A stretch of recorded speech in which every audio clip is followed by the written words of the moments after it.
Welcome to BTN Reviews, where we talk about the news. Got the scoop you need to hear. Stay a while, join the cheer. Super Chat Me, let's go live. Feel the buzz and take a dive. Super Chat Me, don't delay. Join the fun, it's here today. Pour the bourbon, let it flow. Talking drinks you need to know. Whiskey's aged in barrels old. Stories told in glasses full. Super Chat Me, let's go live. Feel the buzz and take a dive. Super Chat Me, don't delay. Join the fun, it's here today.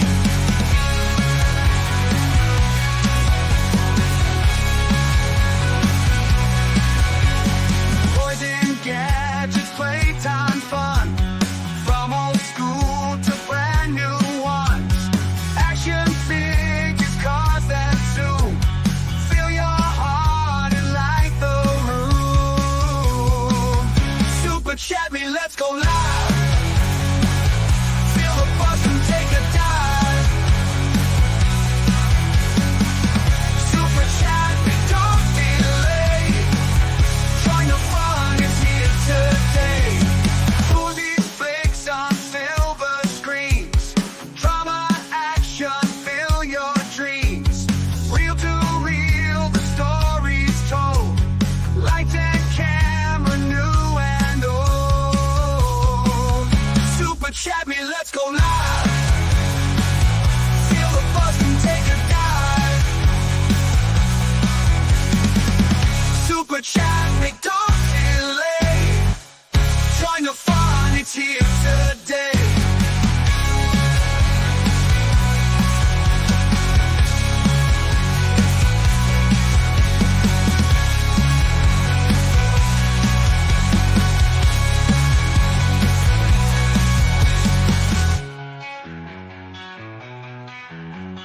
Movies, flicks on silver screens.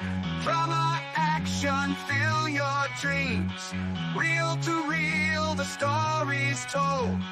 Lights and camera, new and old.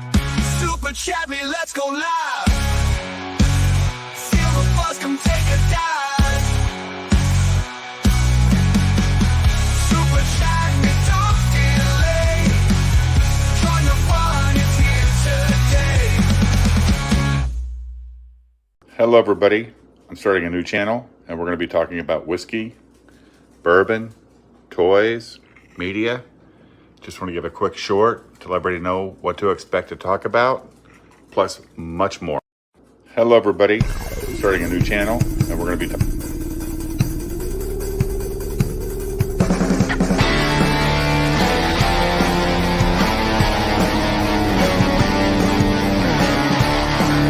Hey guys, this is Dave with BTN Reviews.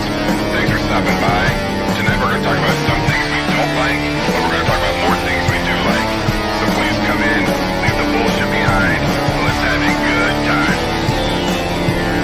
Hey guys, this is Dave with BTN Reviews. Thanks for stopping by.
Hey guys, this is Dave with BTM Reviews. How's everybody doing this fine Wednesday night? I'm doing great, man. I had so much fun last night on that live stream talking about two unlikable guys, really. I mean, I'm not a big fan of Vance, and I'm surely not a fan of this White Waltz guy either. But oof, too much caving in on what's his name's part, JD. He did stand his ground a couple times, but he was, I'm sure there's common ground between us. That there's no common ground with those people. That's how they suck you in, man. So tonight we're gonna continue. I think we might have some solar flare news to come up. I'm sure we've maybe got, seems like everybody in the world got blocked today by somebody. What's his name, Jim? What's that guy's name? Matt Barr went on a blocking spree. Did he use an algorithm, or did he only think about the people that he just thinks it's funny to block? He's got to be up to something. He's probably talking a bunch of shit behind the block because that's what fucking weasels do. And he knows, like, we all streamed together, so we all got blocked. Yeah. So, okay. Well, the solar flare news grounds the show, Captain Bipto. It actually grounds this show. I mean, it's not bullshit, Mr. Bipto. We are a woo-woo channel. We like the woo-woo a lot. I mean, I really, really want to play some Wi-Fi stuff here, Jim. I'm just scared to death. I don't know if he's what you would call the kind that would strike for that. I guess we could find out. I mean, I think he's a. I don't think it's him. I think it's a big corporation. I think he's just part of a big company because it's too much. Yeah, it's not a one-man operation. That's a lot of production. Yeah. And I don't. I mean, you kind of don't blame him, but Nicholas, how are you, sir? That channel went. That channel's only a year old, and it's got 5 million subs. It's boom. It's a fucking machine, dude. It's a machine. Yeah. What channel is it? The Wi-Files. It's all like about AI generated. Oh no! It's a guy, but he's a Hollywood. He's a Hollywood guy. He's ex-Hollywood guy, and ex-Hollywood people, and they basically he knows algorithm shit. He knows all the stuff to make his channel grow, but he's also wore the fuck out all the time, Jim. Guy's always exhausted. He's always complaining about how tired he is, and he's only been doing it a year. And he makes one video a week. So I don't know. They're like that guy from One Flew Over the Cuckoo's Nest. Constantly just walks around saying, "I'm so tired. I'm so tired." I know. I think we have a Hunley video, right, Jim? There's a couple of Hunley videos actually. We could get into that. Did you say anything to Matt Barr today to piss him off, Nicholas? I mean, did you? No, Matt Barr. Well, probably. Okay. So actually, not about him, to him. So, yeah, to him. So he made some offhand comment that I ran across, someone was insulting Ruby King, and then he tried lumping me in with Ruby King too, because of course I'm exactly like a black guy, and you're not a black guy. No, you're on the wrong channel, dude. I get that a lot. We got to kick him, Jim. I mean, he's got to go. He's on the wrong channel. This channel is blacks only. That's right. I'm just very light-skinned. Now, Jim, basically, Jim, you got blocked for defending yourself for him pointing out that some. I didn't even think it was that like big of an argument. Like I thought it was very fucking like just reasonable shit that I said. That's just how they take him, though, Jim. Any arguments? He wants to talk shit about Ethan, John, and Shane in peace. That's what he wants. But he was talking about. He's tired of people telling him that he's gay and lame for talking shit all the time. Yeah, like I can't even say, like he basically was bringing up that stream that we went on a month ago with Vito on Frog Tony's show, which had that weird dude, Digibro guy, whatever his name is on there, and basically like, oh, you people all stream with him, so you're all pedophiles. I'm like, yeah, no, dude, that's not how that works. Part of me wonders, like, at what point is reality to him? Like, are you that fucking stupid and paranoid and crazy? That it's like, oh, this person who I say is this, and they might very well be. I've heard Digibro or Trixie or whatever the fuck their name is. No, had some pretty weird stuff said about them. I don't know what's true, what's not. You know, I haven't streamed with them, but it doesn't mean that all of a sudden because you talk to a person that you agree with everything that they've ever done in their life previously to that. He's like, most likely, you didn't fucking know anything about him either. Dude, we got asked to go on a show. They didn't tell us who was going to be there. Yeah. Okay. I didn't know Vito was going to be there. I didn't know that person was going to be there. I don't even know who that person is. It's just like, I'm just sitting there. And I wish that person wouldn't have been there because they never shut the fuck up. Ever. Just yelling. That's the kind of instances where I believe that trans sexuality is real. Some motherfuckers are women. I don't want to give. I think that it's a whole cover up with that dude.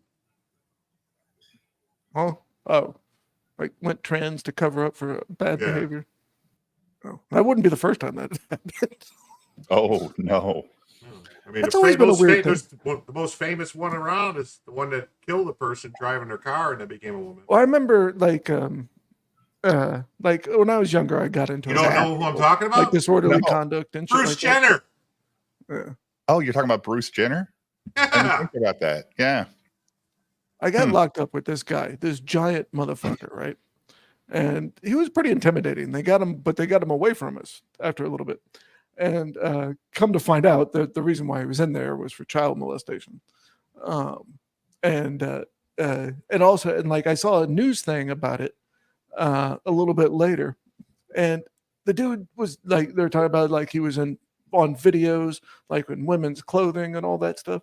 Like there is some, I'm not saying trans people are pedophiles or anything like that, but I think that there's a lot of pedophiles that like gender bending stuff. Like I don't know, but I've seen a lot of evidence of that. Well, they probably think those people are vulnerable already. Because if they're doubting their sexuality and they're willing to maybe go through a weird sex change thing, then maybe they're willing to get, diddled by. I do think there's a lot of people out there that aren't what used to be thought of as trans. It's like, the motherfuckers going around saying I'm a woman, but they have a beard. It's like, no, that's not how it works. No, like I'm willing to give somebody who's gone through a lot of effort and seem completely sane. I'm willing to let them slide. I think it should be at least a 5-year psychiatric evaluation before they let these people take the drugs, dude. Yeah, especially not kids. Like that's kids can't touch anybody that has children in this day and age, which I don't, but I have family members that do. Anybody that has children, it's affecting everybody. Like everybody, it's like every community. And it's like there's no fucking way. Even gay people are only about 4% of the population. You're telling me that all of these kids are trans now too? A phenomenon that's even rare. The gay population's not a huge fan of that population. Well, we've been stuck together for a long time, which is normal. Like a lot of drag queens are all like, there's a lot of drag queens that are actually trans. They're not even necessarily gay. And that's always been a thing. But there's also drag queens that are very much men. And there's always been a little bit there. But I mean, there's not an inherent, go together there. But yeah, because especially for people that have been around trans people, most of them were completely sane. Like they were making serious effort to pass and stuff like that. Nowadays, it's just, again, it's a motherfucker saying, I'm a woman, but I seem completely like a man. Those are, I call them trans trenders. And if you've been around that kind of stuff, which any gay person over a certain age has experienced it for a while, then yeah, it's definitely something that, we notice because, hell, it's not too hard to notice. All the straight people are noticing for years now too. Right. Yeah. Respect my community. I watched a goddamn documentary today about Harry Potter's stunt double. Daniel Radcliffe's stunt double. Do you know that guy got paralyzed, Jim? When they were filming the first part of the last movie, he'd been the stunt double for 10 years already. It was Radcliffe's. I mean, even Radcliffe's in the documentary, dude. Like, he is paralyzed, completely paralyzed. Has a great personality, has a great attitude. His name's Dave something. He's a pretty positive guy to be that complete. And he got fucking paralyzed on the set doing a stunt pre-production. They were like, he was hooked up to one of those. He had a vest on. And he had like a cord hooked onto him, and the stunt was they were pulling him backwards to make it look like he was getting pulled through a wall. And they kept cranking up the pressure to make it look more real. And the last time they did it, it just like he hit that wall and it snapped his fucking neck. It was bad, dude. What was this on? It's a documentary about Harry Potter's stunt double, like Daniel Radcliffe's actual stunt double. All those years he was doing Harry Potter. Paralyzed at doing the movies. Yeah, that's weird. I never heard anything about it. I know. Usually don't talk about that kind of stuff much. But they never talk about that time that Brandon Lee got killed on the movie. Right. That made it but for all the accidents though that happen, they don't necessarily talk about that stuff. For the time that helicopter crash making the Twilight Zone. Yeah, I watched the doc tonight, Kevin, before the show. It was interesting. Good guy. Good young man still. He's barely 30 now, and he's been paralyzed since 2013. But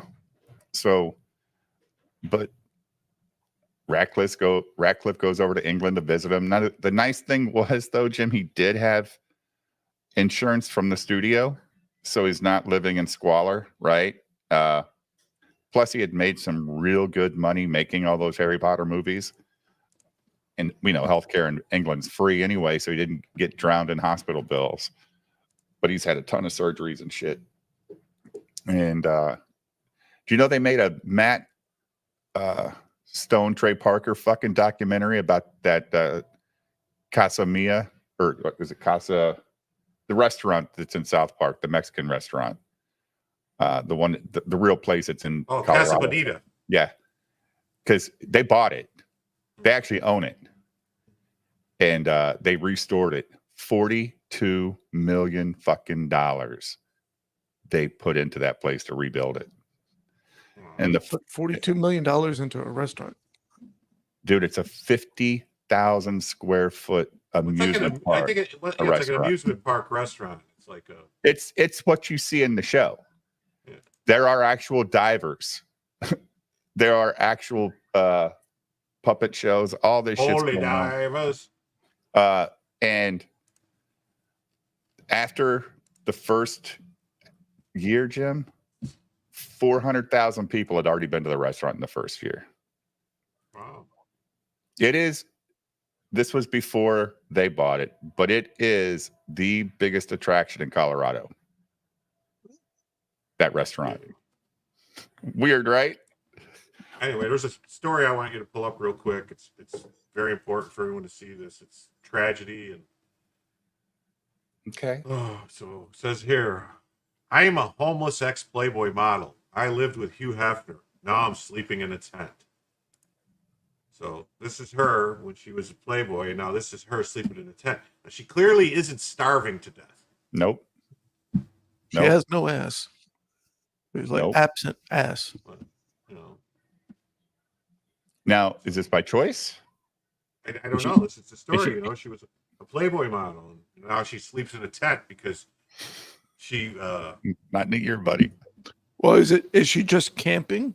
I know. No, it says I don't know. It says she's. Let's see. Oh man, because it ain't like she's living on the street. Making me pull up the story and shit. She was in Playboy. She could be a fucking retarded for all we know. Oh, she's a homeless ex-Playboy model. Okay. Why do I feel bad for her?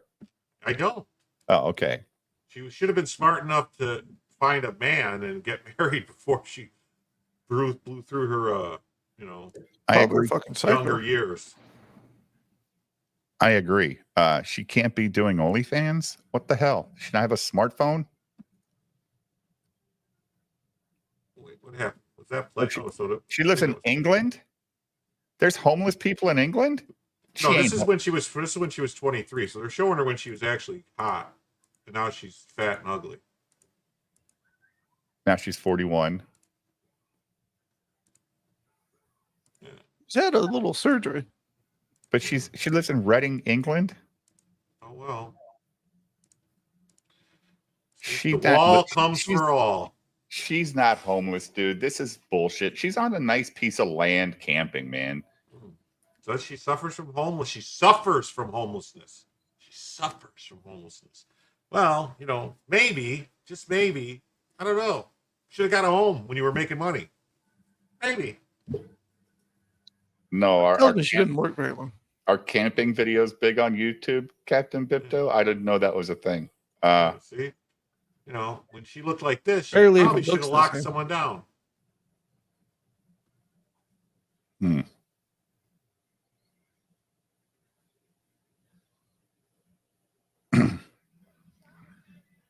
Hold on. Roll it. No, is that more homeless people? She's at a fucking concert. Yeah, wait a minute. Yeah, that does look. There's other people. Right. It's a camping site. What the fuck? Hey, you know what? Listen. All I'm saying is maybe But hold on. Let's go back through the pictures again. No. I don't want to pull up anything that's gonna get us in trouble. All right, you wanna see a meltdown, Jim? Sure. Let's see a meltdown. It is solar flares coming. No, it's not that good. Hold on. Make sure my DMs are hidden. I don't want to call out our other Eric hate room. I mean, she's got to staff the whole government. This was her first choice. Why is there no sound? I heard it. You did? Yeah, I heard it. No, I mean, I hear your talking point about he's, Why don't I hear it? You're not attacking him that he's not a good governor. You're saying that he's a terrible governor. He doesn't look the part. Look, the vice presidential debate, like people have said, it's a do no harm. Tim Walz did not do harm tonight. Also, at the end of when we started really talking about domestic policies, abortion, JD Vance's answers were empty. We have to do better. He didn't tell actually what his policy was. He says that our party is not doing well on this issue. And rather than saying we need to change our policy, he just went in circles. And then Tim Walz came back and actually said what the overwhelming majority of people actually want the abortion policy to be is to. Okay. Another false narrative. The overwhelming majority of people don't want people slaughtering fucking babies. That's not a thing. There's a lot of people that think it's okay, but not the overwhelming majority because it just ain't a thing. At least restore Roe. Yes, because that is why in JD Vance's state, my home state, JD Vance's the overwhelming population of Ohio voted against JD Vance's state. But then he didn't say what his position would be. He said they don't like what I believe, but I'm not going to tell you what I believe. Two things on abortion. Walz totally lied about the vice president. His policy doesn't really mean much. And he's a senator. He can't change state law, dude. He's a federal senator. He's not what the fuck are you talking about? He's not a state rep. There's a difference.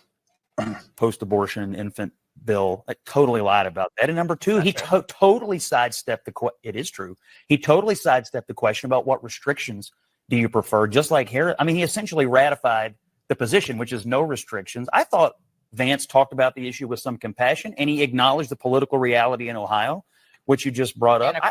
I couldn't believe it. It was a masterful pivot by Vance. I think he won the exchange. On this abortion thing, because I do not think that's what the Minnesota law states, I wish that Republicans would stop.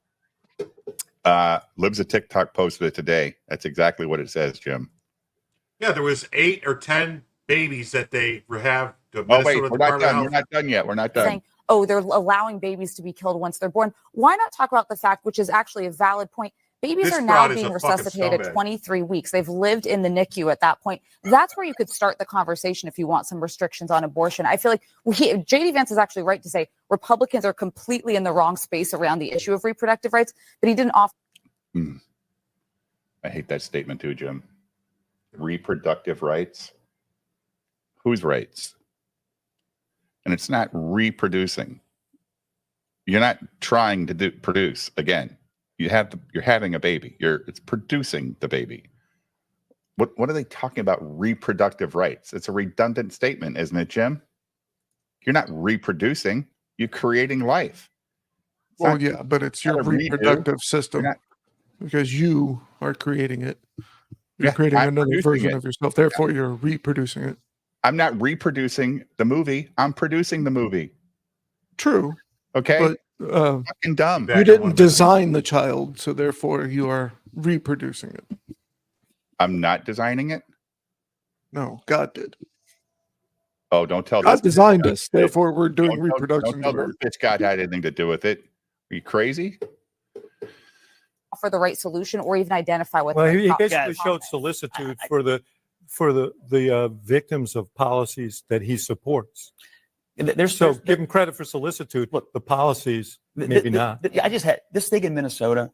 There were 8 deaths among infants who survived abortion attempts during Tim Walz's tenure as governor. It happened. They don't want to talk about the fact that it happened, but there were children. What's the source? First of all, let me ask you a question. Since you've deeply researched this, what were the condition of these?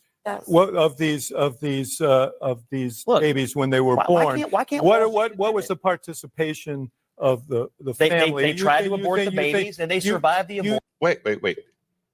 Is that guy saying it's okay to abandon your kid? He's saying it's okay to kill him if the parents say it's okay. Yeah. What was the parents' influence over the kid? What are you talking about, you fucking asshole? Holy shit. What was my condition when I fucking sliced that guy's throat in Minecraft? Doesn't matter. Murder's murder. The baby survived birth. Oh, these people are evil. Abortion and then they die. And you think that families casually toss them aside? No, tell me what their condition was, Scott. Could they have survived? And was it a case of families not wanting children to suffer when they were told that they are doomed? Yeah. Well, that's not. You're right. You don't get to, and we don't do that, Jim. We don't get to kill people with euthanasia in this country. It's not a thing. You go to jail for assisted suicide. There's somewhere in there that you can.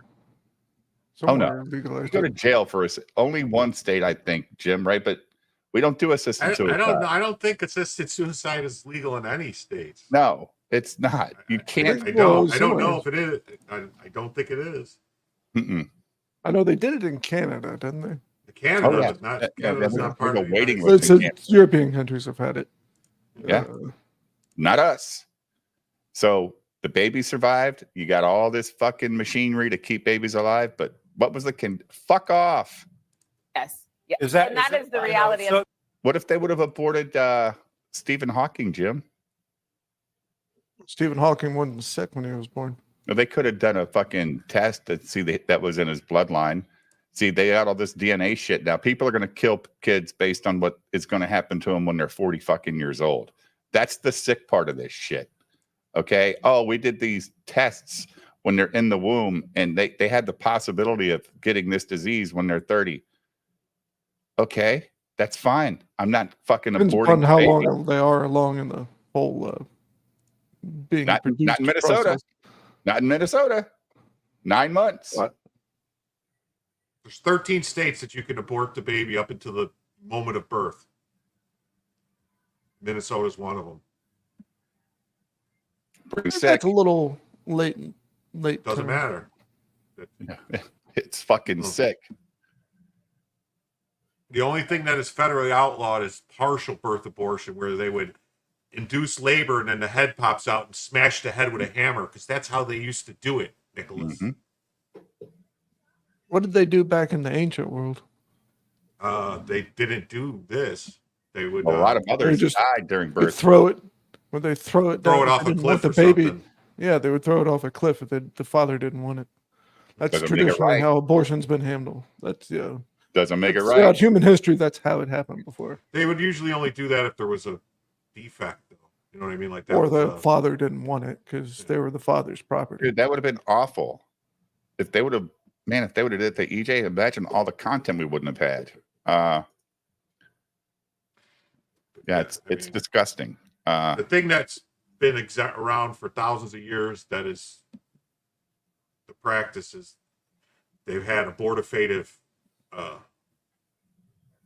mixtures of like a tea or some kind of drink that they would give to the woman, and early on, as long early on within the first, before the quickening, like before 5 weeks, right? 5 or 6 weeks. Well, no, before the baby started moving around inside, because once the baby's big enough to be moving around inside, it's viable. It's viable, and you have a miscarriage at that point and cause it to come out. It could kill you. You know what I mean? Not only you, it's the baby's dead. Yeah,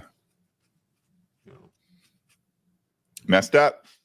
But that seems important to me. Here's what I will say. Keep talking about that, because when you all talk about abortion like this, it is when women and that gender gap continues to divide, not in your favor. Because women, it is disrespectful to pretend like women are making choices about abortion. That is the intent, to just let a baby die at 9 months. Let me finish it here.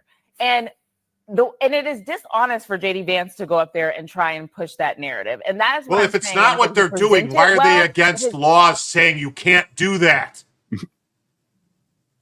I think the theory is that there could be certain exceptions that the law doesn't account for, and that it would affect those. There will be what exactly would that exception be? Exactly.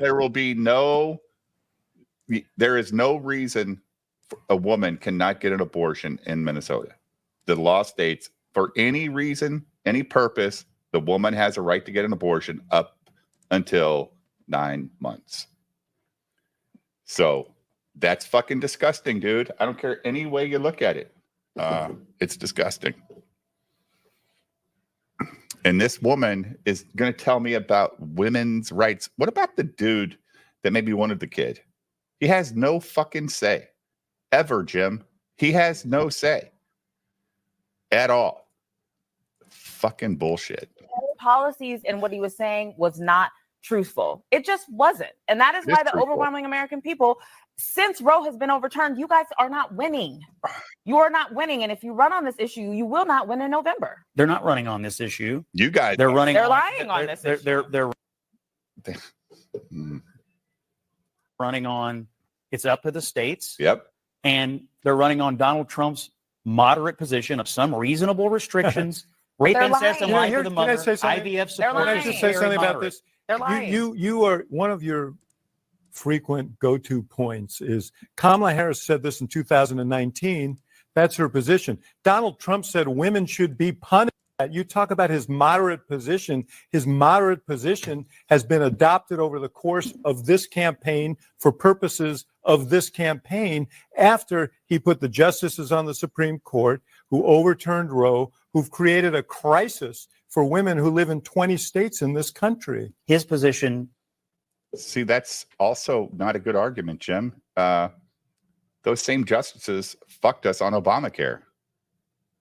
Well, no, not the same. They decided the law. No, but Roberts is the guy that fucked us. He was a deciding vote, right? Well, they decided it. I mean, we elect presidents who appoint these people. Ultimately, you have to accept their decisions. Yeah. Well, the problem, though, Nicholas, is our Senate and our Congress are too fucking lazy to actually change the fucking law or the bill themselves. And they just let the fucking Supreme Court write the law of the land. And it's some bullshit. Stop letting those motherfuckers make laws. Make the people we elect pass the laws, because then you'll see what the people are voting for. When we just pass it off to fucking Supreme Court, I have no choice in those justices. You don't. Only reason we don't even get to pick the justice that the president fucking puts in there to represent the people. Well, yeah, because we have a republic. We have a representative democracy. There's a couple of layers. We're just a couple of layers away from the choice of it. But we do choose the president, and we do choose their senators, who are the people who actually decide all that stuff. It's still representative. No, it's not. The Senate and Congress need to quit being lazy and fucking pass laws, or stay the fuck home. Just shut the fuck up. because they're worthless. Is moderate, and it is in line with what I think most Americans. Do you believe want. him when he said that women should? And I think Harris and Walz have proven they cannot discuss even a single restriction that they want. Do you believe when he said women should be punished? Do you believe? I don't believe, and no do you Republican believe? wants Do you women to be believe? No, but he said But he it. said Do you it. believe him when he said it? And at the time, it was roundly believe- criticized by other Republicans. Did you believe him when he said it? I can tell you what Republicans believe, which is I'm just reasonable. asking you what Trump believes. I'm telling you what he's running on right now. I But know what what he's running on is right now. inconsistent because I know he's what he's running on it running to on right win. now. He's not running Look, on it because it's I what get it. he actually. All right. Too many cackling hens. Even the white dude on the left is a cackling hen. Let's get to our good stuff, Jim. I'm going to remove these idiots. Breaking news.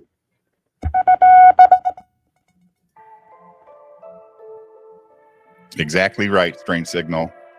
Terrible, terrible decision in the 70s.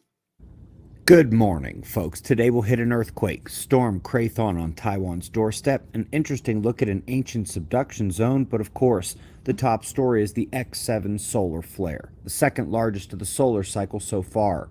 We'll dive into this starting with the last 24 hours on our star, where we do have major sunspots, more incoming, and the solar flaring is kicked into higher gear. We've discussed how Riger cycle uptick was due in October or November. Looks like it's not wasting any time. The solar flare came from the developing active region on the south, flare flash here in 94 angstroms. As I mentioned, the solar flare hit X7 level, an X-class flare event of strong magnitude. Again, second strongest of solar cycle 25. The interacting fields near the Delta-class magnetic complexity zone collided and released the event, which wasn't of terribly long duration, thankfully, but was still strong enough to produce a coronal mass ejection. The flare itself created a high-frequency radio blackout over the Pacific, and as that was waning, the radio signature of the CME reached Earth. SOHO shows the CME as being very sparse and lacking significant density, but a halo nonetheless. The initial emerald spiral shows the eruption heading for Earth. They have it hitting Saturday, October 5th, but I would guess it might arrive before that. Severe effects are not expected, although geomagnetic storms and a solid auroral outbreak are likely. Eyes open for that and for more eruptions, as these sunspots have both size and magnetic complexity and could flare again at any time. If you look over the top here, see it right here on the left of the screen? That's a big sunspot. Yeah. Coming around the corner. Time. Is that the one that also just have a had new the flare? sunspot incoming on the north. Here. Looks to be a fairly big one up there on the left. So let's go now to Storm Krathon, churning just offshore Taiwan and heading for main impact later tonight. It's been affecting the island already and will have its hardest hit coming up here as we turn towards the end of the week. Best wishes to the locals there. Also had a 6.6 earthquake to report from Tonga, downgraded from initial magnitude of 6.8, but luckily it was offshore, so shaking at the inhabited islands was minimal. Top Science article today discusses an ancient piece of the crust that has sunk down into the mantle. And this is kind of interesting because it says, this says it's the Nazca plate that's sunk. But this is right where the Nazca lines are, ain't it? Yeah. Like through hey, here. that's why they named it that. Wait a minute. Nazca plate? They're saying that this basically sunk. crust of land was part of South America at some point. It sunk. Yep. Fuck, it didn't get California at the same time. No, too bad.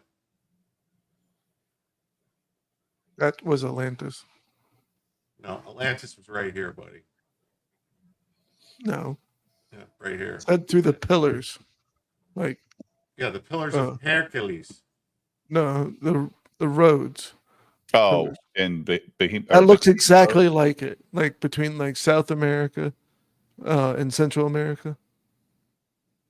That could be the same thing. They're just off by a few thousand miles. Oh yeah, the Panama Canal's right here. That's what they were talking about, passing through the pillars of the canal. Yeah, exactly. Oh, the canal that wasn't there yet? It's the most ancient canal in the world. It's the fucking stupidest thing we ever did, giving it up, right, Jim? We should never gave that. Dumb. We did it. We built the motherfucker, and then we give it up. The fuck? Cut the LLSVP in the Pacific in two. bifurcating the super plume as it sinks. It's mostly interesting because it actually explains the odd shape of the Pacific LLSVP compared to the African super plume, the internal handlebar structure protruding from the core, creating the largest geophysical asymmetry of Earth density. We should just watch got a little bit easier to understand. Folks, I was all by myself at the ranch yesterday. I'm looking it up now. I've never seen it. Here he is shooting a bow. Wow. He thinks he's Aries or something. So I decided to spend some time practicing with the bow. But Saturday is when I'll be out there again, and look who will be just across the street. Special Forces are bringing Gatling guns and other machine guns for anyone to try. What a good reason to come see us this weekend when this will be right across the street. Lots of cool events coming up at the ranch, including the return of conference-like info drops. Book your spot. Can't wait to see you in person. ObserverRanch.com. We greatly appreciate your support. We'll do this all again tomorrow, right here. But right now, it's 5:15 a.m. in the new Valley of the he's Sun. up early. Eyes open. No fear. Be safe, everyone. Have you ever seen that movie, Jim? Birth of a Nation? No. I haven't either. Yeah, it's like literally over 100 years old at this point. Oh, it's about a slave that led a rebellion in 1831, Southampton County, Virginia. So. Oh, really? It was a huge hit upon release. I seemed like the opposite of what I thought it was. Yeah. It's in the public domain. We could always watch it. 2016 movie? Birth of a Nation? Birth of a Nation is that's like 1922. Well, there's a 2016 one too. No. Yeah, no, I don't think he meant that one. Yeah, I don't think that's what he meant. Oh, it's not? No. It's like 1920 something. 1921 or 1922, something like that. Oh, Birth of a Nation, 1915. All right. Is this a silent movie? Yeah. Oh, hell. Holy hell. We'd have to watch that on Rumble. I don't think YouTube would like me playing this. Well, if we discuss it in a way, it's probably on YouTube. This would obviously be public domain. Dude, it's 3 hours and 15 minutes long. You can I'm just saying, a 1915 movie is 3 hours and 15 minutes long, and there's no fucking talking. Well, they have intermissions that some of that time is probably covering. How do you know it has intermissions? How many times have you seen it? All old movies have intermissions. I don't know. I think he's seen it quite a few times. I think Nicholas watches it like every month. I've seen stills in like. Here we go. See, Nicholas is a secret member of the. That's my ancestors were, yes, but not me. Clan of the Cave Bear with a K. KKK. Oh boy, this not a Nazi. I don't go around doing that kind of stuff. Oh my God. Well, I don't know about that one.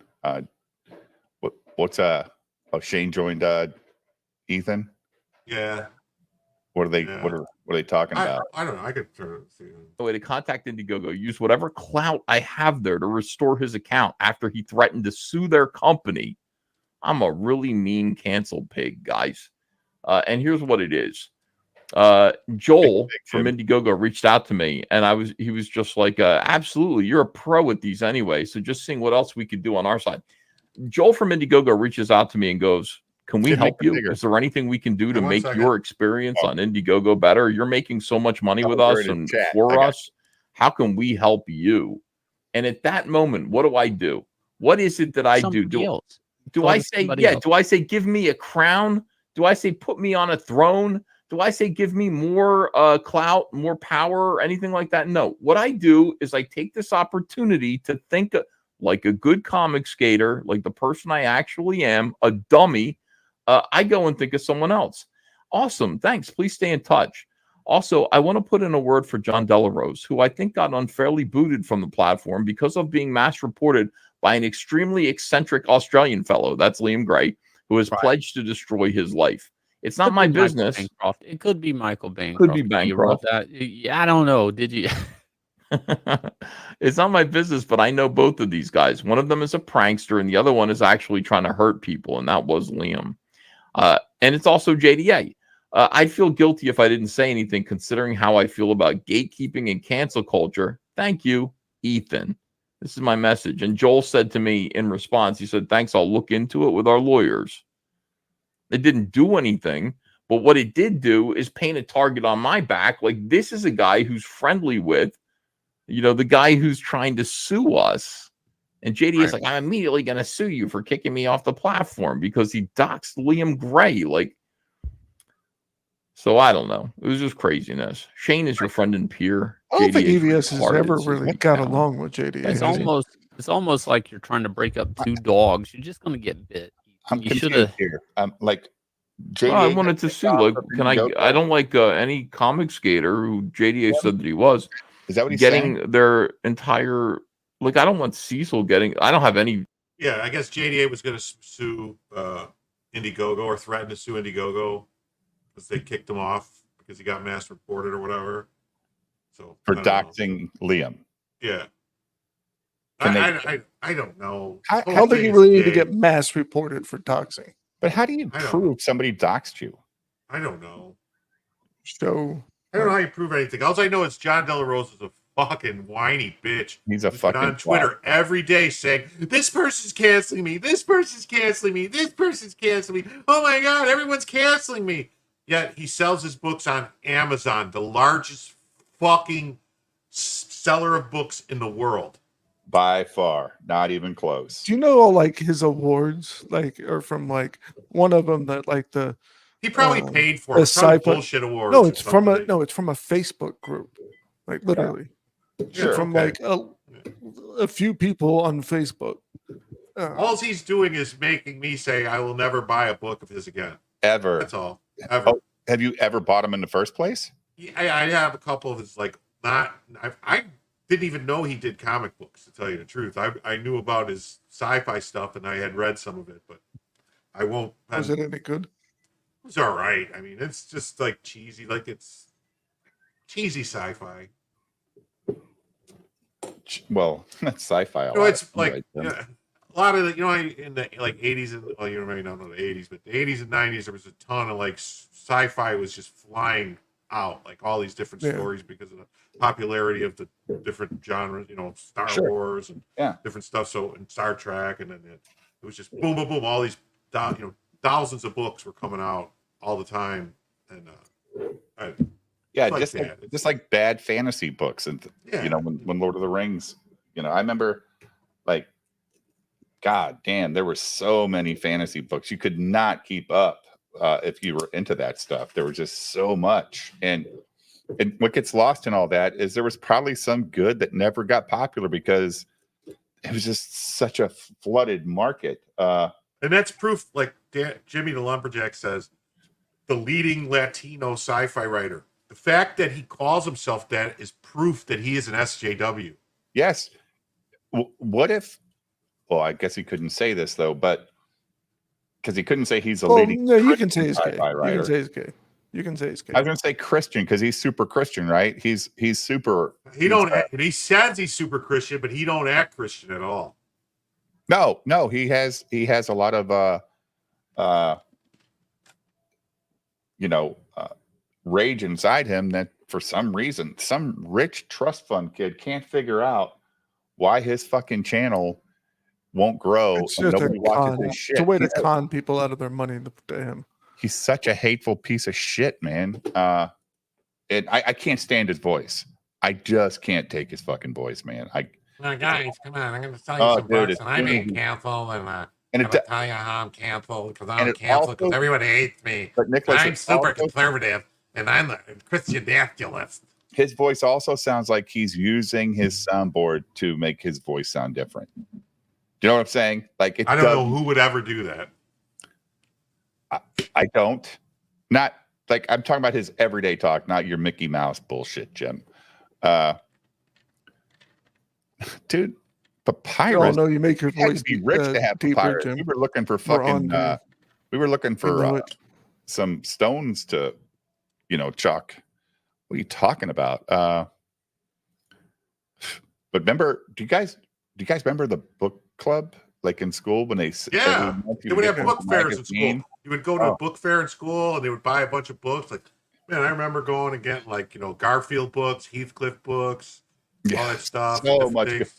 And then they had that little catalog that you got that you could order books from, and then remember they had the choose your own adventure books where it would be like you would pick your adventure and it would go to a different page, and those that's I kind did of a what. lot. Yeah, those remind. That's what outside JJ's of the books book will club remind you of. Oh, pretty basic stuff then. Okay. Yeah, basic. All right. I did a lot of that stuff when I was a kid. I used to love that stuff when you could order books, not the book fair, but you could order the books, and then the teacher would come in like once every 2 months with all these boxes, and it's like, all right, kids, here's the books you ordered, and you're like, oh yeah, fuck, I got this book. Oh my god, I can't believe I got this fucking Star Trek, anthology book or whatever was in that little magazine. It was not like a brochure. It was so great, and it was elementary school, like all of elementary school. Those were great days. I don't know if they do that shit anymore for kids. I know my kids Doesn't seem like it. I don't think my kids ever had a book fair in school, and those were so good, man. Those were awesome.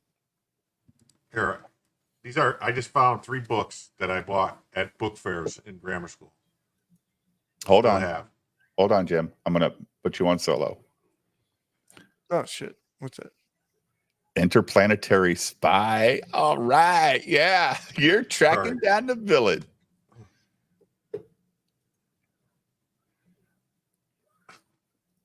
Yes, I probably had that. Good night, Tevin. Oh shit! Family Circus, of course. Yes. All right, and that's what John Del Rosa's books are like. This shit. But they're 6-year-old level writing. Well, who's writing for little kids? I think I was older than 6 when I got those. I think I was 10-year-old, 8-year-old, maybe 11, 10. Yeah. So John Del Rosa writes for kids. Retarded kids, yes. They do scholastic book fairs. That explains Student of God. Yeah. That's what I think. I think Student of God is a Student of God's got like 15 alt accounts, and you can tell it's him by the way they write. It's the same fucking dude. It's such a joke, man. It's like, dude, you're the one. You're saying all these people are saying this stuff. It's you. You're saying it. It's you. Yeah. Yeah, I noticed it's like just stuff like we'll get like 80 likes on some of this stuff. It's like, okay, who are all these weirdos? Like much bigger accounts than you will say the same stuff and not get nearly as many likes. That's what you call. I've been actually trying to get Student of God to come on a stream sometime. Yeah, no. Seems a little bit chicken. On the Nooner, Gary went on a rant about the lockdowns. It reminded me of why obviously believes. And so it doesn't matter. Like if you run out of things to talk about, just bring up the oldie stuff, Oh, Star Wars is dead. Hollywood is woke. All the same lines that brain rot that people still agree with. And so they all applaud. Wondering CG King Marduk Knight. That's why you have your boy Zach, who is out there saying something different, and everybody's losing their shit. And Zach got to the point where yesterday in the video I was watching, he was like, I'm going to retire from YouTube. I'm just not popular anymore. Jim, I was like, Dan has a request. Who are you, Alicia Silverstone? What do you mean you're not popular anymore? What are you talking about? Would that violate copyright if I did a reading of a book that is copyrighted? Wouldn't that violate the copyright? I think if you read the whole book, I don't know. It's like, it's not like an audio book. I'm doing an unlicensed audio book. Well, I mean, if it's new and it's in copyright. I mean, I don't know how people get away with some of the shit they do, Jim. Like Katie told me the way she gets away with using Dolly Parton songs and shit is she clips them and then she submits them to YouTube and waits for their feedback. If it comes back yellow, then she'll use it. If it comes back red, then she'll alter it.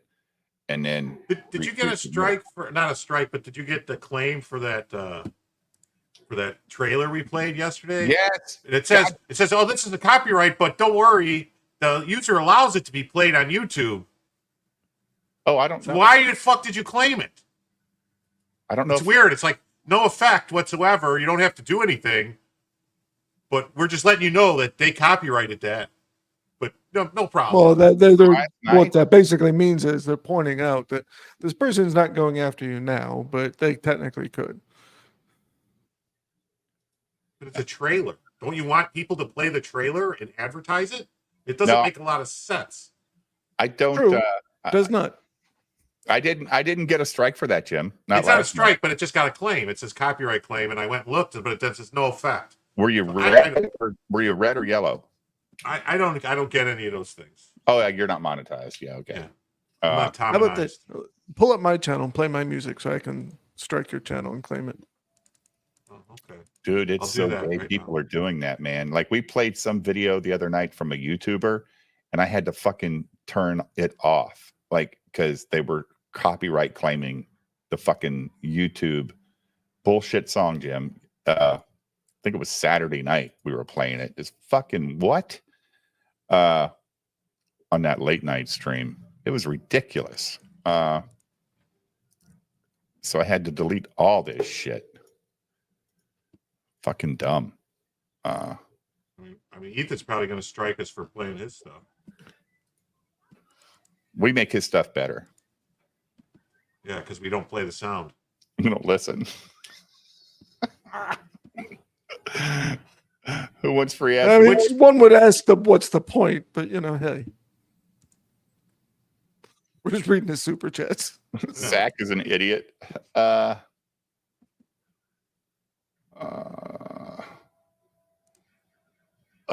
You're Arush Otama loves Ethan's channel, man. Holy shit.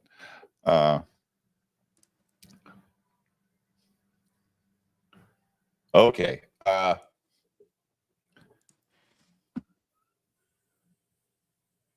What's up? I want to hear what Thanks they for got to say. Hail CG says the dude. Jose says comic book hut still compares your boy's act to a homeless bum. Yeah, I know. You ain't got a home. I don't know if he's got a home or not. Jeremiah says one voice is for church, the other's for parties. Put my comments the other night when I'm wrong about that. Ethan yiffing is when furries dry hump. Great guy. Josh Mataro. Is that true? That's what yiffing is? I thought it was a noise. I don't really want to look Somebody it up. put that in my comments the other night. The Camelot's a great guy. Yeah. Oh. I disagree. Yeah, I don't even want to think about it. Ethan, how can I get you to put music out? Shane's cool. This little Shane with sunglasses face. Yeah, what character is this that Shane is? This is not Mange. Yeah, Who is this? A lot of back in It's the just day. one of Not his so other. much anymore. That could easily turn into Mange. No. Yeah, I don't play music that much anymore. Not like I used to. All right, Shane, let's get on with the now that I proved that I don't know anything about furries. I guess that's the thing. Prove that I don't know anything about furries. Shane. This news came out today, and I guess this is going to be the next big thing. One thing to go over. Don't worry, Nick Rekieta. The focus is going to be off of you now. I watched Nick Rekieta videos all day today when I was drawing. What did you discover? What did you discover? I haven't been. Oh I've shit! tuned Oh out shit! of, Oh shit! Anything new? I mean, like, yeah, like see he's what that probably going says? to go to What? jail. He's probably You're going to lose his doxing us. case. I don't know if he's going to go to jail. But It's he's probably going Ethan. to lose his case. Ethan, you're doxing Yeah. us. What the hell? You know, I think they want to put him in jail for a little bit of time. Ethan, But yeah, I watched a bunch of videos about him. I watched a bunch of the fall of Nick Rekieta videos. And I hate when people make videos like that about me. And there are a few like the fall watching Kevin Skyver videos. They're usually by people like Big Daddy and I don't stuff. care about. But I do like it when they're about other people. And this is the whole thing, Shane. People really like that kind of thing. People like to the scene from Princess Bride where Peter Falk reads to Fred Savage, but it's Jim and Dame faces.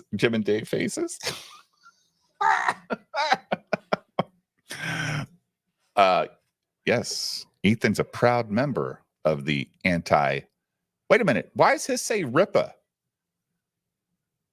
Because they changed the name again. Yeah. They keep going back and forth on this shit. Yeah, I know. It ain't against Eric July, you fucking retards. Well, it is now. But for them, it is. It ain't for me. Yeah. I'm in there. I'm in there. Christ. I got to go see what's going on because it keeps fucking alerting. What is happening in there? What is happening in this room? I'm not kidding. Some people arguing over what's better, Metamucil or Centrum Silver. Oh, or Geritol. I said Centrum Silver is underrated, by the way. It's being stimulated going back and forth. I told him he's from Alabama, so he loses every argument every time. Oh, now Dave is actually on Twitter during the show. It was like 15 minutes ago. Oh, I know. I was responding because he's on Katie Didd's show talking about fucking anime. I tried to watch that show last week, man. I have no fucking idea what they're talking about. I like the people on the show, but I have no fucking clue what they're saying. I'm like, oh boy, I'm going to bed. So, yeah. Do you agree with Kevin? Like, I don't know why Zach gives a shit or anybody gives a shit how these guys make money. I'm just not going to give them mine. I don't care. Like, if I don't give them my money, I feel better about myself. But if they can make all the money in the world, go for it, dude. Sucker these people into. They'll grow up one day. They'll finally see the light. Like, wait a minute. But why can't he say what his opinion is about it? No, he can say his opinion, but dude, like just it's enough. Like, we get it. Like they're dumbasses. We understand they're dumbasses. That's what he wants to talk about. He was doing it way before these guys were. No one all these guys were talking glowingly about all the shit that they trash talk while he was trash talking them. So I mean, it's a little weird to complain about the original. To tell him to shut up after they all started copying him. Nobody told him to shut up. It's just like, why does he care? Like, just make your. That's telling somebody to shut up. That's telling someone to shut up. That's the exact same thing. It's just a different way of saying it. I don't agree. The question is, why does Zach care? Like, I know that Zach's a successful comic book guy. He's got a whole career in this stuff. I don't like. It's weird. I just don't understand why people care. I just don't. He's not doing anything different than any other person in this space is doing. Actually, he does less of it even. He's just talking shit about other people that some other people like. That's the only difference. Yeah, but he's just talking about it at a different time than other people are talking about it. Drinker who he paid to write a fucking comic book. Why? Oh, wait, we're missing something here. How bad of shit is he talking about him? He says he doesn't watch the movies he reviews, and everything. Is that the truth? That's a fucking false claim. You don't know if he watches them or not. If he forgets a fucking scene in a movie, that doesn't mean he didn't see the fucking movie. Sorry. If you watch enough shit, you forget what you see. I forget shit all the time. Motherfucker. Well, I mean, if you're doing it professionally, one would expect a bit more. We've been professionally. Me and Dave have been professionally reviewing The Penguin. Yes, I don't know shit anymore after the 2 episodes. I have to it's. I don't know. I'm confused. I don't know what the fuck's going on. I watched the episode 4 times for the review, and it's still confusing me. Well, I want to know how the fuck the name Penguin came about. If somebody, me too, Jim, is unable to analyze something, why should anybody be watching them analyze it? Well, why shouldn't somebody criticize? I need them to watch me. I need them. I need them to watch me. It makes me feel whole. It makes me feel special. But Nicholas, I need them. I need the engagement. I need them. He wasn't fucking slamming Critical Drinker when that fucking Rambo book was being written by Critical Drinker. Okay?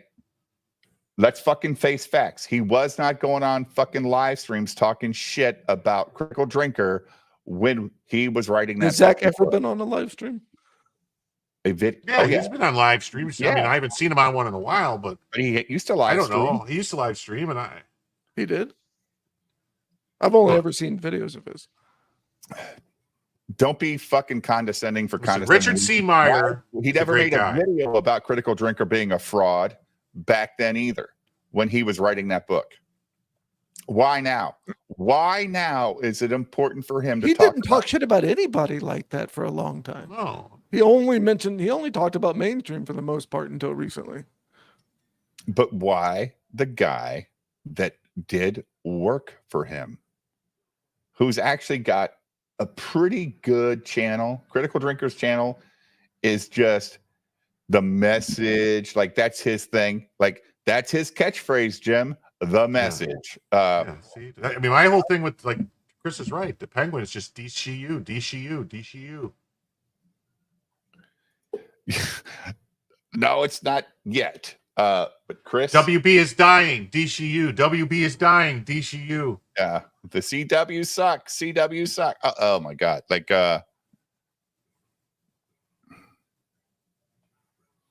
HBO home box office, more like home bore office. Yeah. Now they changed it to Max, and the whole fellowship told us all, why would you call it Max? But I kind of know why they did, because if you sign up for this service, you're getting the maximum value. You're getting everything. You're getting everything. You're getting Cinemax. You're getting HBO. You're getting Discovery Plus, and all this other great content. So yeah, I would call it Max too. Who the fuck cares? It's a name on a fucking app. Why is he watching Fund now? We're gonna have to bail him out live. To use it for content. I didn't see anything. Nobody sees anything. Wait, is he talking about bailing out Styx Hexenhammer? He tries to white knight. I found this right away. The second it happened, I was alerted to it. I was like, "What? Styx Hexenhammer is in jail?" Oh no, he was arrested. What was he arrested for? Firm handshakes all around. Styx Hexenhammer. Oh, whatever you need, Styx. Hold on a second. Whatever you need. No, see, Jeremy's caught in a quandary because he's like a super simp. You're all about the news. You were just reporting on this other guy, the guy that domestically abused somebody, or do I super simp? Oh, you ever notice he only simps for men? He's never simped for a woman. Oh, he's simped for what's her face? What do we do about this? Face. Tell the audience. Cindy Watson. Yeah. She looked like a man. Thank you. I got you. Well, I think she is a man. Actually, I don't know though. Fuck. Domestic abuse battery. Does that mean he hit somebody? No, that means what else? Domestic abuse. Somebody in particular gave her a kiss. Yes, you did tell me. I didn't want to believe it. Well, I mean, technically, it could be his mother or father or brother or sister or something. It's battery like a close family member. Yeah. Well, I mean, it doesn't have to be a. Yeah, I think he was sarcastic about that. It's either a familial relationship by blood or marriage, or. How do we know he's waiting to be bailed out? No, that's not domestic. That's just not domestic. Assault. Yeah. Or maybe it could even be a kid. But is generally, by the way, you know, there domestic can be a battery physical means that you live with somebody that and you starts. Yeah, or in a relationship, or it's a family member.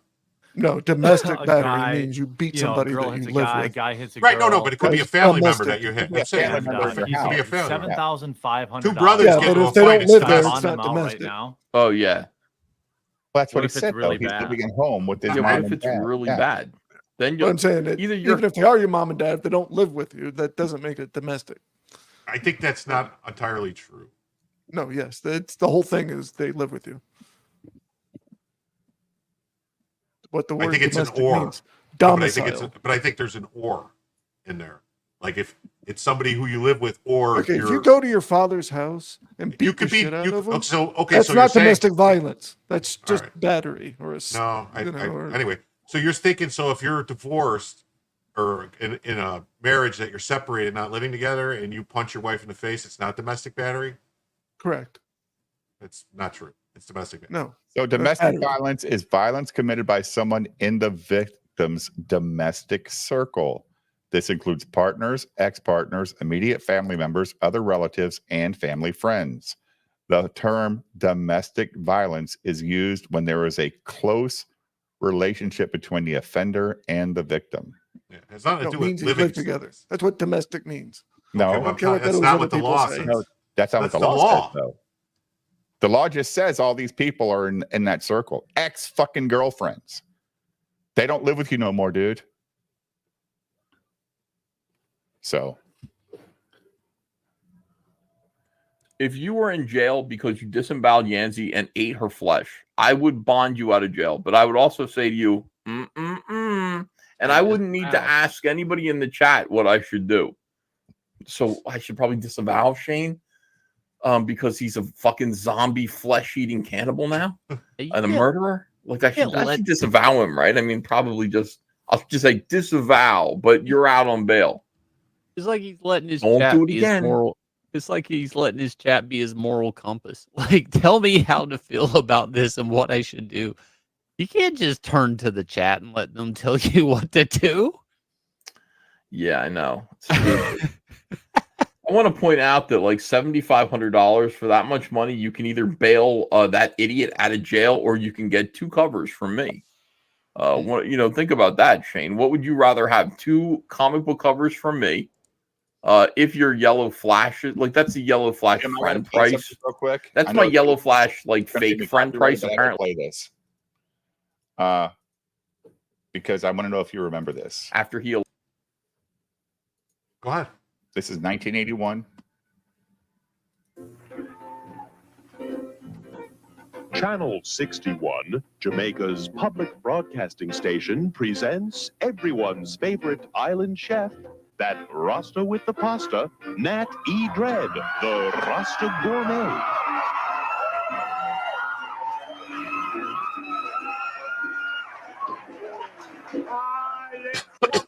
You all, man. I am Nat E. Dread, your Rasta Gourmet. And today we prepare a traditional island favorite that has been passed down from father to son, to cousin, to brother, to uncle, to guy across the street who passed it to me. And here it is, man. To be honest, I don't know what the hell this bumclat is, man. So I think I pass it to the dog. All right, man, no sweat, you see, because with the help of Jah, I am prepared with another Jamaican treat, you see. But first, Nat E. Dread must relax, you know. And how do I like to relax? Oh, with the shower? No. Magic fingers? No. Give me ganja!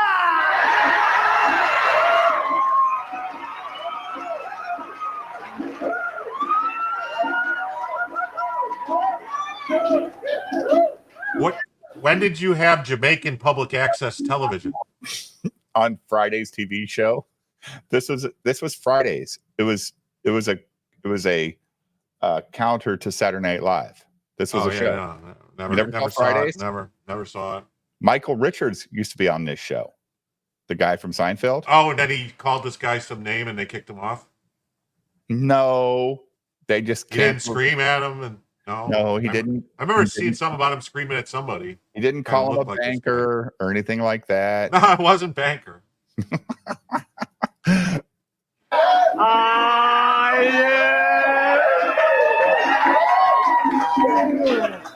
I am relaxed now, man. And I'm ready to prepare fish a la Peter Pan, you see? So to begin with, we need a fish, but not just any fish. But is it a white fish? No. Is it salmon? No. Give me mackerel. All right, right. First, we have to cook, we have to clean the fish very carefully, man.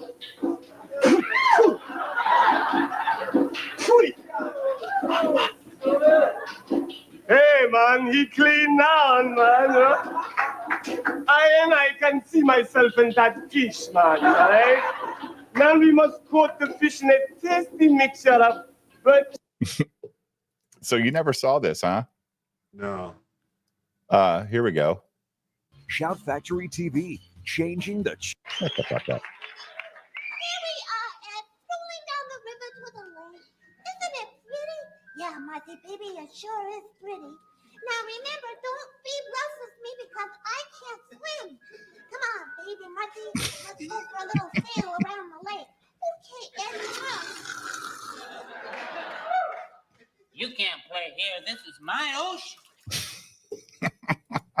Fucking dumb, right? But this was the counterpart to Saturday Night Live, dude. It just didn't make it. It just didn't. Yeah, I can see why it didn't make it. That's not fair. Yeah, That's I remember the first time I saw Michael Richards was in that Weird Al Yankovic movie, UHF. He played a similar sort of childlike character.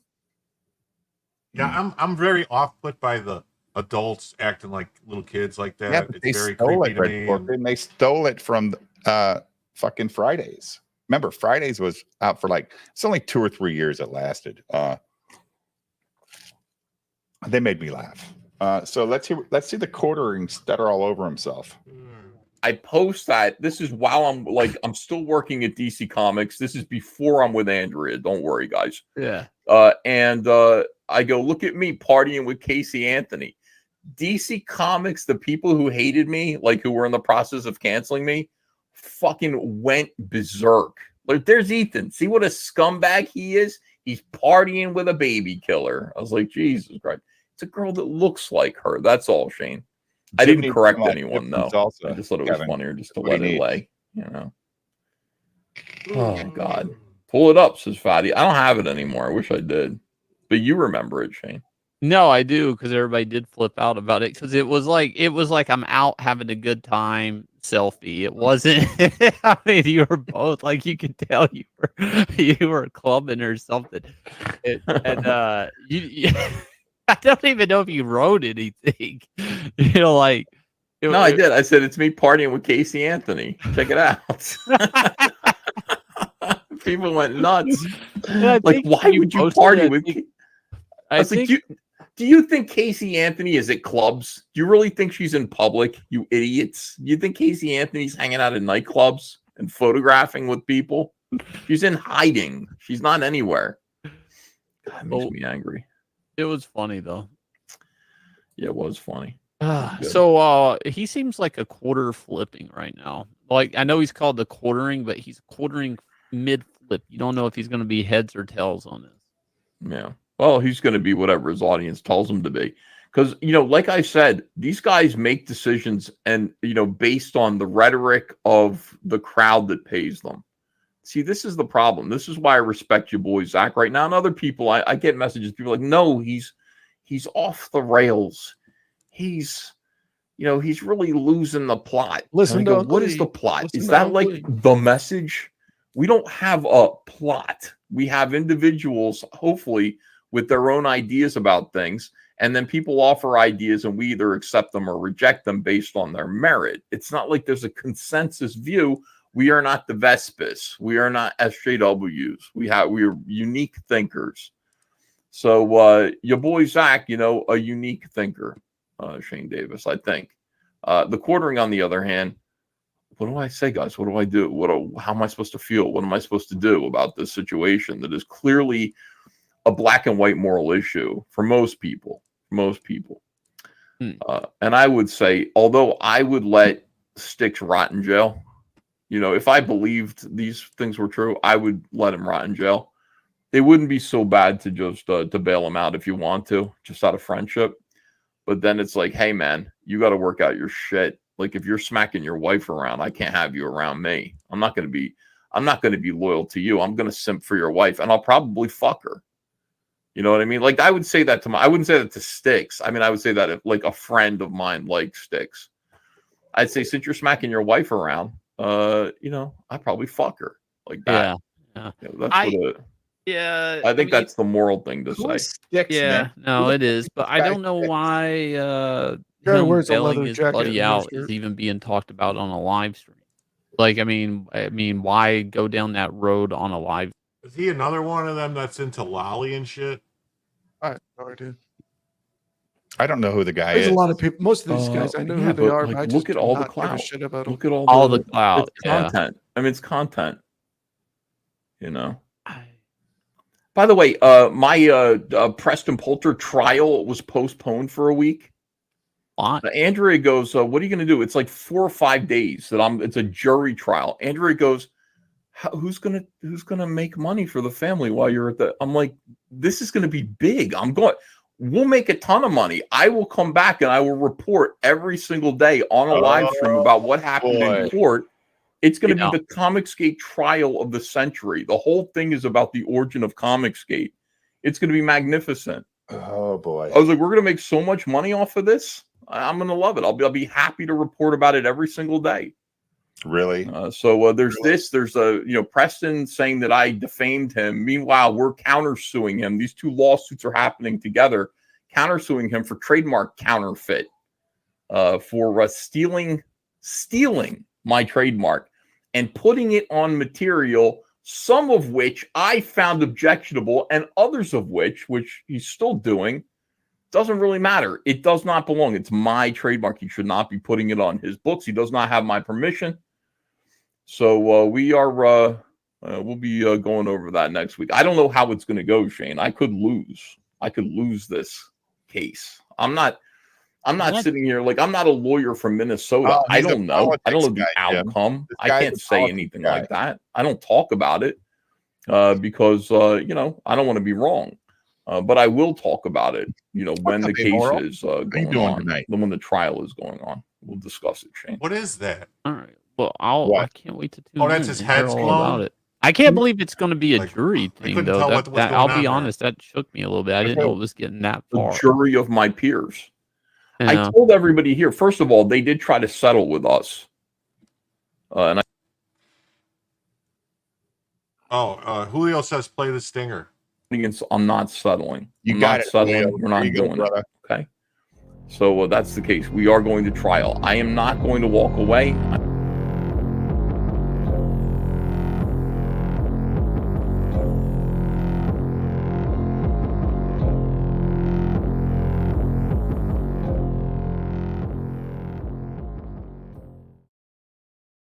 And I won't play it. It's all one case. It's countersuit. It's all one case. Yeah. Okay. Jury. It's going to take like 3 to 5 days, I guess. So Would it be crazy if fucking Gail Simone? Isn't that more of an interlude? Hey, you just look over and it's like this is the people you wouldn't think that would be there, like Heather Ontos, Gail Simone. Well, I mean, look, here's the thing. I don't think so. It's taking place in Burlington County. It's my neighborhood. It's the courthouse is right next to the Burlington Center where I used to do caricatures as a teenager. His trials at the Burlington Coat Factory? Yes. What's he doing? Fucking getting discounted coats and shit? Is that where all this Cider Frog fucking merch comes from? Tennis shoes? Yeah. Isn't Burlington in Vermont? No, there's a Burlington. There's a Burlington pretty much in every state. There's a Burlington Coat Factory right down the street. Hey, in Florida, that's the weird thing, right? Do you know this? Fuck these coats. Plush? Do you know So Plush, or Nicholas? Who? So Plush. You follow them on Twitter. I do. Yeah. And I sent him the link to come on tonight because he wanted to give a Cyber Frog review, but he hasn't shown up. So maybe he's trying to figure out the lighting and stuff because he wants to do a cyber. Okay, I'll bring you on, dude. The only reason I brought him on is because you and Mandy Summers and some other people follow him. So I'm like, well, I guess he must be a decent guy. That doesn't really mean a whole lot of stuff. Well, yeah. Twitter. You can't. Sometimes you follow people because you want to pay attention to what they're saying, not because you like what they're saying. You just want to see it. I mean, I might. I'd have to see their post. I don't play the internet right, dude. I don't follow people for that. No, I just, likes, follows, and retweets are not endorsements. Oh. I mean, if someone starts tweeting stuff I find objectionable, I do unfollow them, but that's about it. Oh, you're supposed to do that? I don't even. I But anybody that follows me that isn't like an unfollow obvious Nicholas bot real or quick. something, I follow him. Well, the good thing is I don't see any of Nicholas's tweets because he never ats me at them. Like so many people at me in tweets. It's like, oh, don't put me in this fucking conversation. I don't want to be here. Stop. I don't care. Like, stop adding me in some of this stuff. It's not funny. Some of it's really nice though when they follow me and they go, hey, you should follow this guy and this guy. Like they'll at me and Jim and say, hey, these guys are cool. Follow them. That's nice. But when they fucking make weird ass videos or they talk some crazy shit about people and they at me, it's like, oh man, stop. I hate when my phone's just fucking beeping all day. And you're like, I didn't say anything, Nicholas. I'm added it and I didn't do anything. Like when War Campaign was coming after me 2 weeks ago, 3 weeks ago. Mr. Berger used to be really bad at that. Like I had no idea who that motherfucker was. And earlier this year, he would like at me and like 50 other people at the same time. It's like, dude, I don't care about whatever you. Yeah, I don't care about you. Yeah. Don't like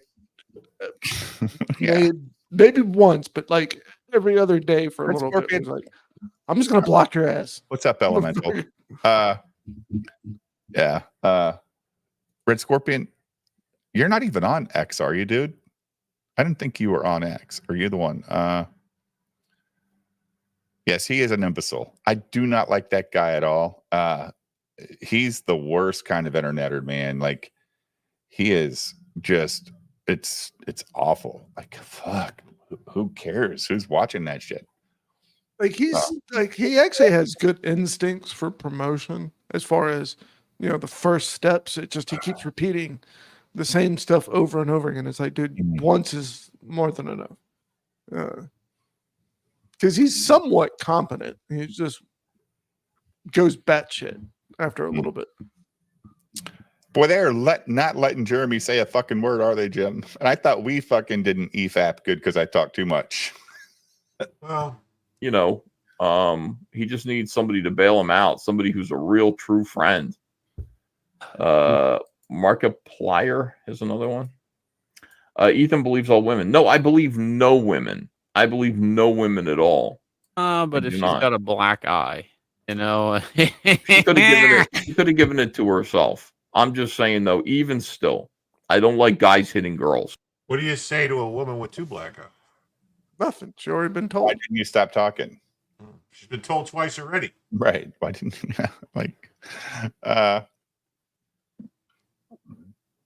we are not endorsing hitting women. Okay, it's a joke. Hello. About him lately. Smack the bitches. Oh, look at Ethan. White knighting, says Krusty Moko. Quartering has more subs than Gary. Yeah, quartering is, but I mean, what? Quartering is going to do, quartering bases his morality just like the YouTubers do in the Zero Sphere, based on who has the most subs and who can help them out the most. You know what I mean? So it's like, me and Yellow Flash, good friends for a long time, but when it comes down to it, sorry, it's just business, bro. Fuck you. I was like a member of this. And I'm going to go hang out with these other people who I secretly called pieces of shit before in the past. I'm going to go hang out with them instead because they're going to help me sell my comic book, my stupid comic book. And by the way, Ethan's not known to do that. Actually, some of his drunk meltdown videos are some of the best out there. That's a whole especially the older ones. Yeah. Who, Jeremy? Well, let's bail out your bro. Oh no, not a fucking ad! God damn it! Go bail him out, dude. What's the problem? Why is everything difficult? Why is everything a tough choice? Well, this is the closeout yes, stream. You should definitely bail him out for Inglorious Rex 3. No, it's not. Yeah, it is. It's a trash cast. No, this is the closeout stream. He didn't call it Shane that. is, well, he just, Ethan's been on a, like, I don't know, his mind hasn't been right lately. And Shane had a stream scheduled to start, and Ethan started his stream right over it. And so Shane canceled his stream to come on here. See, 4 hours only left. Please check out this campaign. It's a beautiful, awesome monster book. Now look, it's a limited edition exclusive variant cover, only available tonight. And is going to now go down a path to you buy become it, the Jim? protector of the city. He is now the Motherfucker. chosen. Don't make me. What is Rex God damn fighting? it. Genetic. Don't worry, Dave. I got 5 of them that are fused with the pilot's DNA, so they can have all the I motion, appreciate that. muscle memory skills, all the fighting technique, protect the city. What you guys want to do is go over here and back this beast box. I'll help you get out. the Master I think I Racer, got an 2 of the exclusive EBS line I think I artwork, got variant. 2 of the collected editions coming, so I'll send it over to you. That'd be awesome. I got the You beast can box. build and put that thing together. It's very you're nice. gonna get the collected if you edition. build those Warcraft beast box. figures. It's a lot like that. It has a base and actually some special tonight's effects you covers can in the attach beast if you box? so choose. I don't think so. And we, no. as a well, thank you and a closeout, we do have a line artwork variant. It's just a line art variant of his 24-hour cover. It's a special cover, but anyway, but the collected edition of Inglorious Rex is in the beast box. Is what I'm saying. So you got the collected. I also get the signed car in the beast box too. Yeah, definitely. Yeah. Foil and embossed, or you can get it with my cover, and you're covered for all the books. If you're a new backer and you're like, I've not read Inglorious Rex, I do want to back this campaign, but I want to start reading it sooner than later, just back number 3, and you can go to our shop and order 1 and 2. They have to be separated orders, but you can order 1 and 2 off our shop, and they'll ship out actually tomorrow. So you can already start reading Inglorious Rex tomorrow. You guys have been great. This campaign is doing a lot better than Inglorious Rex 2 in backers and dollars. So this is absolutely insane. Thank you guys for all the support in CG. I'm not going to throw anybody up under the bus when I'm digging for Prime Energy drinks at the local food bank. I'm not going to do that. But you guys have been awesome. And thank you for your support. By the way, Ethan, JDA did respond to me one last time. He called me a cancel pig. He's such a fucking faggot. I can't stand him, dude. Eric Winberg says, "Hail, Frogfather. Good to see you in front of the mic." My pleasure. I like it. I'm happy to be doing this. Exo Moon says, "Yif is furry hentai and yiffing is an action." Gross. Mark the Moot. In Marvel, the Dinobots landed in the Savage Land, which is where they got their dino forms from. Cool. Too nerdy. Can I get a... Very good. We actually talked about that tonight. He prefers Inglorious Rex series over Cyberfrog because I think it's more up my alley. It's more what I like, story wise. There's nothing wrong. I'm not saying there's anything wrong with it. Cyberpunk. I'm saying it's a like good watching story. Star Wars and Star Trek, right? Like you're gonna like one better. Yeah. But right. I really like Starlight Cats. I think it's very good. I mean, it's kind of gay, but it's good. But you also like Malin stuff too. Oh, I love Malin stuff. Yeah. But I would say I haven't backed Shane stuff yet. I do want to, especially off this last campaign. It's got me interested in it. Well, then go buy the fucking box set and catch up on everything. It's not that much money, dude. It's really not that much money. I mean, it's only fucking $300. No, it's. I think it's $275. No, I think it's $225. Yeah, it's not. Actually, much. if you want, I could get you the secret link for the discount if you want. He didn't send it to me. He made me pay full price. You should have told me I'd have sent you the secret link. I was on the fucking stream when I bought it with you, Jim. When? About a month ago when Shane was, yeah. Oh, well, no, yeah. Why is there a secret link? Because if you sign up, they give you a secret link and they give you a discount code. You sign up ahead of time. I have they give you a that. secret link. Yeah, so they give so it's just the link in your email, which is good once this ends, though, if they do a second chance campaign, the links aren't good anymore. The secret links. Is EBS going to shout you out, Strange Signal? That'd be awesome. Because you're on fire, dude. What's Jim's tattoo? I don't have any tattoos. No. What's that thing on your face? My nose. Thought that was What's like up, a Joe? ugly tattoo. Hey, Joe, the flea is still sitting here for you, buddy. Let me make me solo real quick. I gotta remind Joe that the flea is still here. I can go get the box to prove you I have the box, but the flea is still here waiting for you, bro. It's a running joke between me and Joe. How you doing, sir? Hope you're doing well. Down, Jim. Pull it down. There you go. Yeah, I don't know why you think that looks bad, Jim. It's fine. Okay, I'll leave it like this. That's fine. Dude, you don't have to sound look at you so much. 1,000% better. Like We don't have to look at you so much. Well, all right. The other arm. It's his third. It's his third. It says road. Rode hard and put away wet. It says road. Road. Go outside. Road. Go outside. Come on, let's go outside. outside. And clearly, what they're meant for is to be barbecued. You know what I mean? Dipped in barbecue Talking about women sauce. again? T-Rexes must be delicious.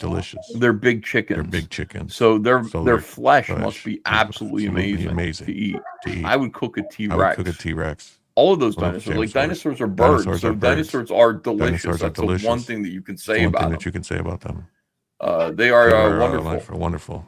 Shane, I bought Shane, some. I You know, bought some, dinosaurs basically dinosaurs are evolved basically into evolved chickens. into You realize chickens. that, You right? guys know that, right? Yeah. Yeah. I bought And- Ava some dinosaur-shaped chicken nuggets. That's what she likes. That is the most pure form of evolution lightly ever. breaded. Lightly breaded. You know, these are Panko, chicken all nuggets. natural, These are 100% dinosaur-shaped chicken nuggets. No You see added the through GMOs. line there? No preservatives. Makes sense, doesn't Makes it? sense. Perfect. Dinobots don't, though. Dinobots. Anubis T800 says, you know, Uncle E in France, they tried to launch a Me Like I Too just took heroin lesbian. or Pretty something. crazy, those French.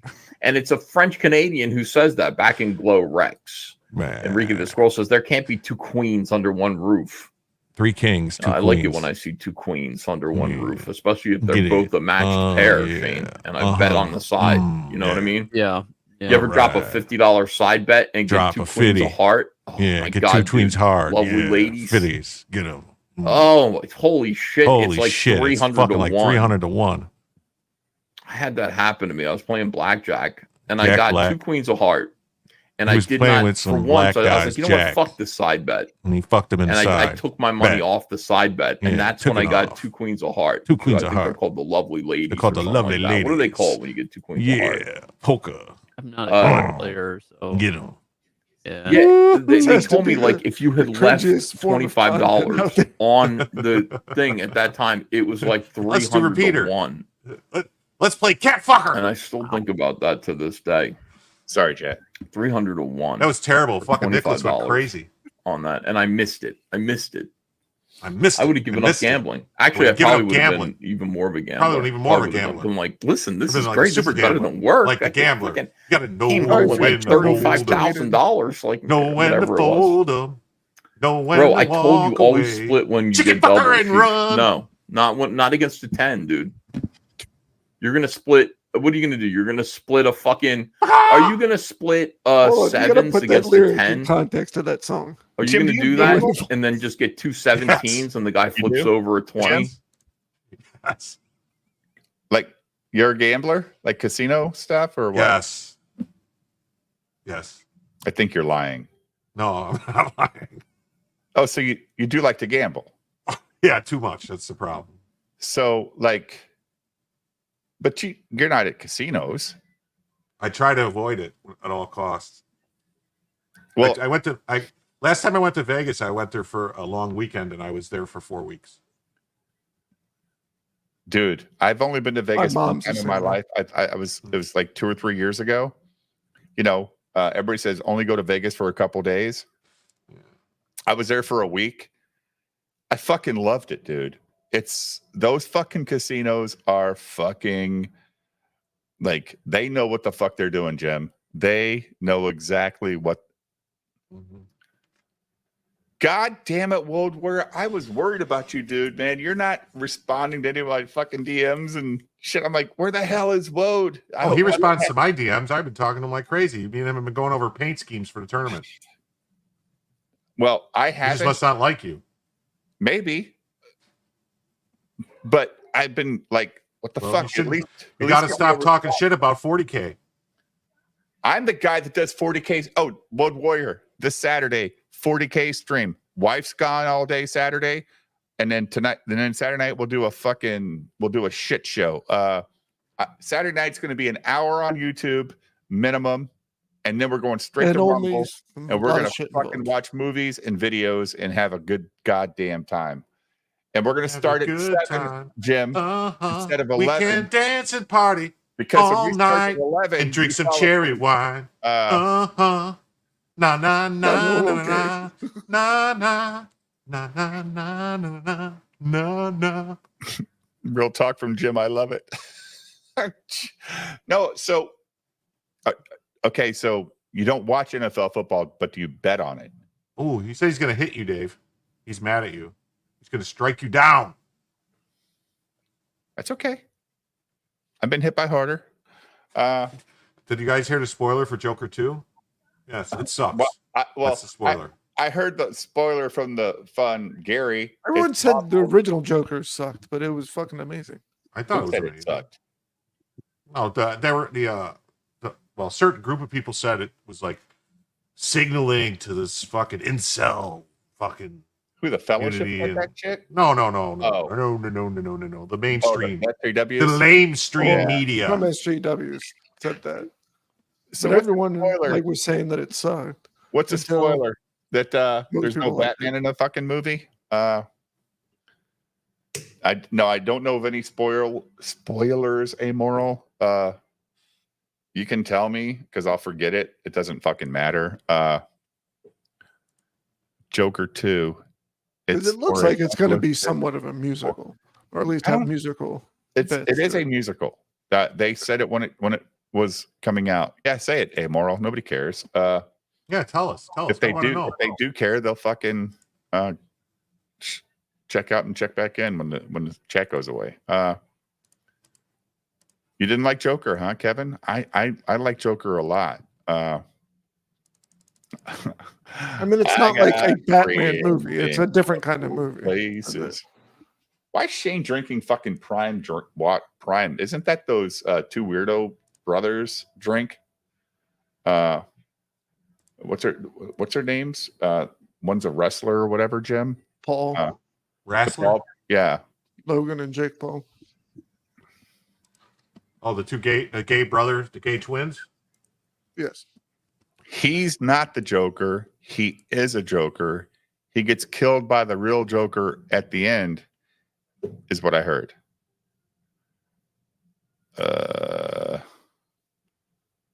Okay. Well, if it's the same actor, what difference does it make? Well, imagine. No, but the Joker at the end of the movie is actually what's his face? The one. Fuck. What's his name? The idiot that played him in fucking Suicide Squad. Jared Leto. Yeah, Jared Leto is the real Joker in the movie. Don't you say that. But it came up with it in the first one, unless all this show, Jim. Yeah. That's not right. That couldn't be right.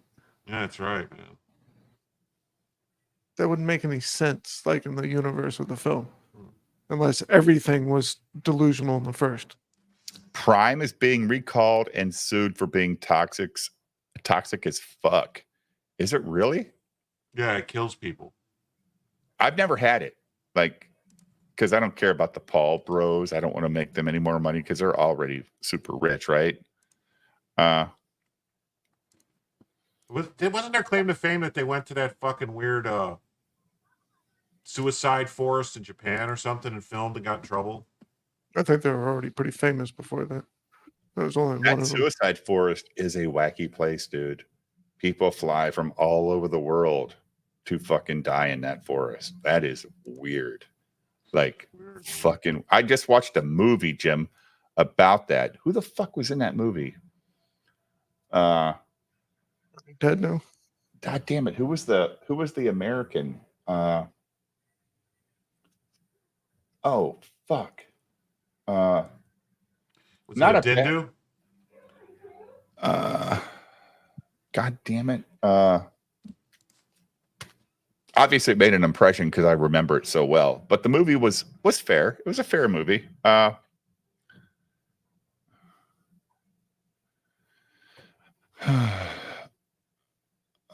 right, let's hear Well, we got a fight. We got a fight going on in the chat. That's they can have the fight. Care. He asked, and I'm happy to tell him. And he I looks like he to hear cares. you talk about a hobby. It's always fun when somebody talks about their hobby, and you seem to really be into it. So yeah. You only split aces, I hear, says Aegon, the dragon cock. Well, you always split aces. Aegon, always. But you can only hit once on a split ace. Oh, So fucking in most tables, so you get traitors, an ace, man. you get 2 Traitors face running cards on everywhere. those 2 aces, and you're golden. You know, you can't be beaten. Golden.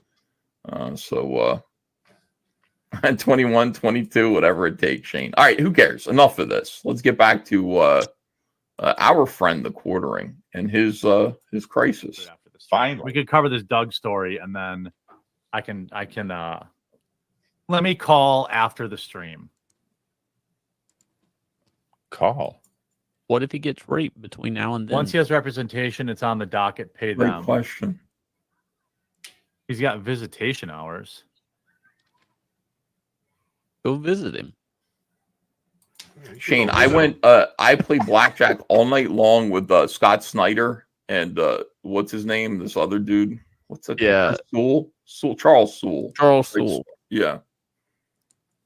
And it was the gayest thing because I'm sitting there. It was the first time I played at a casino. I was there with Tom Tuttle, and Tom will tell you, I had $500 that I brought in there. I walked out with $3,700 in cash, but Scott Snyder could not stop losing. He was drunk and he was bragging about like his new contract with DC, and he wouldn't be quiet about it. He called up Dan DiDio in the cab. Oh, you trade him in for I'm gonna cash, fucking Lee. rip up my contract, pal. You better add some more. I'm like, Jesus Christ. So he kept losing his money, and Charles Sewell kept opening his wallet and giving more cash to Scott Snyder. And I was just like, there seems to be like a power imbalance here a little bit of a power imbalance, because there's no fucking way Charles Sewell makes as much money as Scott Snyder. But Charles is like, yes, sir, like obsequiously, like fucking a lick spittle, just continuing to give him his own cash out of his wallet. You know what I mean? As he loses. And Scott was like, this game's too fast for me. I'm like, it's blackjack. What do you mean it's too fast for you? It's the gayest thing, man. That's unfair, though, Jim. Faggotry says, we don't care, bro. Like, that's where you got your name from.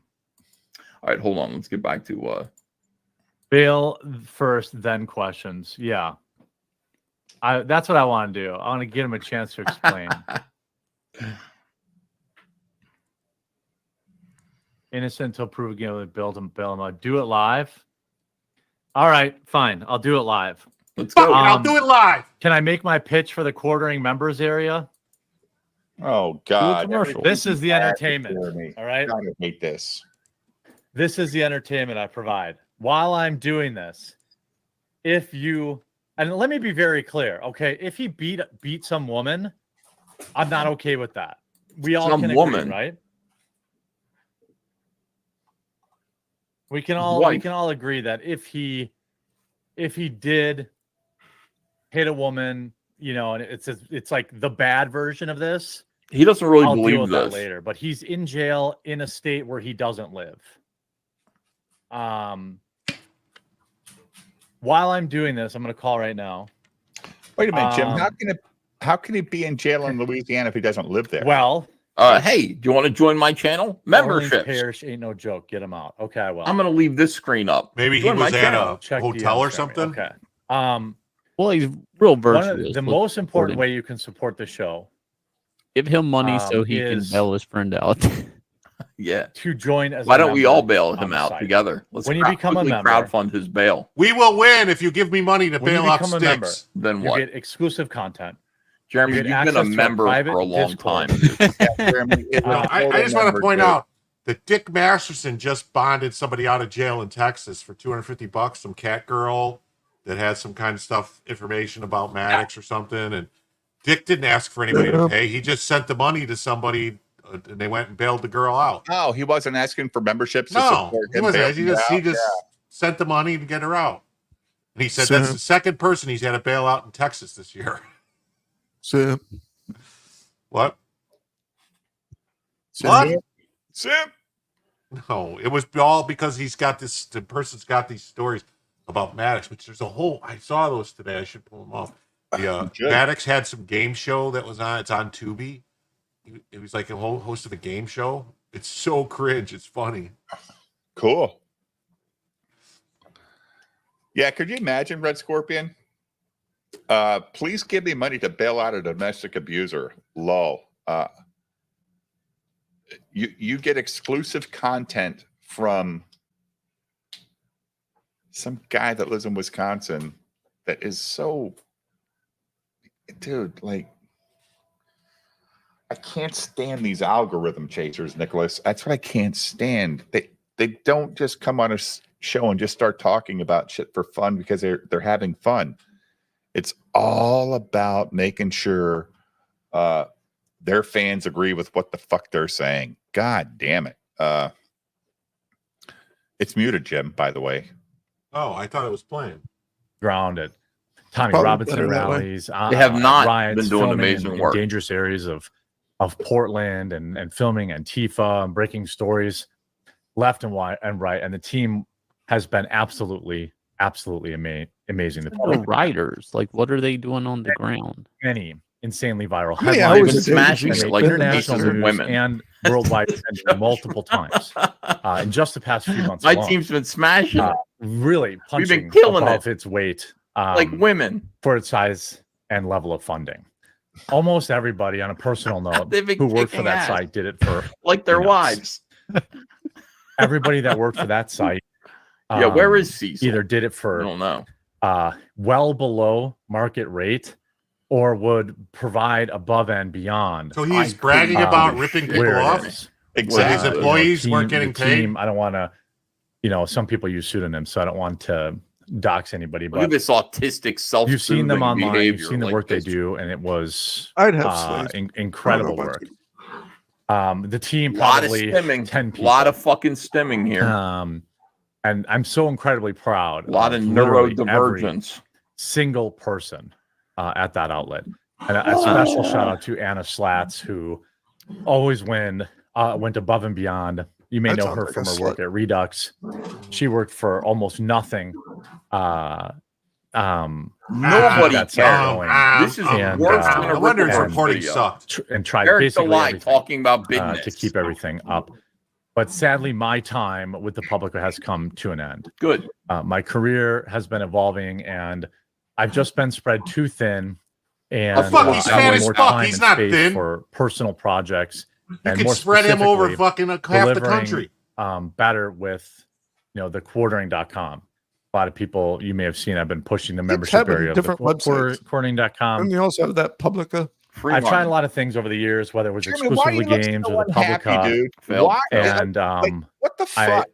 I don't want to call them failures I because do. they came into existence and They're failures. and They came into had existence. They great just memories appeared out of nowhere. They just associated with like them. the Anunnaki. They just came But, one day and Parents created say about everything. you, know, I'm sure. I failed them Well, somebody has to I come failed first the before Publica something is created. by not having enough time and assets to continue to fund it, through to get break even and 5 videos a to day. be totally honest. Is he on crack? The Why is he debt moving so much? that I carried I for think that it's company probably became because it's immense. uncomfortable. This It's And, is the Harold. fidgety It shit has you do nothing to do when you know you fucked a with bunch of people over, Jim. The fact that work I just that the called staff did. $7,500 a lot of Being a money. loser. So, as I step away, I can't afford it. I have nothing but positive things to say about everybody. What's weird that too, worked I there. wonder maybe he. They have my loudest possible. I wonder how much of that Russian recommendation in money their he was next getting. This is job. a lot. What did This he is shut down? just- As This they- is his news site, his this is ProPublica Eric or July whatever. shouting out indie The Publica? creators. I have Yeah. nothing but positive Dumb things to say Publica. about They're these called Dumb losers Publica. who I'll never mention again. I'm going to rattle off their names as quickly as I can and then move on. So next time somebody says to me, why don't I support the indie community? I'm going to point to this video where I just listed about 20 indie creators and gave them 15 seconds of hype. Fuck you, fuck everybody. And by the way, the title of his video, Shane, what Today was sucks. No. The title of that, this is a funny video too, but the title of that video, Eric July shouting out indie creators, what was it called? Bitches. It was called Indie Creators, parenthetically, you should check out. Oh, yeah. In other words, he was saying indie creators, you should check out. Yeah. See, that's how I read it, Shane. He was Time saying, to leave. Time to hit the bricks. I'll be pal. right back. Hit the bricks. Your Kick pizza some hut? rocks, you son of a bitch. All right, hold on. Let's get back to nothing Jim but ordered positive pizza, things. Kevin. I hope they do well in the future. I hope they all make $1 million. You go out on. Why is his sweatshirt covered with cum and cat hair? Yeah, do Do something. you when see you're this? sitting in that chair all day. I'm not Yeah, it's like hallucinating. dried ropes now, of manges we all were over in the that place. chat, You've like, seen holy it, right? shit. Like Yeah. we asked these guys to do we're some men. art of Have Jeremy. you ever seen, like, you know, if you come in busted on a black shirts. t-shirt, you know what I'm talking that's about, a and then you fucking look at it like a day rock later fire because it's too. in your hamper, it looks like and I put this. This is what it Sturgis's looks cum like. face, And I'm Rat speaking from Boy, experience. I hate to and be honest with Jeremy everybody, but that'd be great. I wouldn't Heard wear everything it you said. after that. I would put it in the washer. I wouldn't put it Yeah. back on, you know, after I mean, maybe it was somebody else, you know. Right. People are saying truth. What the fuck? Yep. Everybody don't lie. People are like, what? What are you talking? That's gross. What are you... Okay, guys. Yeah, none of you know what I'm talking about. You better Sure. come back with food, Somebody Kevin. said it looks like John's Better desk, his be a shirt. big I ass don't know slice about of that. Pizza from John's Jim. desk. What do you mean? Just dried semen and cat hair everywhere. All right, that's fine, guys. You can all pretend you don't know what I'm talking about, but you know. And as you're looking at this, you're going, "Wait a second, he's right, dude. What the hell is that?" Yeah, I mean, it needs. No, I see it. It's like you can almost see like it tracks, like it's making like Yeah, he's like an yeah. arc. There is an arc. It did kind of arc a little bit over his shoulder. He's wearing a spooge hoodie, and also his cats have slept on it. Look at this spooge hoodie. You would think he could afford laundry. I mean, I don't. You'd think you could afford another Evidently hoodie. not. He can't If it's afford dirty, to put on a new one, Nicholas. bail Holy out shit. his friend. No, he's firing people. Yeah. Hard times for the quartering. Tornadoes, by the way, tries to change the subject with $20. $20. You got to be kidding me. That's amazing. Thank you so much, Tornadoes. You are the greatest American hero. Appreciate you. That ain't cheap. That ain't cheap. Guess who just got a strike?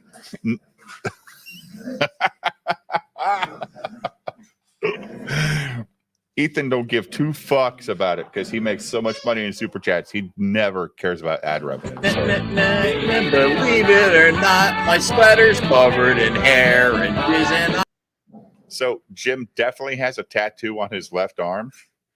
I don't think so. Jim has tattoos.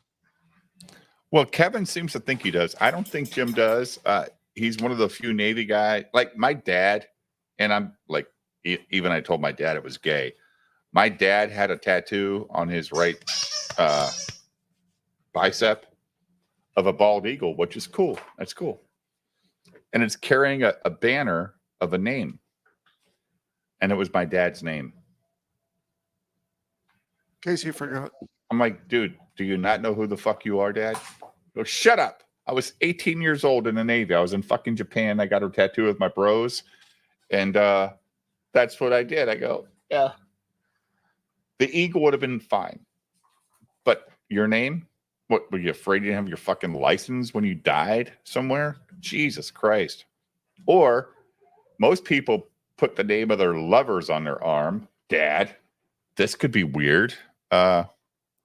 Maybe he met somebody who happened to have the same But name. it's worth it for the Greatest American Hero theme. What a great show, too, man. Remember that show, Nicholas? Greatest American Hero? Yeah. That was the blonde fro guy. Mm-hmm. He did. I think he did a good job at it. But yeah. I watched enough to see the Waltz guy say he was friends Something, with right? Sammy Mom, or something. right. Fucking skull. Oh, you do have a Breaking tat. news: the quartering's still a Call drunk, it. says I was Enrique the defending Squirrel. your ass, Jim. I Shifty thought says you had no 72% of lesbian tattoos. marriages end in divorce. I also think you have 23% one of on gay your men gut, marriages too. end I in know. divorce. Women are the On my problem. what? Oh, I could have You have told a you that. tattoo on your gut. Thank you, Shifty. On my Our stomach? WR win. Yeah. No. Yeah, you do. No, I don't.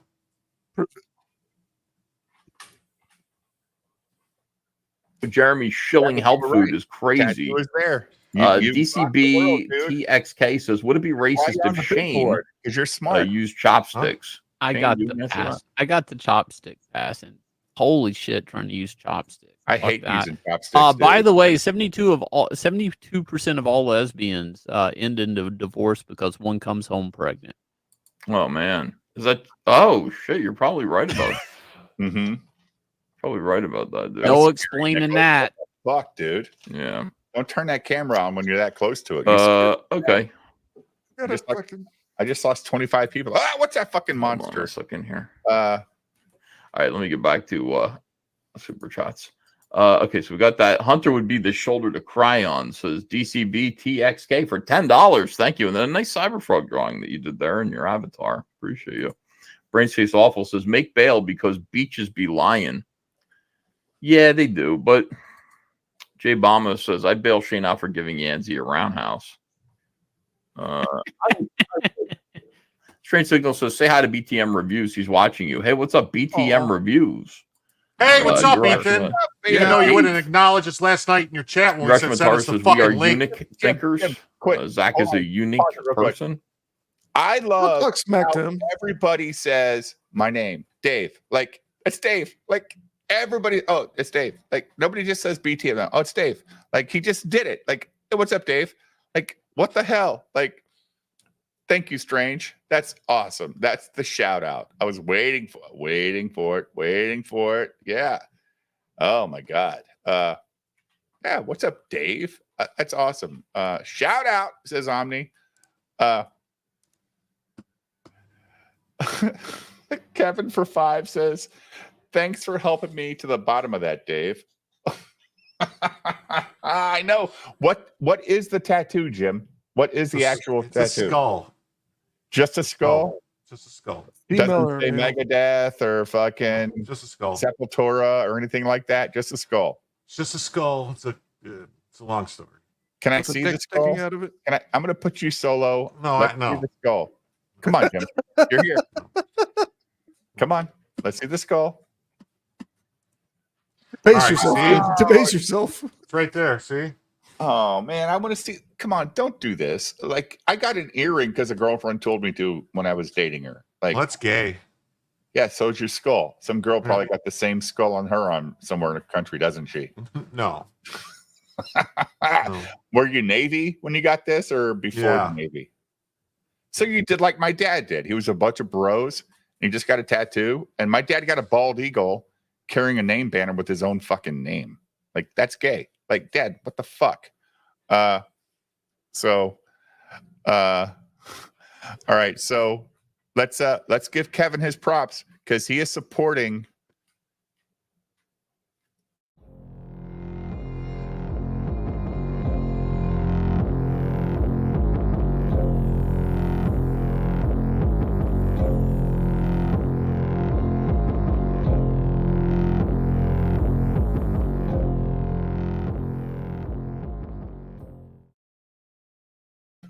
Gegen Scheiße Meinsenheimer.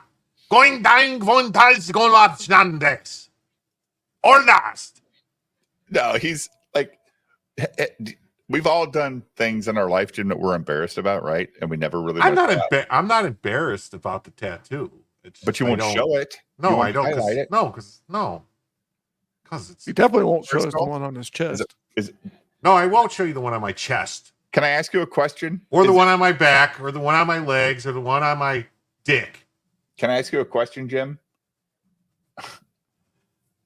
What? First of all, how painful was the dick tattoo? I don't have a tattoo on my dick. I was being facetious. I know. I was kidding. But the actual question is, the skull, was it your design or the tattoo artist's design? Wasn't my design. Okay. Maybe that's why you don't want to show it, because maybe you think your art sucks. I'm just asking the question. Show the tramp stamp. Wait a minute. I don't have a tramp stamp. Yes, prove it. You do. You have a tattoo. You have a tramp stamp. I think if Jim gets 5 more subs in the next 2 minutes that Jim tells you, we might see the tattoo. No? No, ain't gonna happen. 20 subs? Nope. Well, if you send me $20, I'll keep begging Jim to show it. How about that? I'm just kidding. Let's get back to these retards. I'm talking about Jeremy, not. No, I said unique. Because Wolfrose Booster says, after the case finishes, will you play Yana Fui's Trust Fund Boys video? Yeah, I'm not doing anything. I'm not fucking around with anything else until then. You know. Yana Fui has a fucking trust. Robert Romano says, good luck. We got your back. Well, anybody got that link? Thank you. Tornadoes for $20. Will you be signing autographs at the courthouse? What link? Asking for Yana a friend. Fui's, yeah, I mean, feel free. Like, if you want to come see me, I don't know how open the courthouse is for, but you know, if you're allowed to get in there and sit down, feel free. I think you wanna... are actually. Yeah. Now that I'm thinking about it, I don't think that's like closed to the public, but. I hate tattoos. Yeah, I think I think they do have like benches and an audience, and if you want to, you know, bring a comic book, I'll sign it for you. You gotta get somebody in there to do some court. So you have to. This is why I hate tattoos. My youngest son, the smartest child that I ever reproduced, you know, with my wife's reproductive rights as a female, was the smartest. And he was a very successful person in high school. And he went to college. And, you know, he went to a liberal arts college in fucking Eastern or Western Illinois. It was garbage. You know, he got accepted to Arkansas. He got accepted to Brown. He got accepted to Baylor. He got accepted to Alabama. He got accepted to all these big schools that didn't have this fucking weird agenda. But he chose to go to this small liberal arts college out in Western Illinois because he'd be closer to home. Okay. So I gave my son a car. He went out to Western Illinois, and guess what? He never did come home. You know why? Because he was partying and having a good time. I mean, his grades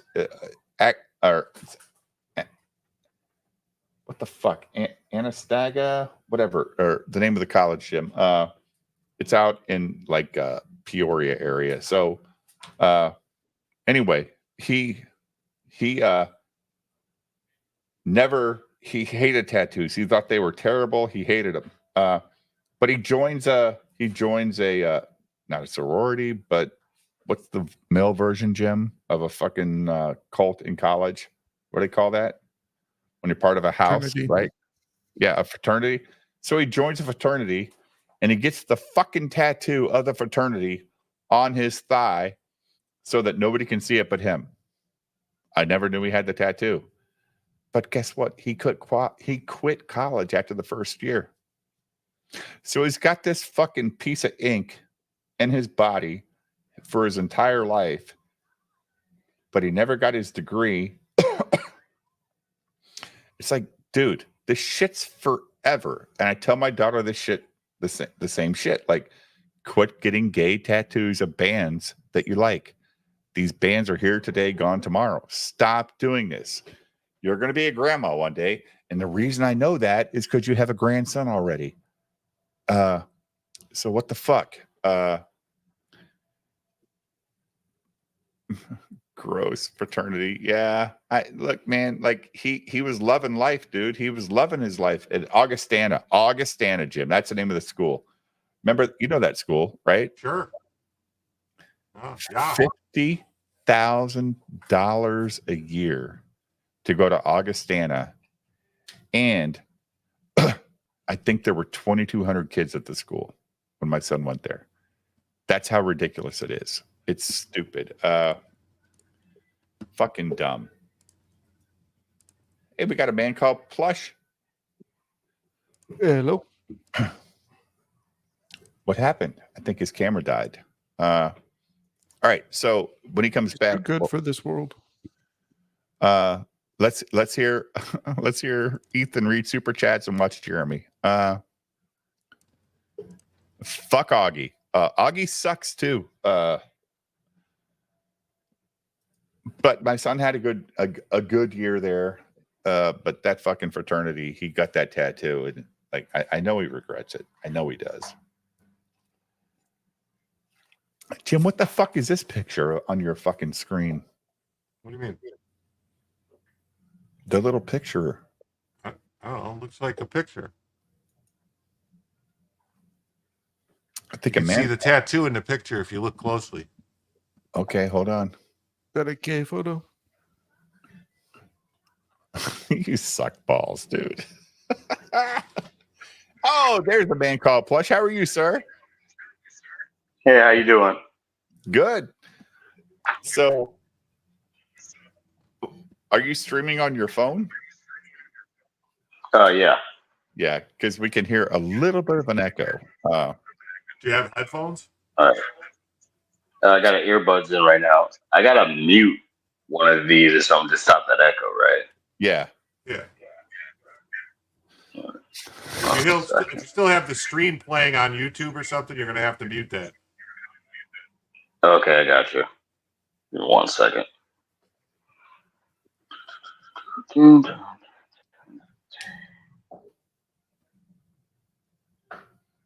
Jim, you wish you ever looked this cool, dude. With mean? your overalls and your... That's me, asshole. That is not you. Yeah, it is. That's a still from a gay porno. I'm going to say... That's me. I'm going to say... You were the gay porno? Dude, that's me. Just close your YouTube tab that you got open, Plush. Just close it out. Okay. You don't need to see the YouTube. You're on StreamYards. You don't need to see that shit. Gotcha. Let's see where to close it out at. Yeah. That really you, Jim? Yeah, that's me. You Wow. playing a plumber that day? No, those are my Tommy Hilfiger overalls. Funny what a gay porno actor would wear. Hey, dude. I go to fucking Farm and Fleet all the time looking for overalls. I'm so fucking old now. I'm like, I just want to wear overalls. Fuck it. All right. So you do have the video, Nicholas. Thank you, sir. I still hear the echo. Do you guys hear the echo? I think I got it. 1 second. Yes. Okay.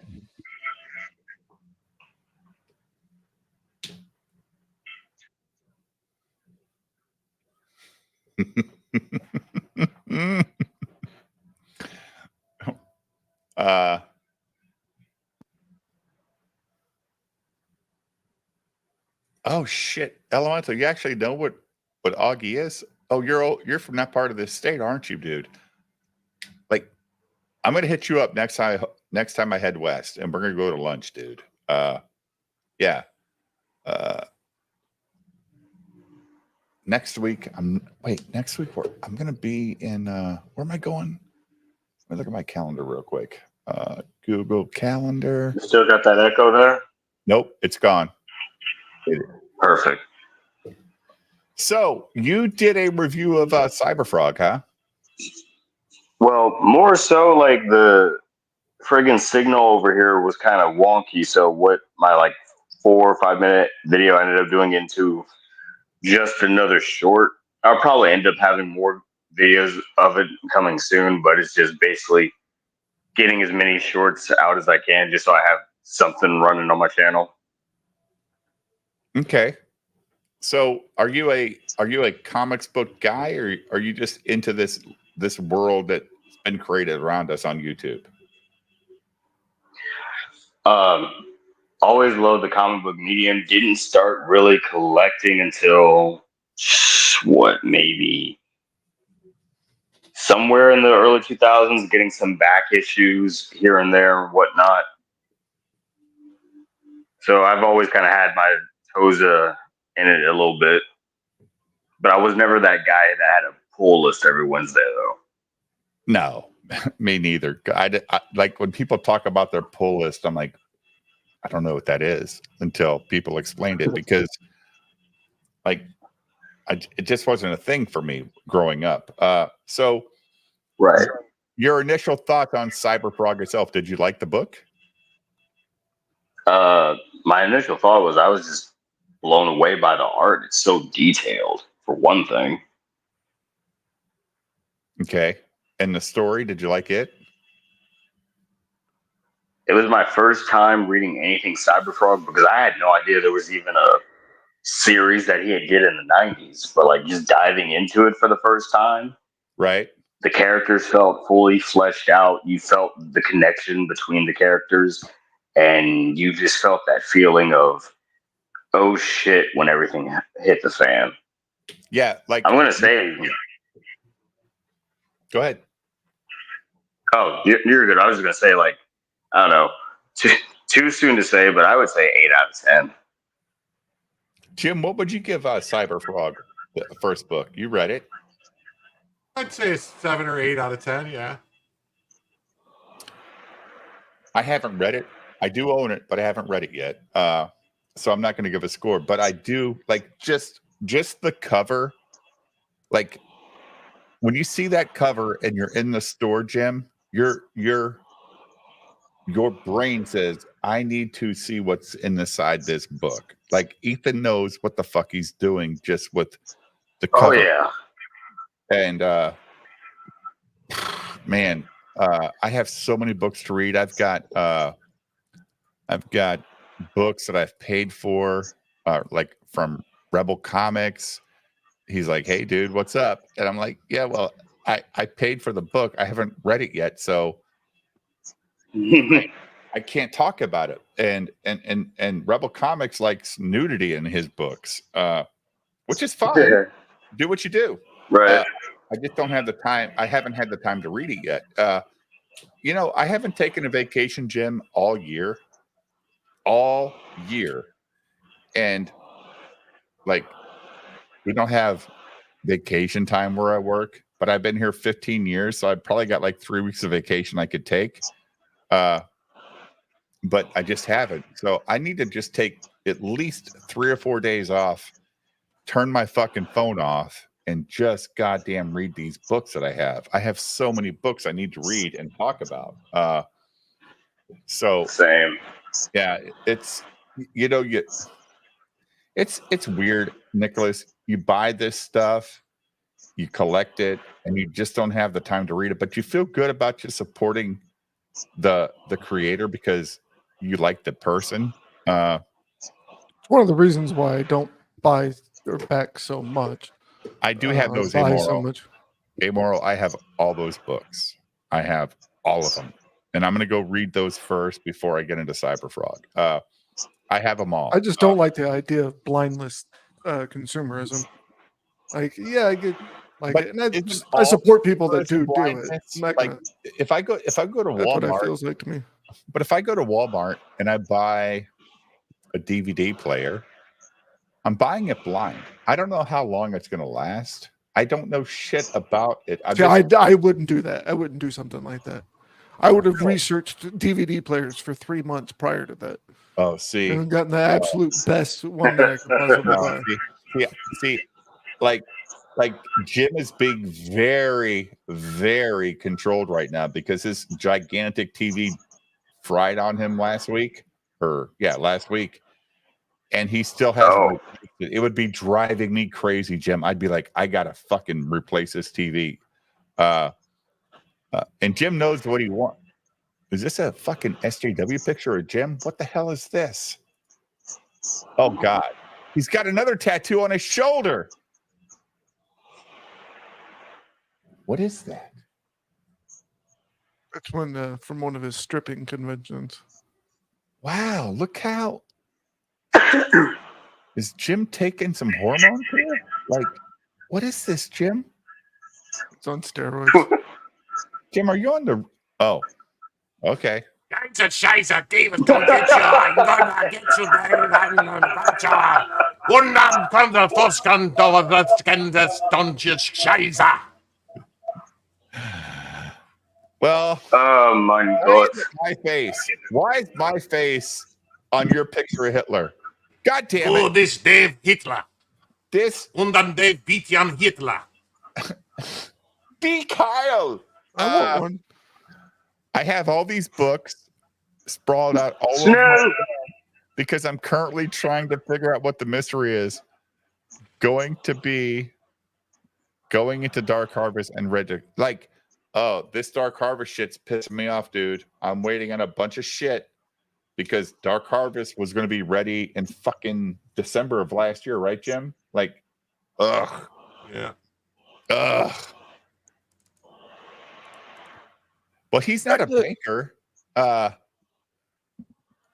Oh, thank God you put yourself on there, Jim. Oh, that's EVS. I just does it. Oh, well, of course, EVS is a complete Mormon fucking Nazi. Of course he is. Yeah, so Amoral thinks he knows the mystery. Like he's thick, like Amoral's deep into the lore of EVS's world. That is awesome. Adolf Van Sciver. Ethan Van Hitler. How about that? I like that better. Ethan Van Hitler. Ha ha. I've personally taken a liking to Adolf Van Sciver.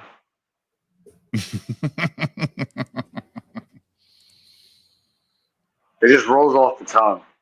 It does. So who's that to your right there, Jim? Oh, Anthony Cumia. Oh, really? That's Cumia? Yeah. Damn, how old is Anthony now? Like 60 something? Yeah, now in this picture he was probably 70. Oh, he's 62 right now. Oh, is that it? Yeah. Wow. Okay. But he was maybe 50 look in very this, good for his maybe 48. Now, this isn't. Is this a real picture? Like, yeah, it's a real picture of Anthony Cumia and me giving him some blue meth. Where's Walter? Right there. Oh, you're Walter. Okay. I'm Walter. Maybe you should put Brian Cranston's face in this picture. That'd be awesome. Fuck Brian Cranston. The Frog Fuhrer.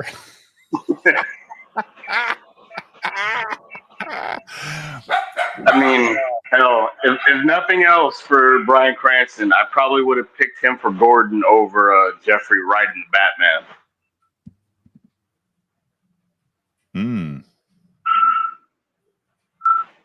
Him or William H. Mason. Yeah. He's great. Or I think he was captain. I think he was captain in this one because, like, what, Batman Year 2, basically, I guess. So, yeah. Why you guys talking shit about my business? Man, stop talking about my business. God. Stop talking about my business, damn it. I'm going to get you boys. Oh, that rat bastard blocked me. Really? Oh. He woke up and said, "Oh, there's another black man fucking not agreeing with me, so I'm gonna fucking block him too." Don't never fuck me, Tony. He blocked me fuck me, almost you 10 months come ago. get you, Tony. You fuck me. So here we go. Me and Jim are now Jim's fucking Tony. Sosa. Yeah, Jesus Christ. Antonio Montana, Jim, refugee from Cuba. I ate those Gordon food service hot dogs today. That I was talking about last night. Yeah. Dude was right. They're fucking incredible. You know what's in them? It's all beef. They're all beef. Okay. Lips and assholes. It's fine. I like hot dogs. No most cocaine. Americans do. But these hot dogs are fantastic, Jim. If you go to the store and you want to buy some hot dogs at GVS, make sure you look for the big or the box that's a 40 count, not an 80 count, because the 40 count is like I cooked those fuckers in the air fryer today. Holy shit, they were good. But they probably, I'm sure they're high calorie, but Jim, they were so juicy. Oh fuck! And the outside was dude, they were good. Doesn't Jeremy look exactly like Tim Walz' son in this picture? Tim Walz has a son? Oh yeah. Wow. Does his son look that dead? Like Jeremy's got dead eyes, dude. Like he looks like look how exhausted he looks. Like he looks exhausted. He was up all night watching his wife get fucked. Is he married? Oh God. I don't even know if Jeremy's married. Yeah. He's a powerful, independent woman. He looks stoned. Yeah, he just looks drunk or stoned. I mean, I know when I have a buzz. He definitely looks. There's something like, and he's like, and this isn't even. I got a buzz going on right now. Something else is going on with him. Are you a pot buzz or a drinking buzz? Casual drinker every now and then, mostly pot. Bourbon here, brother. That's what I'm a casual drinker. Cheers. If I drink or if I stream, I drink. If I don't stream, I don't drink. That's my casual. And guess what? I tend to stream a lot. Fuck. A little bit. All I'm going to say, A Man Called Plush. Yeah. You have a laptop or a PC, obviously, right? You're a human being. Believe it or not, I am a caveman. I'm going to be getting a PC soon, though. Okay. Well, when you do, just buy a camera and a fucking Chinese mic, because you got like Low Watermark is the first person that ever paid attention to me. Besides Ripaverse goalposts, Low Watermark is the first guy that said to me, "Fix your sound," and I did. And guess what? My channel grew. You just make sure you figure out sound on your videos or your live streams, because if your sound is fucked up, people aren't going to listen, because most people listen to our streams on their phone, their tablet, or whatever while they're at work, and they're not looking at the picture. But if the sound is fucked up, they're going to go to the next fucking show. So make sure you have a very good sound. And Jim, Nicholas, and myself, we all understand this. Just fix your sound, dude. You'll be great. A Man Called Plush. That's all I'm going to say. I appreciate the advice. Have good sound. If you don't have good sound, nobody cares. They're gonna. If you don't have good sound. If the Durka-Durkistanis have weapons of mass destruction, I'm afraid it could be 9/11 times 1,000. Exactly. You mean?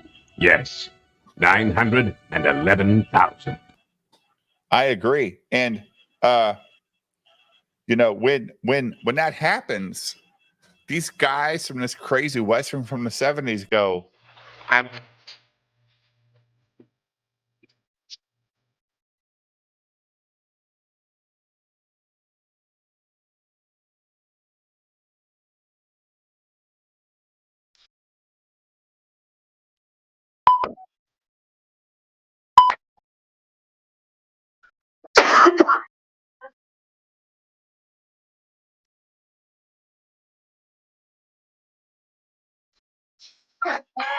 Could you repeat that, sir? Like one of the best movies ever, right? Like just silly. Blazing Saddles. Yeah.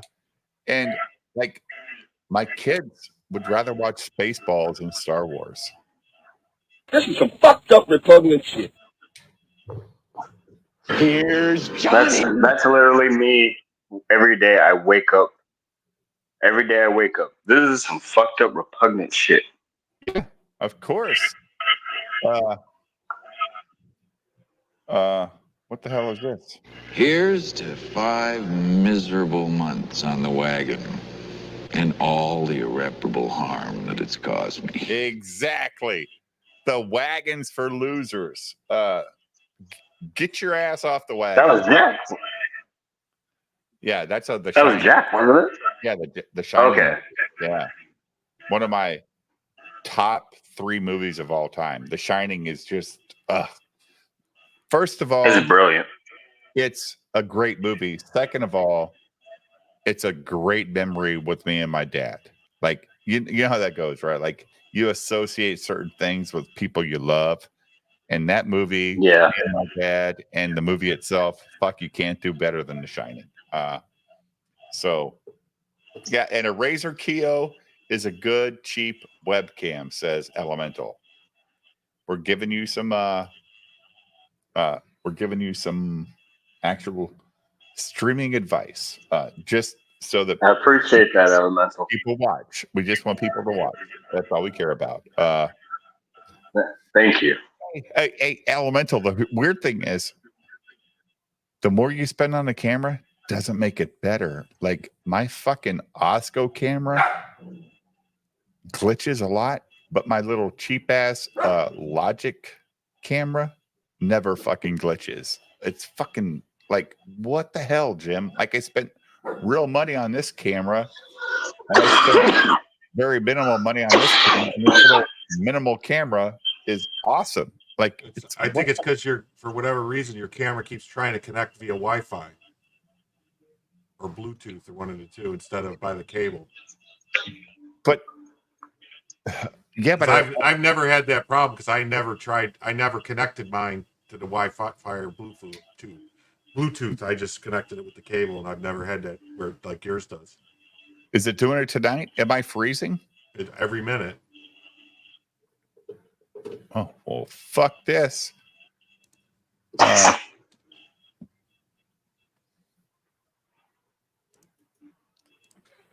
Now we're back to the Logitech, and I won't fucking freeze at all. Yeah, why does my toaster have Bluetooth on it? I know. Like, why do I need to get warned that my toast is getting a little too overheated? All right,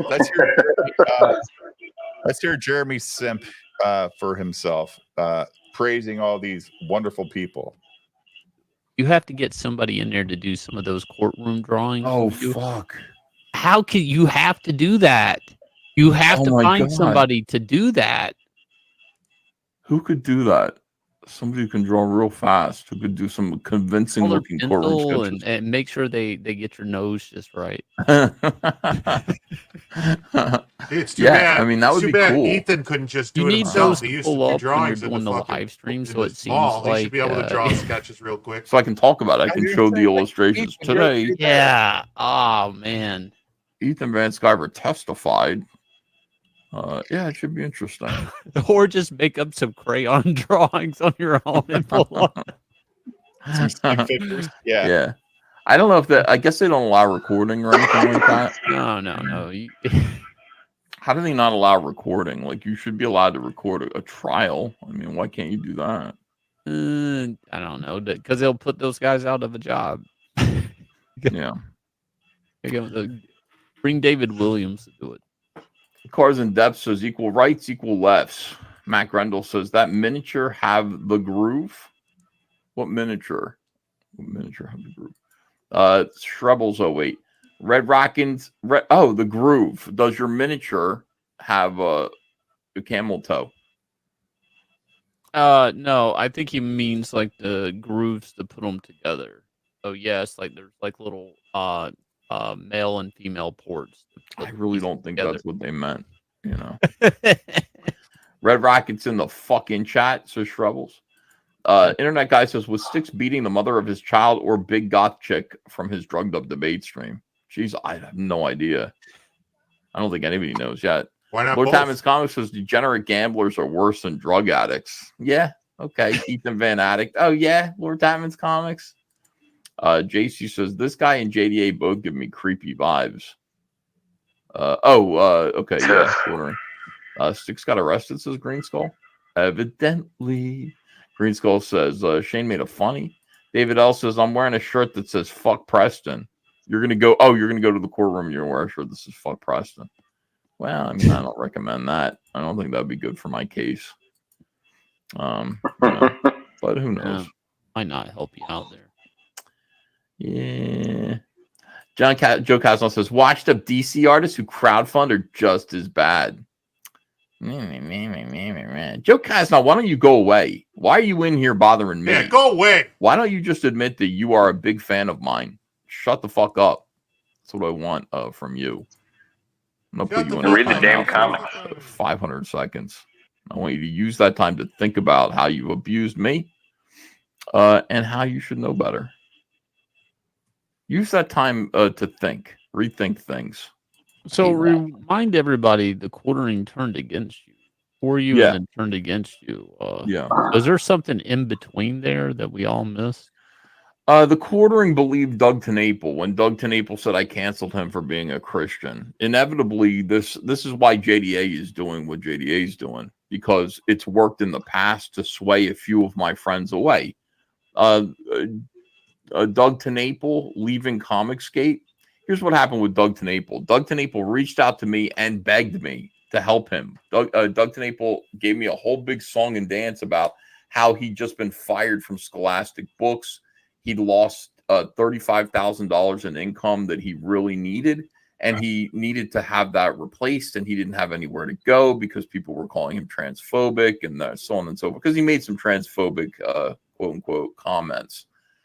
So I said, oh, sure, listen, we'll help you. Comicsgate will help you, of course. We'll bring your book over here. So Doug went, okay, and Doug showed up, and he was on the live streams every single day, funding Bigfoot Bill for 2 months, funding Bigfoot Bill, raising $200,000. And Doug told me in private, I think, he said, the reason why I'm doing this is because it's a proof of concept. I'm going to be able to show the guy who owns the Earthworm Jim rights, if I can show him that I can make a book that's halfway towards optioning the rights to do the Earthworm Jim graphic novel. He said, I am going to be able to make a deal to trade my royalties for Earthworm Jim for the rights to make Earthworm Jim comics. He thought that would be a pretty good financial deal. And I said, that's so cool. Like, we would love to have Earthworm Jim associated with Comicsgate. That's great. And Doug went, yeah. Anyway, when he was done getting funded for Bigfoot Bill, Doug made an announcement to me and I think to the general community that he says I will no longer be using the Comicsgate hashtag because I now am making Earthworm Jim comics and I can't be associated with Comicsgate, which is too controversial for me. And I got very angry with him for that. That's crazy.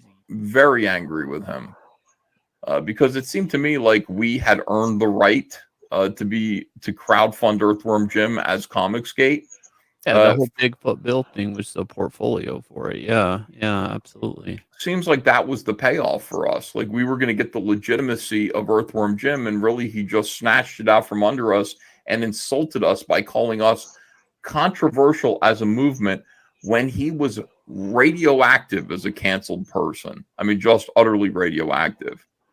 And so, the whole thing is like, I said to him, I said, wait a second, I don't understand how Comicsgate is more controversial than your like statements about transgenderism and anti-gay. It's like, and being anti-gay, like, surely like that's way more controversial than us. So how come Earthworm Jim's okay with you, but you're not okay with us? I don't really get it. And he flipped out. He said, you're trying to cancel me. You're anti-Christian, so on and so forth. And he fucking went ballistic as a way to just sort of pound me down into the ground like whack-a-mole. Like, I come up like, hey, Doug, wait a second. What you're doing just seems immoral to me. And he's like, oh, fuck. Boom. And he just basically whacked the shit out of everybody who criticized him and then had to announce that Comicsgate was a rainbow movement full of homosexuals who, really just, they don't even like Christians or conservatives. And he did this whole big campaign to basically convince people that my big problem with him was he was too much of a Christian. And therefore, that's why I couldn't have him associated with me. Now, that campaign worked on dumb people who were already predisposed to not like me. People like the Quartering, who said, you killed Comicsgate because you kicked Doug out for being a conservative. You see? So I've been going through this for a long time now. And by the way, like, when that happened, it was new to me. So I was really angry about it. JDA doing it to me is just the 50th incarnation of the same fucking playbook. So I'm just kind of like, Yeah, boy, like it's annoying, but it's like I've been here, done that already. So that's how the quartering fell out. He said, you really blew it with Comicsgate because you let Doug TenNapel get away. I didn't want to let him get away. The entire point was we wanted him here to fund Earthworm Jim. We wanted him around. I didn't understand why he wanted to go, but the truth was he used us. Simple as that. He used us to get the money together for free to fund Bigfoot Bill so that he could, without cost to himself, create this item that would get him Earthworm Jim back in his pocket. So that's what happened there. That was Dirtworm Doug, and he spent a long time after that doing everything he could to avoid looking like the piece of shit that he was by refocusing that Ethan's the piece of shit. Ethan's the one who did, and that's what he did. So there's a lot of gaslighting. He took a lot of people with him, including Jeremy. And I tried to explain this to Jeremy, but Jeremy, see, with Jeremy, it's a game of clout. Who do you think Jeremy would rather be friends with, me or the guy who created Earthworm Jim? For a person like Jeremy, like, where do you think he's coming from with his video game fans and his, obviously he'll sell me out for Doug TenNapel in a heartbeat, which is what he did. That's what happened with Doug TenNapel. That's what happened with Jeremy the quartering. And once he made that decision, he had to stand by it. And that Can is I ask you a question about this Doug TenNapel guy, Jim? Many of them forage out on their own. Jim, can I ask you a question about Doug TenNapel? Is he still like viable, or is he a broke ass again after picking sides? Like, I don't know. He had a good YouTube channel for a while. I think that got nuked. Like a couple his channels got nuked, and he got in trouble for. Oh my god! Right wing. Hey, fuck off, Matt Barr! You blocked us all. Why are you here? Yeah, coward motherfucker. Oh, he's in my chat. I could do this. Hey, Matt Barr, like, why? Well, you blocked us all from Twitter. Go fuck yourself, you fucking brain wound. God damn it, you head wound piece of shit. Fuck off. Fuck you. Fuck off. You can make all your videos. You can have all your war campaign guys come after me, but fuck you. I've never tweeted at you. I've never added you, and you blocked me. I just blocked him. Yeah. Go fuck yourself, man. Now, how do you like that, Matt Barr? You're blocked too. And I don't block anybody in my chat, but you went to Jim's, you fucking weirdo. So scared to come into this chat. Oh, he's been using his. So why did he get nuked? Is he like, did he do some right wing shit that people didn't like on YouTube? I don't know. No, I think he had. I don't know, man. He had some problems where he got his channels nuked before for other shit, and then he made other channels, and I don't know, man. I try to ignore it.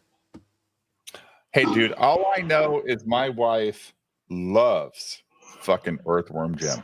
And when we met Doug TenNapel at Nick Rekieta's live show in Nashville, I forgot that Doug was there. We were leaving the venue. Doug TenNapel was in front of us. And Doug TenNapel is a very tall individual, guys. I think Doug TenNapel might be 6'6".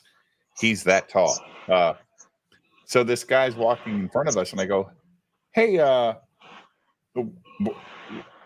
like, you're at a place where there's people that are supposed to be there. I go, who are you? He goes, oh, I'm Doug TenNapel. I go, oh my fucking God, Earthworm Jim. And my wife goes, you're the Earthworm Jim guy? And he said, yes, I am. He was very nice. He signed my wife's napkin or whatever she had. And my wife left that fucking venue very happy because she doesn't pay attention to this shit. Like, she has no idea that Doug TenNapel used fucking Comicsgate to make money. Yada, yada, yada. Like, you guys understand, like, people use people every day in business to get rich or at least be viable. So, like, do I hate Doug TenNapel? I guess I should because Ethan does, but he was very nice and courteous to me and my wife at 2:00 in the morning on the streets of Nashville and signed a fucking autograph. So I'm not going to hate on him that much. I'm just not. Right. So fuck. I mean, how people interact with you in the real world is more important to me than this internet fucking gay ops bullshit. I guarantee you, I could probably talk to Jeremy at a bar one night, not talking about his stupid channel, and he might be a nice guy, right? He's just a guy from Wisconsin trying to make a living on the internet. But if you don't know he's on the internet, he's just some guy in a bar drinking a beer on a fucking Tuesday night. I mean, it's just crazy. But we're all fucking overanalyzed. Like, I'm a super small channel compared to all of these people, and people still make crazy videos or shorts about what I say on YouTube. I'm a racist. I'm this. I'm that. I said negroid one night on a live stream. Oh, look at that racist. He used negroid. It's like, no. You're being scientifically accurate. What are you talking about? Well, I know I'm scientifically accurate, but fucking Ripaverse, holy shit. And then Ethan and Shane were laughing about it. Like, I've never heard that word. I'm like, where the fuck did you idiots? Like, what the fuck? It's actual term. What the fuck are you talking about? Wait, neither Ethan or Shane ever heard it? That's what they claimed when they were watching my video. It's a pretty archaic word. It's you not. have to be really Dude, southern. The fuck, Nick? Well, you have to be southern to know that word. No, you have to be an American to understand that word. Like, roid or oid was added to a lot of terminology to get you out of being, quote unquote, a certain person, racist or whatever. But like just like humanoid, negroid, all this shit is scientific terms. Fuck off, Nick. I mean, it sounds like a badass android, honestly. Exactly, android. Yeah. New movie, Negroid. It's gonna fill in the box. You know what? I'll watch it on fucking Tubi when it comes out in 2 years. Sci-fi blaxploitation in space. Let's go. Oh, that'd be great, right? Yeah, let's go. I think that's that show on MGM Station 52 or whatever the fuck that show is. It's awful. Like Dwarfoid. Yes. Like I'm gonna actually tell you guys one of my things that actually grosses me out as a human being are fucking midgets. Midgets are fucking freaky. It's fucking weird. Like when I see a midget, I cross the street. Like, I would rather cross. I'd rather be on the same side of the street with a Crip or a Blood than a fucking midget. Those little motherfuckers freak. Right at that height, they're gonna pop you right in the balls. I keep like the dude from, what was it, Project X? He hopped out of the stove or some shit for the dishwasher. Yeah, and deck dude in the balls. Who's that midget in Game of Thrones, Jim? What's his name? Dirk Diggler. Yeah, that little piece of shit thinks he's the biggest fucking midget in the fucking midget world. Holy shit! Like, those little midgets freak me out. 1950s style sci-fi. Negroid from Ghetto X. Shut up and take my money. Hey, Red Scorpion. I'll be there at midnight. I will start a a GoFundMe for this movie. Peter Dinklage. Yeah, the fucking high and mighty midget. Like, fuck that little motherfucker. God damn it. Like, you can't see past the fucking kneecaps of my body. What the fuck? This just in from the LPA of America. They say, screw you, bigger.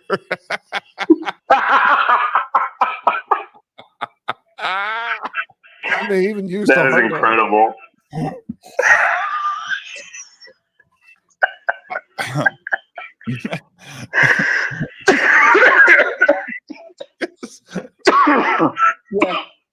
I'm sure when he was born, his dad was like, "This is Paul Dinklage," and he saw this little tiny baby born with little weird stubby limbs and says, "Oh, this is Peter Dinklage," and hopefully his cock is longer than his legs. Like, oh my god, Dinky Paul.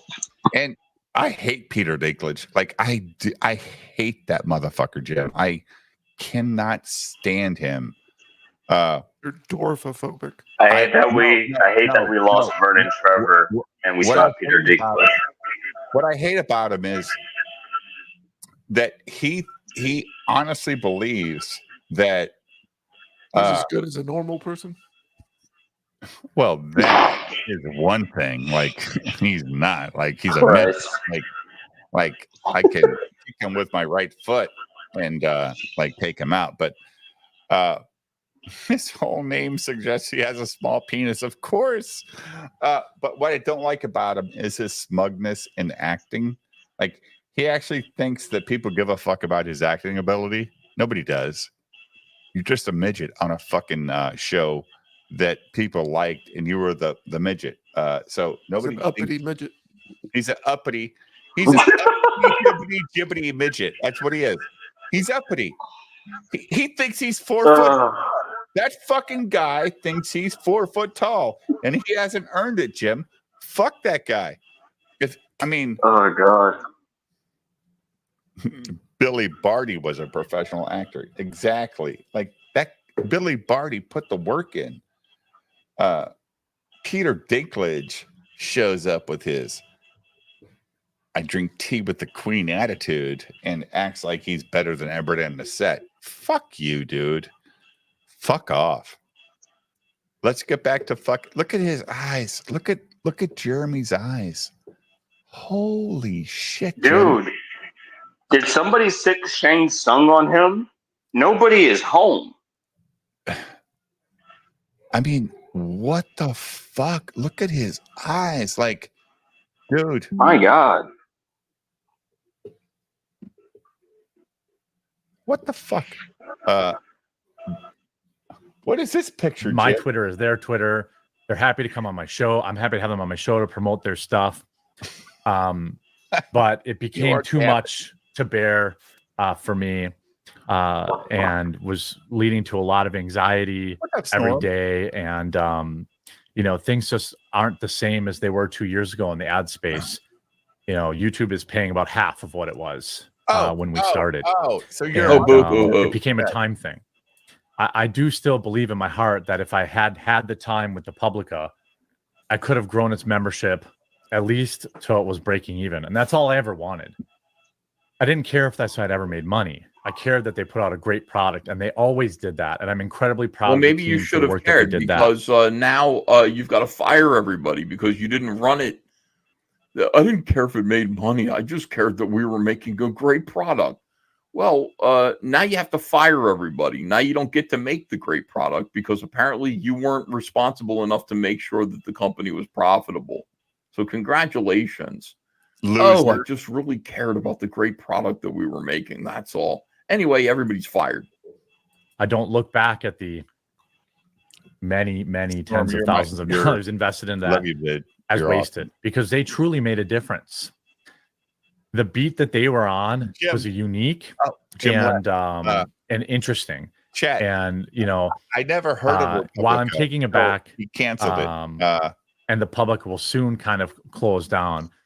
I've been told that there's a project that those that worked at the Publica are working on that will fill the void after it leaves. A refreshingly unique brand on the horizon. And I give them all of the praise. And when they launch, I will happily promote them because the people that worked at the Publica were incredible. Wait, hang on. You didn't promote it when you were running it. Yeah, obviously. He didn't promote it. That's what he said. He wasn't promoting it when it was up under him. So now he's going to promote it when they're doing their own thing. Thank you, Shane. Yeah, here's the truth of what's happening here. It's pretty clear to me. Jeremy again was sinking too much money into this company that he wasn't properly stewarding or shepherding, and he did get into debt. Oh, like I believe Eric. this is what I think is going on. This is my opinion here. Where'd you go, So he buddy? did get in debt It with this pushed me company out. I because don't he know. kept it running irresponsibly, kind of like Eric July with Ripaverse. Spending way too much money, not making enough Jim's in money, his proper hiring place too at the many bottom people of the because you screen. want to feel like a big guy. I got all these employees. I got all these people working for me. I got this team. And eventually it became burdensome to him. And he didn't know what to do. So now he's pretending to be really sad about the fact that he's cutting them loose. Oh, this just sucks. Today, so I had to just lay off everybody. Oh, it's just terrible. But he's admitting at the same time that, like, you know, the way he ran the business was not responsible. He did not make a profit. It wasn't able to, with his big, enormous channel, his following, he couldn't figure out a way to make a company like Publica, whatever the fuck that is, make money. That part doesn't make any sense. He says they were writers, but then it seemed like they were on the ground reporting. Like I still don't understand what the fuck they were doing. I guess it doesn't matter. He's divesting of them, but like this is like the first time I've heard him even mention this. I do watch some of his videos, not all of them. He sells the shit out of that coffee in the middle of a video. Well, yeah, and then memberships too, you know. Yeah, I've never heard him mention this company before, though. Lasher 325 for $20. Holy shit, Shane, $20. That's amazing. Thank you so much. Appreciate you. Wait, do I want to play that? Yeah, this is better. Need just the product. Up in the club. No, let's do this instead. Lasher 325 says, I don't care about money, just the product. Wait, sounds like SJW companies like Disney. Lasher 325, $20. Thank you for that. Well, I mean, sounds like an ego stroking project, more like. I think I'm going to create a company full of a bunch of little Tim Pools that'll maybe blossom into big Tim Pools. But it didn't happen. No Tim Pools for you. We're at it. We're in debt. We're getting out of business. That's what I think is going on. But like I said, I don't know anything about it. I'm just guessing based on what he's saying here. Yeah. All right, here we go. Let's get back to quartering. Today sucks. Following, at the Publica Now on Twitter. I've given that to the team. I've handed that over to them so they can use it for whatever project that they want. I have also paid severances to everybody that works there, including people that only maybe wrote a few articles a month for us. To make sure that they're okay for the next, couple of months. Those severances have all been paid this morning, and I gave the Twitter handle to the team so that they can use it and it can carry on. In the interim, of course, I want to extend a special thank you to Sydney. She's at Sydney Watson, and Anna Slats, who's at Slatsism on X. I can't wait to see what they've got going on. And aren't they going to get accepted? He's calling them sluts. No, they're on OnlyFans. All right. It was absolutely heartbreaking. Was it heartbreaking? Morning, but you let him down. It couldn't. It just, the market is just not the market. What? I don't know. Yeah. Republica.com was one of my proudest projects, but right now my focus has to be exclusively on the quartering.com. That's all that I can only have time for one project. I wasn't delivering enough on the public. One of them is profitable. The other one is not. Especially for the people that back there.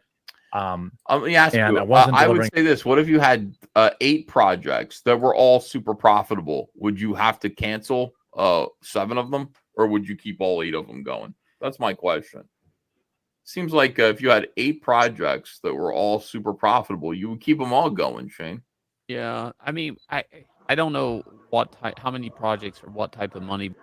There was 8 projects in the Chicago area. There was Cabrini Greens, LeClaire Courts, Robert Taylor Homes, the Pearson Homes, Yeah, and you know what? They were very profitable for the drug trade, and they ended up knocking them down though because they were a little too profitable. So I have to disagree. Doesn't matter how profitable the projects are; they seem to be knocking them down everywhere. But some companies will want. This makes no sense to the average person, but it's okay to lose money in one area because it's a write-off for the rest of the company. But you still want it to be developing and going somewhere eventually, right? And heading towards a profit. Of course. Yeah, but I don't think that's his situation. Like Eric Black that's Ghost not wrote his this announcement. It's a sleeping psychopathy. Oh my God, Lil Heck Lou says play the Cope song for Old Quarter Pounder. Okay. You are coping and seething. You just can't accept what you're seeing. Yes, you're coping and seething. The truth it is scalding, and now you are molding and coping so hard. Coping and seething. You know, I never assume, Shane, I always assume that what I'm being told by any of these YouTubers is not true. It's the cover story. What does that mean? Well, what I mean is, like, what he's saying here, like, why are you taking notes? What? Who do you work for? Nah. Feds? I see you taking notes. Nah, I'm sketching. You don't take notes in a criminal conspiracy, my brother.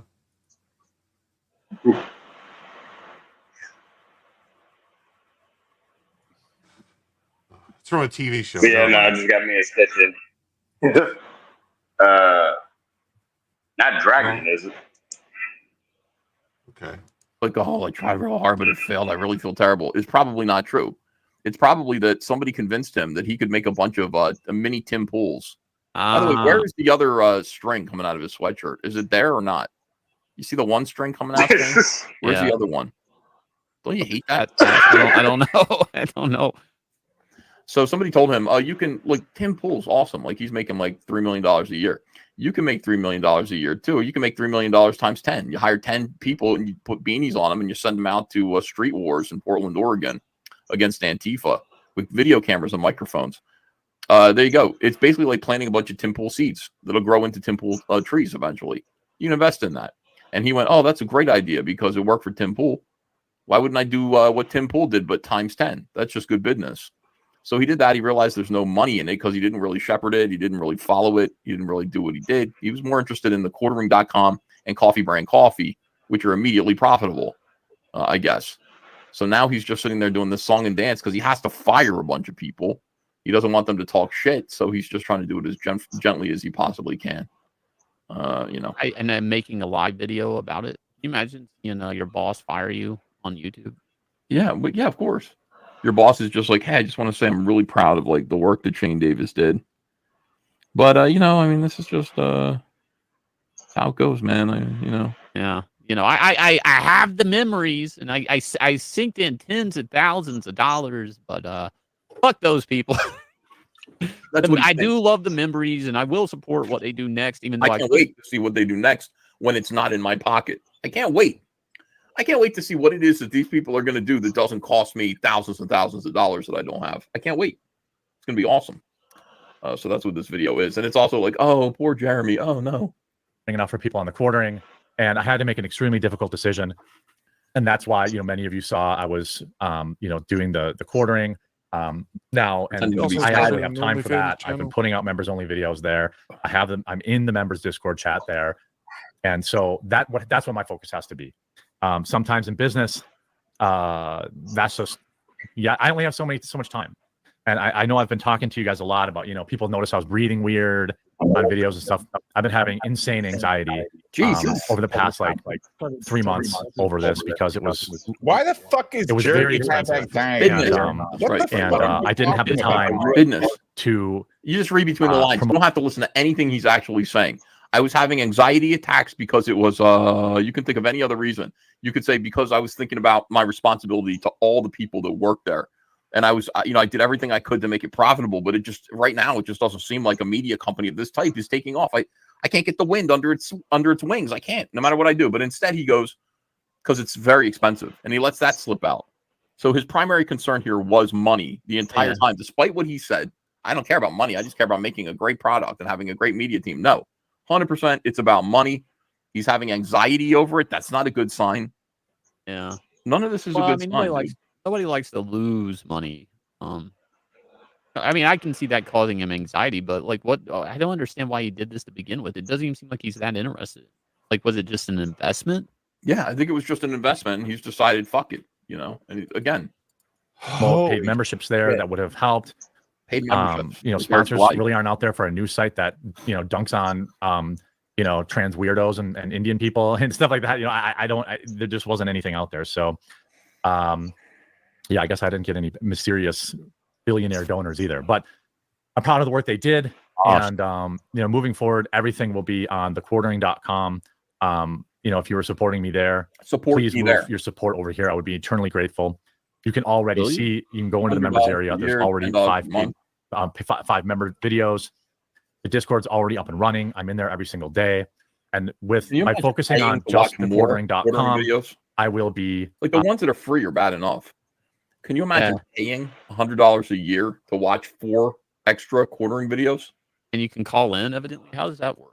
I mean, like, everybody that subscribed gets to pop on channel with you and call in, or they just have the random, they have the ability to try to call in. I don't understand that.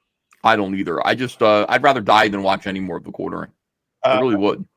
So that being the case, Shane, that I would rather die than, I mean, to me, like, that's like a cry for help. Like, I should probably stop watching the quartering. Off your back, you know, under those circumstances. On live streams, I get it. Just stop watching it. And instead, let's watch something uplifting. Husband lets wife sleep with big black guy. This is insane. Here we go. On tomorrow's teachings.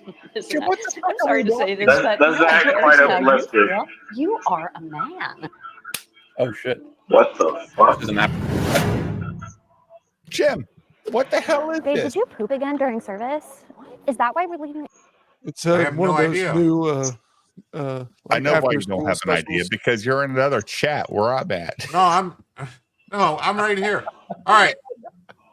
We're going to watch about the sugar industry's dark secrets or hyper palatable foods and how they fuel the overeating and obesity epidemic in America. I think sugar is better because sugar is cocaine. Well, big titty women jumping on trampolines. Sugar is the worst. Sugar industry dark secrets exposed. Like, again, a man called Plush. Understand, Hunley, the fucking CIA guy, and he hates America. This guy hates America. But we're gonna watch these videos. Of course, the CIA. Sugar. These kids are wild.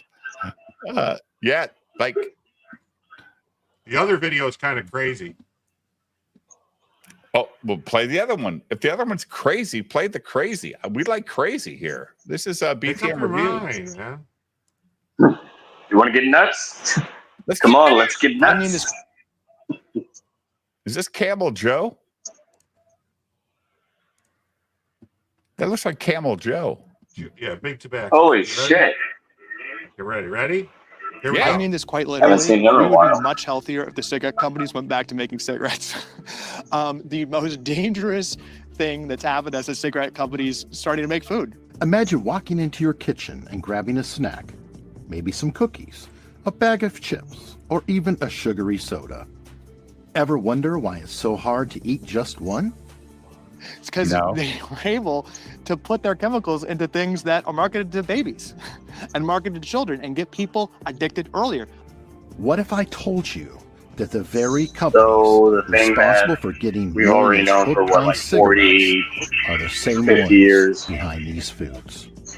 That's right. Big Tobacco didn't just create the smoking epidemic. They helped engineer that junk food that dominates our diets today, making them addictive in ways that they made the product. They didn't put a gun to people's head to buy it. See, this is why I hate communists, and he's a communist. Go ahead, Jim. closely mirror their cigarette strategies. Bad for These potato chips are so thin, so crisp, so light, no one can eat just one. You're kidding. So how did big tobacco go from cigarettes to junk food? It all started in the 1980s when the tobacco industry was facing mounting pressure from health campaigns, lawsuits, and government regulations. That smoking makes you independent, beautiful, and mysterious. But the reality is that you can end up looking like nobody looks like this. That's fake. No.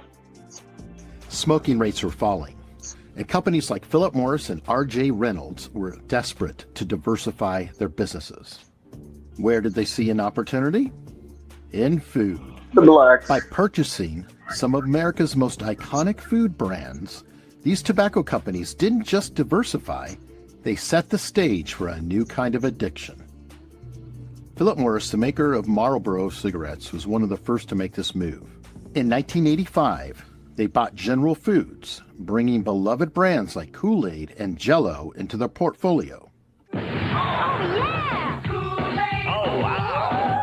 And a whole lot more. 3 years later, they purchased Kraft Foods, acquiring products like Oreo cookies, mac and cheese, and Oscar Mayer meats.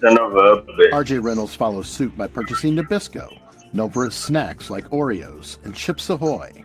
Suddenly, the companies that engineered one of the most addictive products in history, cigarettes, were now in control. All right. They did not engineer one of the most addictive products. Fucking tobacco was being smoked by the natives when fucking Christopher Columbus came here. It was being smoked by the natives when the Vikings came here 500 years before Christopher Columbus. It was being smoked by the natives when the Anunnaki came and showed them how to build pyramids.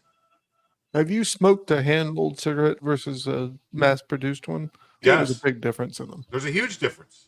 But One's actual tobacco, the other they one's engineered tobacco, and they engineered put mess. the chemicals that they put into tobacco that are so poisonous and deadly were chemicals that the government mandated they put into them to prevent them from burning down your house if you fell asleep with a fucking cigarette in your hand. Or a fucking dip in your mouth, right? Like, what the fuck? Yeah, he did say Oreo twice because, he's, Oreos. Like, Oreos are the worst cookie ever made. They're terrible unless you buy the double stuff. And they used to be great. Now they changed everything. Garbage now. All sugar products like in the cookie aisle and the cereal aisle is garbage compared to when we were kids. It's all shit. Thank you, FDA, you pieces of shit. And thank you, Hunley, for being a fucking cuck for the government. Fuck off. No, tobacco, before they put the weird ingredients in it to make your house not burn down, was not a thing that was killing people. Think about it, Jim. Who died of cancer before 1950? Not many people. Nope. Wasn't a thing. Nobody ever said so cancer. It could be the chemicals they put in it. It could be the nuclear testing they started doing that drove the cancer rates up. I don't know. Could be all the shit they were dumping into water. I don't know. What the hell are you talking about? You're gonna get my channel fucking struck 1,000 times. Like, I mean, what the hell? 9 out of 10 doctors recommend you smoke fucking what's it called? Parliaments. And 8 out of 10 says use Crest fucking toothpaste. Like, oh my God, like people. Everybody smoked in the 20s and 30s and 40s. Everybody. I mean, they put cigarettes in the C rations that they gave you all the military people. But it Jim, was crazy. Hospitals, airplanes. Like 1920s, during vaudeville era or whatever. Women that smoke. I noticed too one day, once they stopped people from smoking, that's when everybody got fat. Well, yeah, of course. Yeah, like, of course. So let's let people smoke and be skinny. But like women smoking back in the 1920s was like, oh my God, that was like her tramp stamp. Like, oh, if she smokes, I can fuck that piece of shit woman. Like, that is how it was actually like thought about. Like, women did not smoke until they did, because they took all the alcohol away from America because, prohibition worked. Not. Prohibition was stupid. Smoking is cool, Ben Togel. All the cool kids smoke. Dude, like the Marlboro Man was the baddest motherfucking commercial you could watch in the 70s and 80s, guys. Yeah, John Wayne smoked 3 packs of Camels a day, and he died with 13 pounds of undigested red meat in his colon. He was a man. Understand, George Burns lived like 100, and George Burns ate red meat every day and smoked a cigar every day till he died. And he did not apologize. Doctors are stupid. Like, oh, Dave, you have gout because you eat red meat. Smoke. Okay. So if you smoked cigarettes, you wouldn't have gout. Yeah, because I wouldn't eat as much sugar as I did. The sugar is terrible. Sugar's worse than fucking opiates because at least opiates keep you thin. Sugar makes you fat and fucking worthless as a contributor to society. You motherfuckers. Like that goddamn Snicker triple bar that you buy for $2 at the fucking 7-Eleven. That's 700 calories. And guess what? There's not one good nutrient in that fucking food. You guys are stupid. Keep away from the sugar. Sugar is garbage. All right, let's get back to whatever of the foods that many of us eat every day. And Oreo double stuffed cookies. About 70% of American children's diet is ultra processed. That means industrial manufactured in a factory. These foods consist primarily of processed sugar, ultra processed grains. So how did they make these foods addictive? Much like cigarettes. They put the cocaine answer in lies in a concept known as hyperpalatable foods. Tobacco had already... They put cocaine in the SpaghettiOs. We have proof. Cocaine?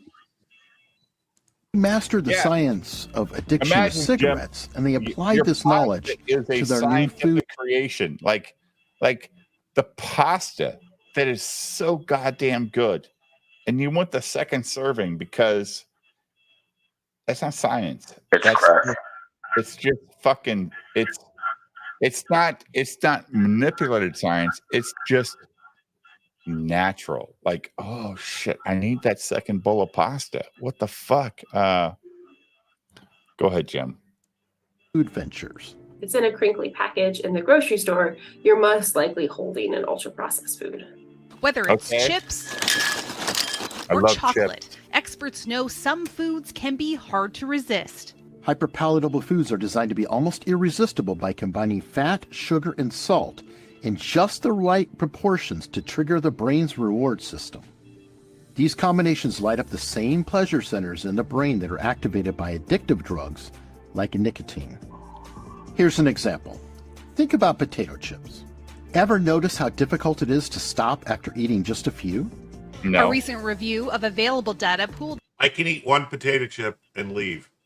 Dude, if you give a fuck about yourself as a person, you know what the bag says. You put it on a scale and it says, hey, if you eat this many grams of this bag of chips, it's so many calories.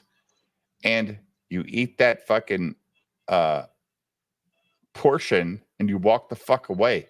No, stop being a weak SJW piece of shit that lives in their parents' basement and just eats because, oh, I got my potato chips with my fucking welfare card.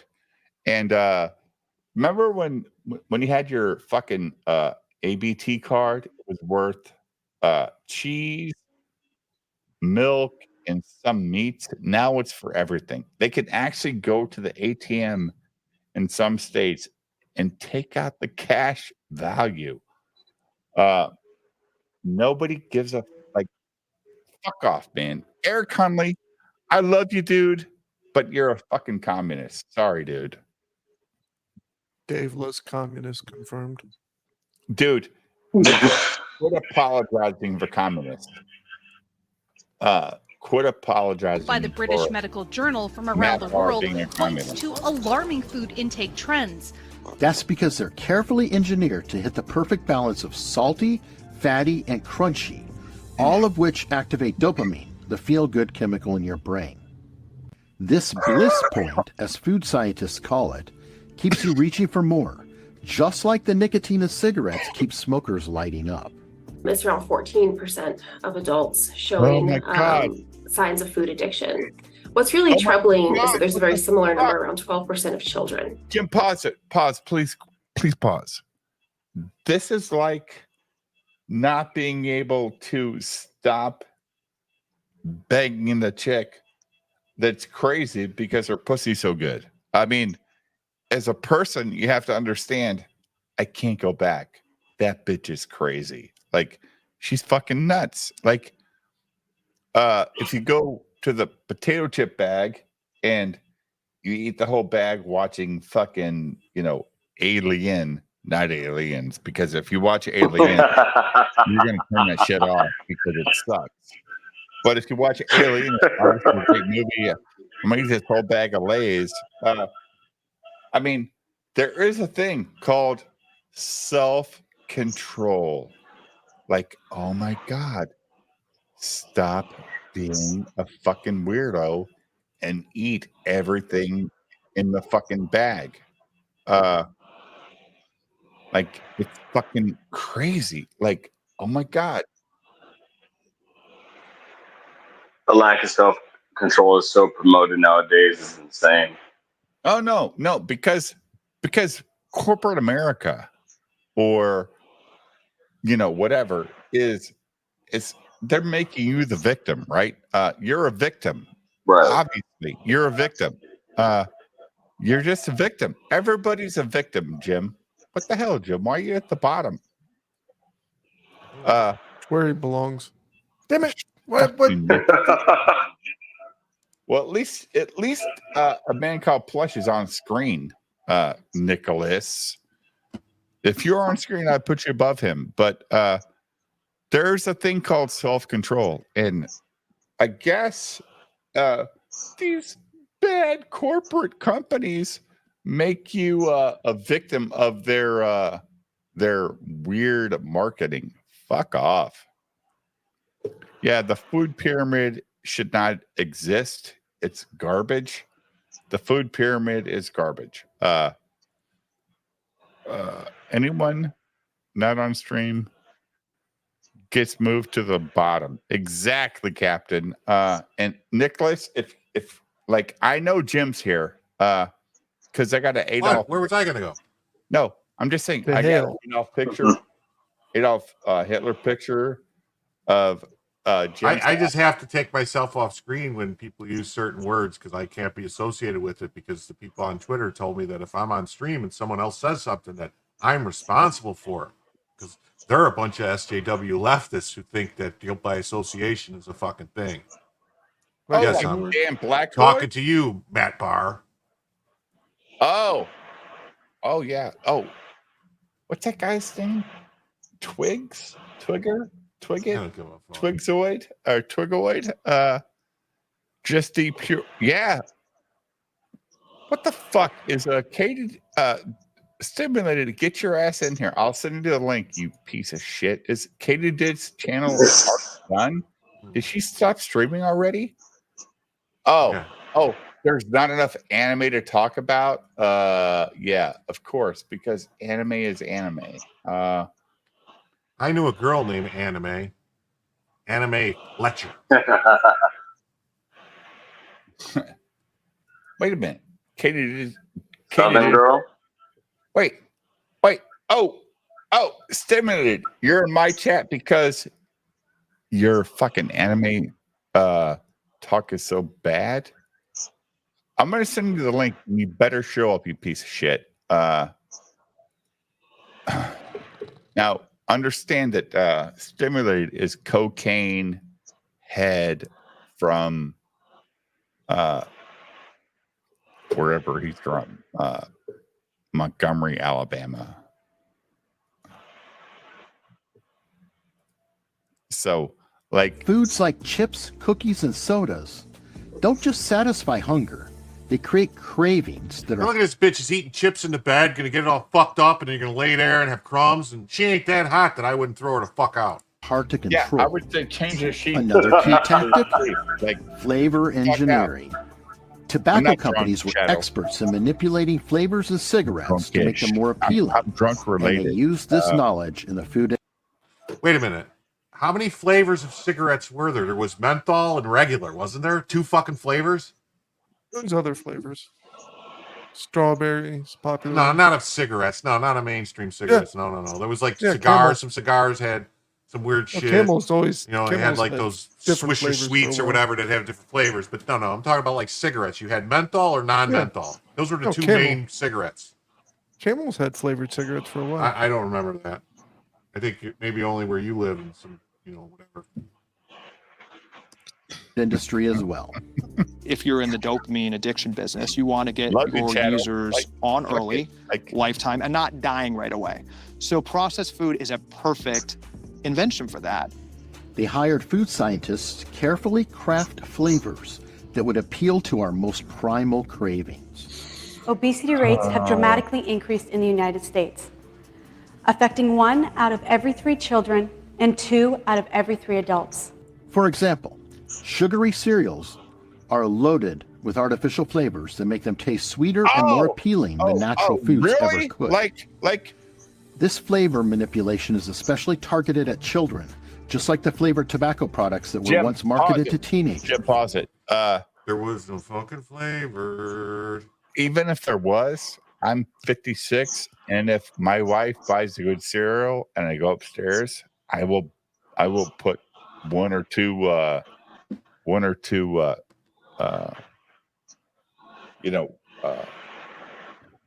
I'll put 140 calories or 280 in the fucking scale and eat that dry ass cereal because it's good. Like, guys, like, you can talk all the shit you want, but flavored cereal from these evil corporations, you guys suck. Like, buy the cereal. Like, if my wife brought a box of Fruity Pebbles home tomorrow, I would bring it down to my basement and put it in my fucking kitchen in the basement because I'm gonna eat that shit. It's good. Like, no, this all goes back to the Romans, and they're the ones who started it. It's all their fault because with their fucking flavor manipulation, with the damn salt that they wanted to put on everything to make it taste good. Goddamn salt, Jim. That's salt. Like, you're right. Like, that's where the whole term, had more to do with your salary that you make. That salary is from the salary. It was the salt that they got paid. They were paid in salt. That's where the whole thing comes from. It's all goes back to them. It's all about flavor. Oh, dude. It was actually more about preserving. Shut up. Hey, yeah. Fuck you, Nick. Don't be real here. We don't want your reality. This is And sadly, over 4.9 million people die annually due to food-related preventable diseases. Pause it, Jim. Big Tobacco knew from its cigarette. Wow, 4.9 million people die annually from food-related disease. So it's not guns then. So food is. We got to ban foods, not guns. More guns, less food. All right, cool. I agree. But think about this. I am an American citizen. I've never ate a box of Count Chocula in my life, but I love bacon. Oh, that bacon didn't kill him. The fucking cereal mob killed your ass. What the fuck are we talking about here? Bacon is good for you. Oh, bacon's the shit. And I bought the bacon at Gordon's the other day. I bought the medium slice, not just because of you, Jim, because the guy at the store said, don't buy the thick, buy the medium. It cooks much evenlier. So Evenier. even Evenly. Much more even. Evenly. Evenly. There's no lyric. It's like even flow. Hey, if you have not liked and subscribed, please go to my store. My store is linked in. Is actually the top. Buy a hat for your hat. Yeah, Jim's wearing my hat. No, this is my hat. I bought it from you. That makes it mine. You don't own it everything, anymore. Dave. No. This isn't communism. This isn't communism. You don't get to keep the hat after I buy it. Well, you can't reclaim it. Communism, then you know who has to go? The communist. I'm just kidding. Nicholas. No, please go to my communist store and buy all of your Halloween wishes of a rat fink drawn by Shane Davis. There are so many options. You can buy it for your wife, your daughter, your son, yourself, and you can walk around the mall at Christmas time and go, yeah, this is a rat guy. That's not actually like, oh fuck, like think about it. Like that guy is so bad. Sturgis is just such a cuck. We talk shit on my channel. We like his wife gets fucked all the time. A man called Flush. We talk a wife. His grandma gets pissed off. Man called Flush.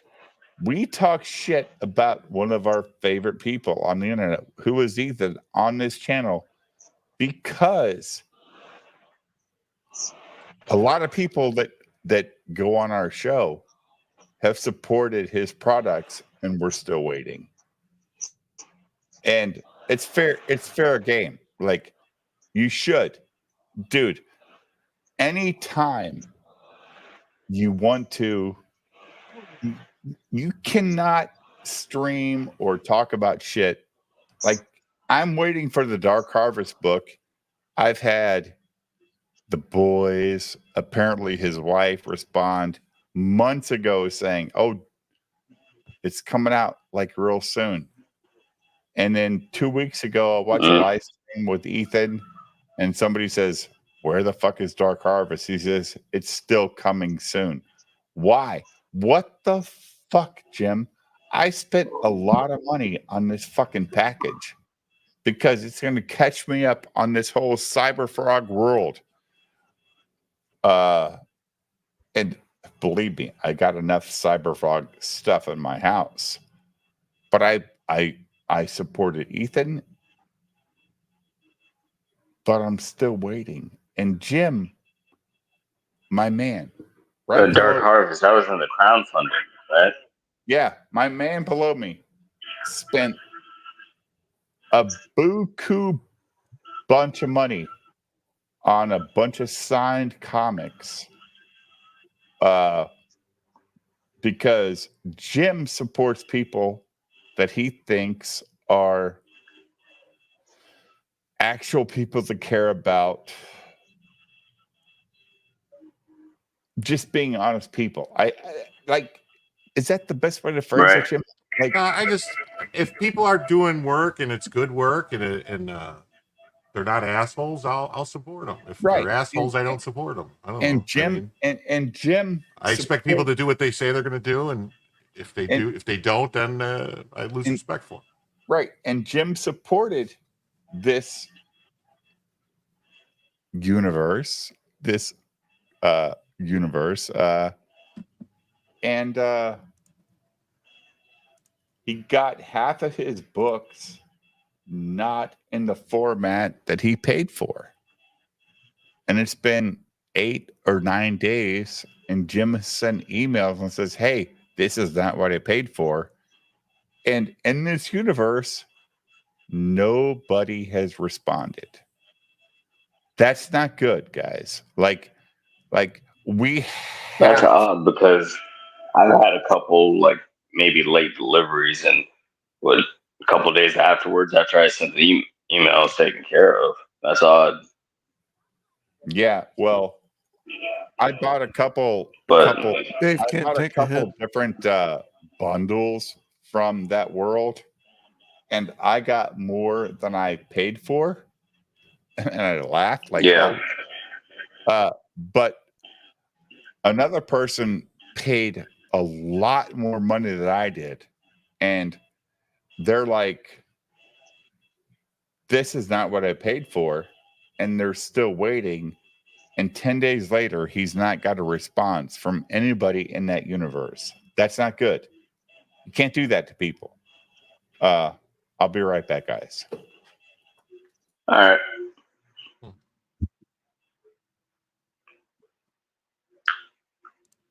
Pregnant ladies are sexy.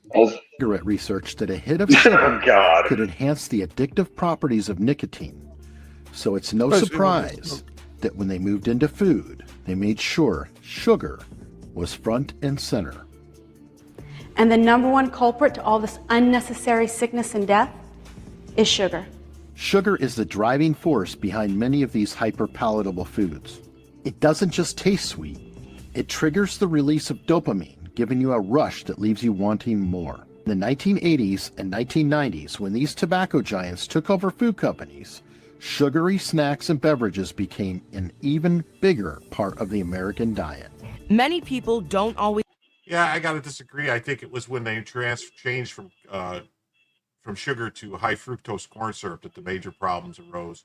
Because your body doesn't process corn, so when you're eating the corn syrup and absorbing it in, it just kind of sits there in your body. It can't get out. So you're saying he's right? No, he's talking about sugar. I'm talking about the pure sugar, actual sugar from sugar cane. There's nothing wrong with it. It's the high fructose corn syrup. Out. Well, it can if you don't brush your fucking teeth. What are you, a troglodyte? You don't brush your teeth? No. You know, you don't. If you drink anything sugary or anything, you should immediately brush your teeth, or at minimum rinse your mouth out with water to get the stuff off your teeth. But the water has fluoride in it, which is good for your teeth. But it is brainwashing us. Don't drink it. You rinse your mouth out with it. Spit it out. Fluoride's a fucking is a great invention. You're just not supposed to eat it. Isn't it radioactive? Well, mildly radioactive. Well, see, alcohol, though, the problem with that channel is the alcohol also has a lot of sugar in it. Natural sugars. So, yeah. We think about what we're putting into our bodies. That includes what we drink. And whether or not a beverage has a sweetener or actual sugar, your risk of cardiovascular disease is increased. But it wasn't just about the food itself. Big Tobacco applied their marketing expertise to make sure these foods were everywhere, just like cigarettes had been. Is my risk higher? The magic shot that's going to kill COVID? I agree with that. I agree with Chattel. I use alcohol for mouthwash. Yeah, it's all of these things have. Just don't drink it. Because Jim's talking about sugar levels, right? Like alcohol has a lot of sugar. Mm-hmm. Even bourbon, Jim? Yes. No wonder. Like alcoholics trying to stop drinking often use a lot of hard candy because it sort of ties into the same kind of cravings. Yeah. And I think, I'm not a scientist. I just play one on the internet. But did you see an express lifetime? Yes. But I think when you drink alcohol, your body converts it into sugar. Yeah, it does for sure. Yeah. Because alcohol is like converted sugar. Yeah, and then, so your body, because actually alcohol, when you drink it, you're poisoning your body.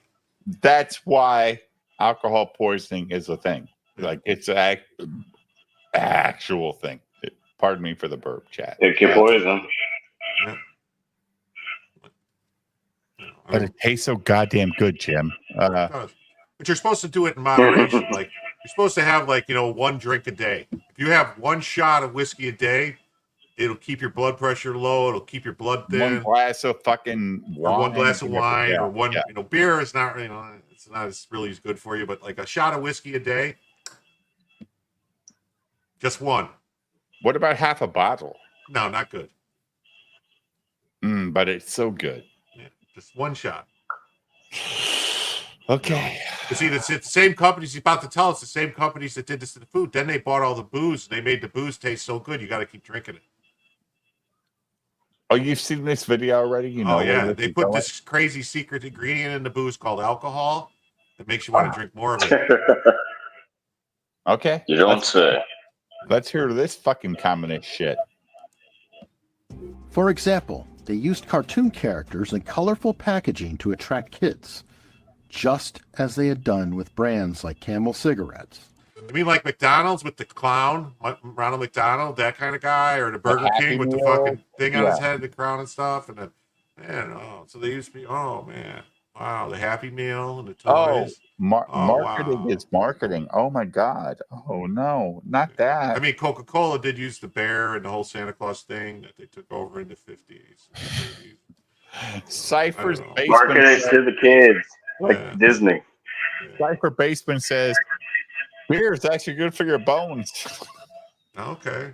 Well, calcium is good for your bones. And until a certain age. After that, don't drink milk. After you get to a certain point in your life, there's no good quality for calcium. Finally it's morning, stretching, I'm yawning. PB&C is what I'm thinking of, and it only can be found in my Reese's Puffs. Remember the Kool-Aid Man or Tony the Tiger? These lovable characters were used to hook children on sugary drinks and... See, these things existed before the 80s, though, so he's full of shit. He is. The Kool-Aid Man was around in the 60s. Hey, Kool-Aid! This is an unhinged commercial. Yeah, I'm sorry. He's full of shit. Cereals early on, creating brand loyalty that lasted well into adulthood. About 18% of American teens now have fatty liver disease. That's like 1 out of every 5. That disease, when I was a kid, only affected late-stage alcoholics who were elderly. One of the most blatant examples of these tactics comes from R.J. Reynolds, which used its ownership of Nabisco to aggressively market products like Oreos and Chips Ahoy.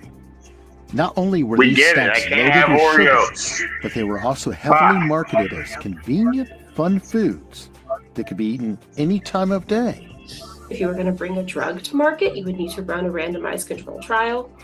There's only been one of those run on ultra-processed foods. Psychotherapist Dominic Wozniak says food addiction does not happen overnight. This constant marketing reinforced the idea that snacking was not only normal, but desirable, contributing... I hate to break it to everybody, but everyone is addicted to food, because if you don't eat food, you will fucking die. So you have to eat. You can't just say, I'm going to give up eating. To the rise of mindless eating and unhealthy food choices. Let's also talk about the addiction cycle that these foods create. Just like cigarettes, hyper-palatable foods can lead to a cycle of craving, consumption, and reward. Now, I'm going to say that more of this has to do with the breakup of the family and the actually eating meals together, where you used to have breakfast, lunch, and dinner with your family, or, you know what I mean? You would have meals. And now people don't eat like that anymore. They just eat whatever. Like, they'll grab something here, they'll do this. Everybody's on the go and on the run. So they want to grab shit because they're so busy. I just don't see it. I think it's more of that if you sit down and eat dinner with your family, you're not snacking all the time. You're sitting down and having a meal. You're full. You're not snacking. You know, if you have a lunch, if you don't eat breakfast, if you don't eat lunch, you're going to snack through the day because you're going to get hungry. You're just going to grab something to eat it. So it's more of that. And I don't think that's more of the bankers that cause that. It's the Jews. I didn't say that. The more you eat, the more your brain craves that dopamine hit, which means you're going to keep going back for more, even when you're not hungry. There are cues that our bodies are giving, but we have almost blunted them. So now it's a matter of tuning into those signals, then noticing what triggers we have, Triggers can include stress, lack of sleep, or even boredom and loneliness. This cycle has been linked to overeating, weight gain, and ultimately the obesity epidemic we see today.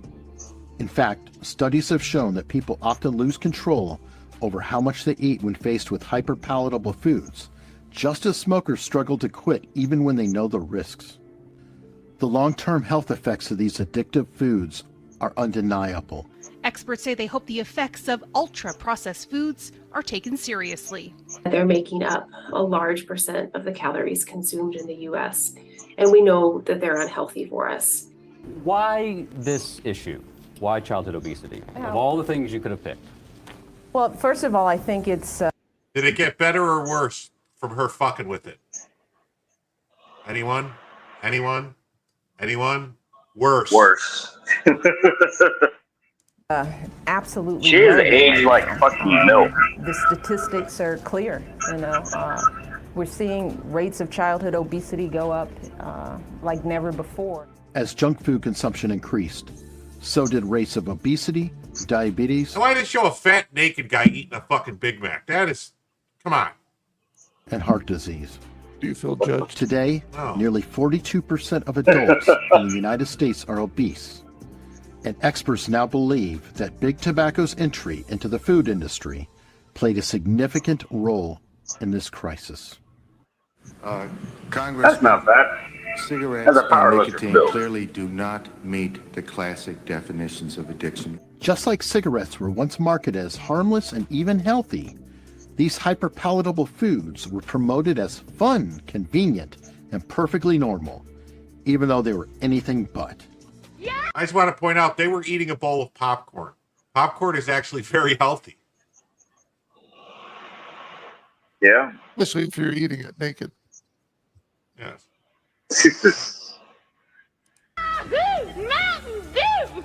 All right. Does anyone want to know when he said this started in the 80s and 90s? Does anyone want to guess when this commercial is from? 60s. 60s. So his whole fucking thing Yes, just that's blew my up. first guess. You know, the tobacco industry, those companies didn't start buying these companies until the 80s and 90s. What the fuck, dude? Get a commercial from the 80s and 90s, not one from the 60s. You're right, Jim. Absolutely, yes.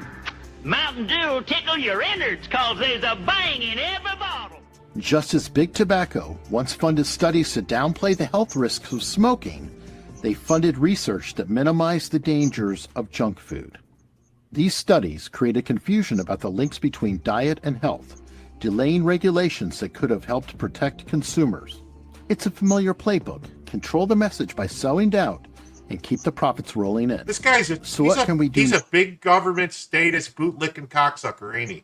Oh my He wants God. government, he's daddy the government worst, to tell you dude. everything. Like, oh, fuck this guy. Like,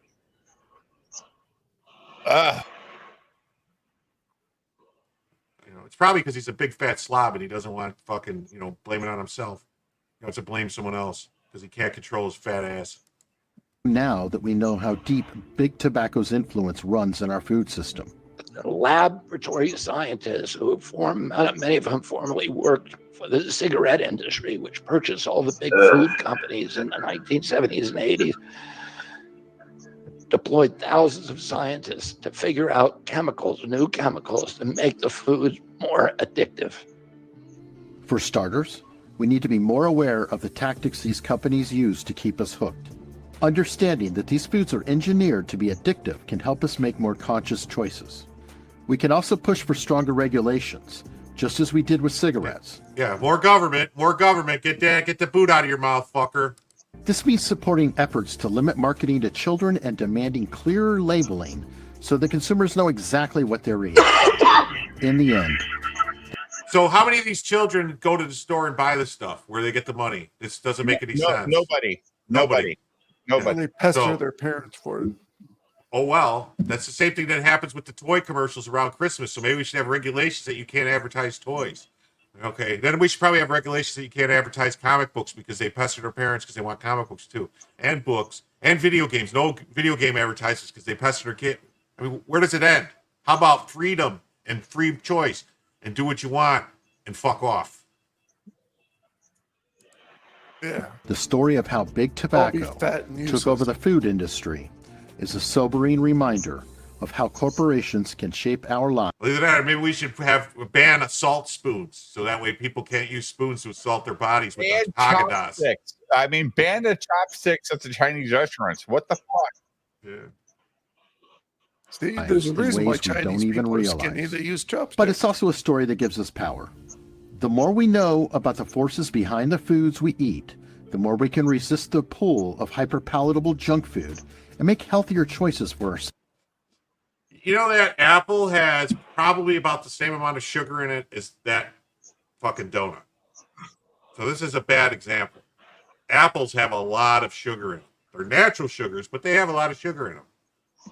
If you eat apples every day, you're going to have rotten teeth and you're going to have problems.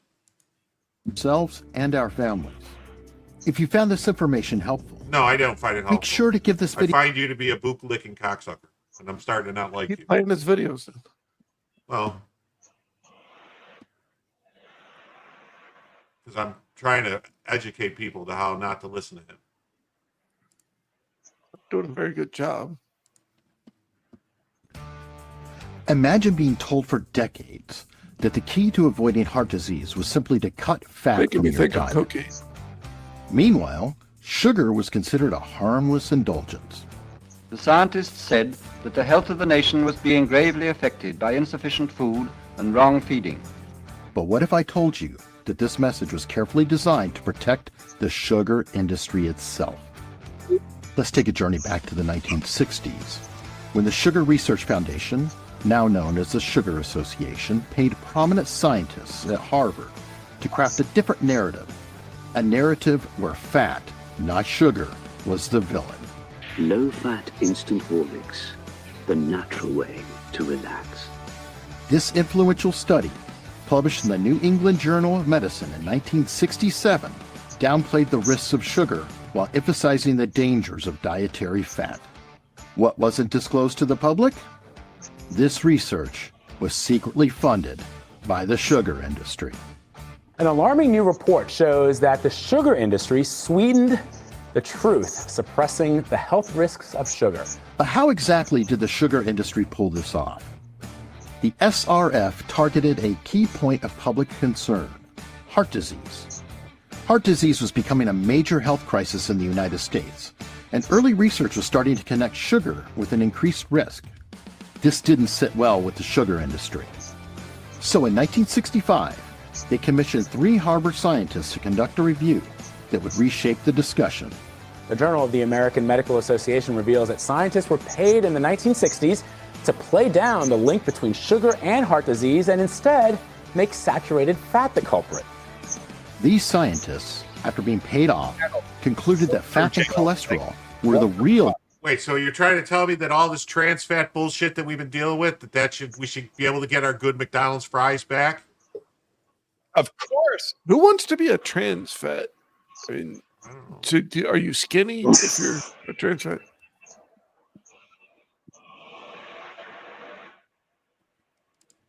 Dietary culprits behind heart disease, diverting attention away from sugar. VMH, pure cane sugar is the one. One of the scientists paid by the sugar industry was D. Mark Hegsted, who received a payment of $6,500, approximately $49,000 in today's money, from the sugar industry to review the research on fat, sugar, and disease. Coronary heart disease, strokes, heart attacks, and obesity have all been linked to an overabundance of fat in our diets. Hegsted went on to become the head of nutrition at the United States Department of Agriculture, where in 1977 he helped draft the forerunner to the federal government's dietary guidelines.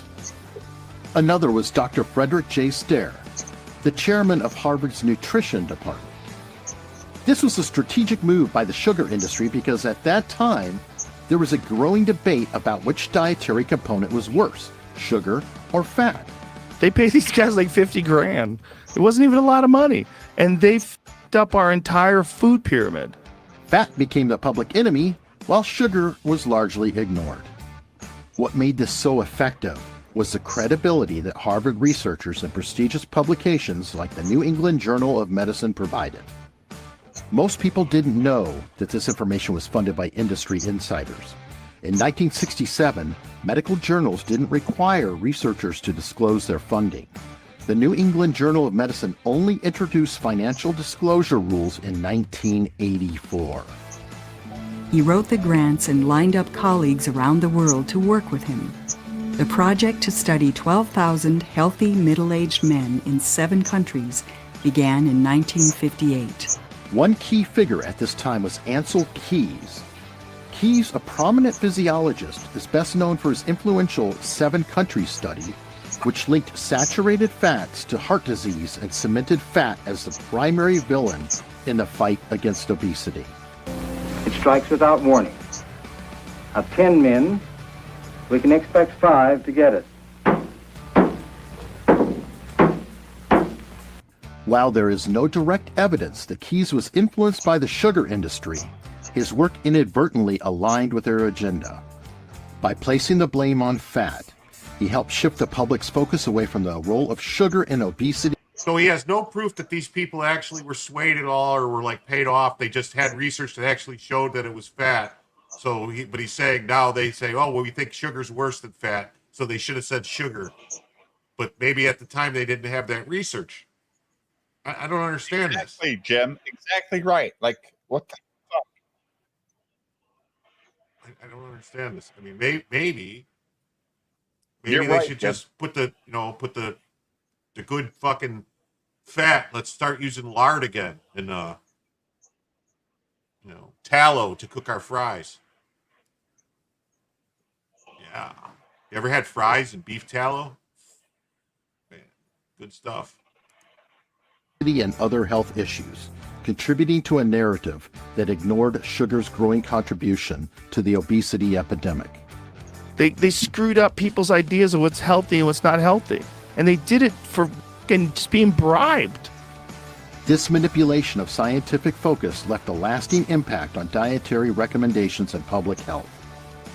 The narrative shift toward a low-fat diet allowed the sugar industry to continue thriving while people unknowingly consumed more sugar in processed foods. What's particularly disturbing about this story is how this biased research shaped public policy for decades. Of food policy and food recommendations had been largely shaped by the sugar industry. Following these studies, health guidelines pushed for low-fat diets, which ironically led to an increase in carbohydrate and sugar consumption. Products labeled low-fat often had more sugar added to compensate for the loss of flavor. So instead of reducing heart disease risks, the sugar-fueled dietary shift may have worsened them. It contains half the fat of any margarine. Yet it's made in a dairy with vegetable oil and real buttermilk. We now know that sugar plays a critical role not only in heart disease, but also in obesity and type 2 diabetes. And the sugar industry's influence didn't stop there. Fast forward to more recent times, and you'll find a similar pattern. In 2015, the New York Times reported that Coca-Cola, the world's largest producer of sugary drinks, was funding scientific research that sought to downplay the role of sugar in the obesity epidemic. There's science. Okay, but Coca-Cola, Pepsi-Cola, all the pops don't use sugar anymore. They use high fructose corn syrup. And they have since the late 80s, early 90s. Which is horrible. Why? They should go back to actually putting sugar in it like they did, when people were skinny. There was sugar in the soda in the 50s and 60s and 70s. And then they changed to corn syrup and everybody got fat. But it's sugar's fault. And actually, it should be corn's fault. This guy's in the pocket of big corn. Scientists trying to create a buzz, using whatever it takes to challenge the conventional beliefs around the science of obesity. Instead of focusing on the harmful effects of consuming too much sugar, Coca-Cola-backed studies emphasized that lack of physical activity was the real problem. This strategy, known as calories in, calories out, suggests that obesity is solely the result of burning fewer calories than you consume. And here's the scientific director talking about what he says are mistaken assumptions about the cause of obesity. So they're eating too much, blaming fast food, blaming sugary drinks, and so on. While this is true to some extent, it can... No, it's true to the perfect extent. Now, like, wasn't the whole thing with Coca-Cola before sugar cocaine, Jim? Like, No, they had cocaine in it, but that was not a lot. But that was they got rid of that in the 40s. But they had it was made with real sugar, and then they changed in the 80s to corn syrup, and everything now that is sweetened. Almost everything is sweetened with high fructose corn syrup. Everywhere you look, that's what's bad.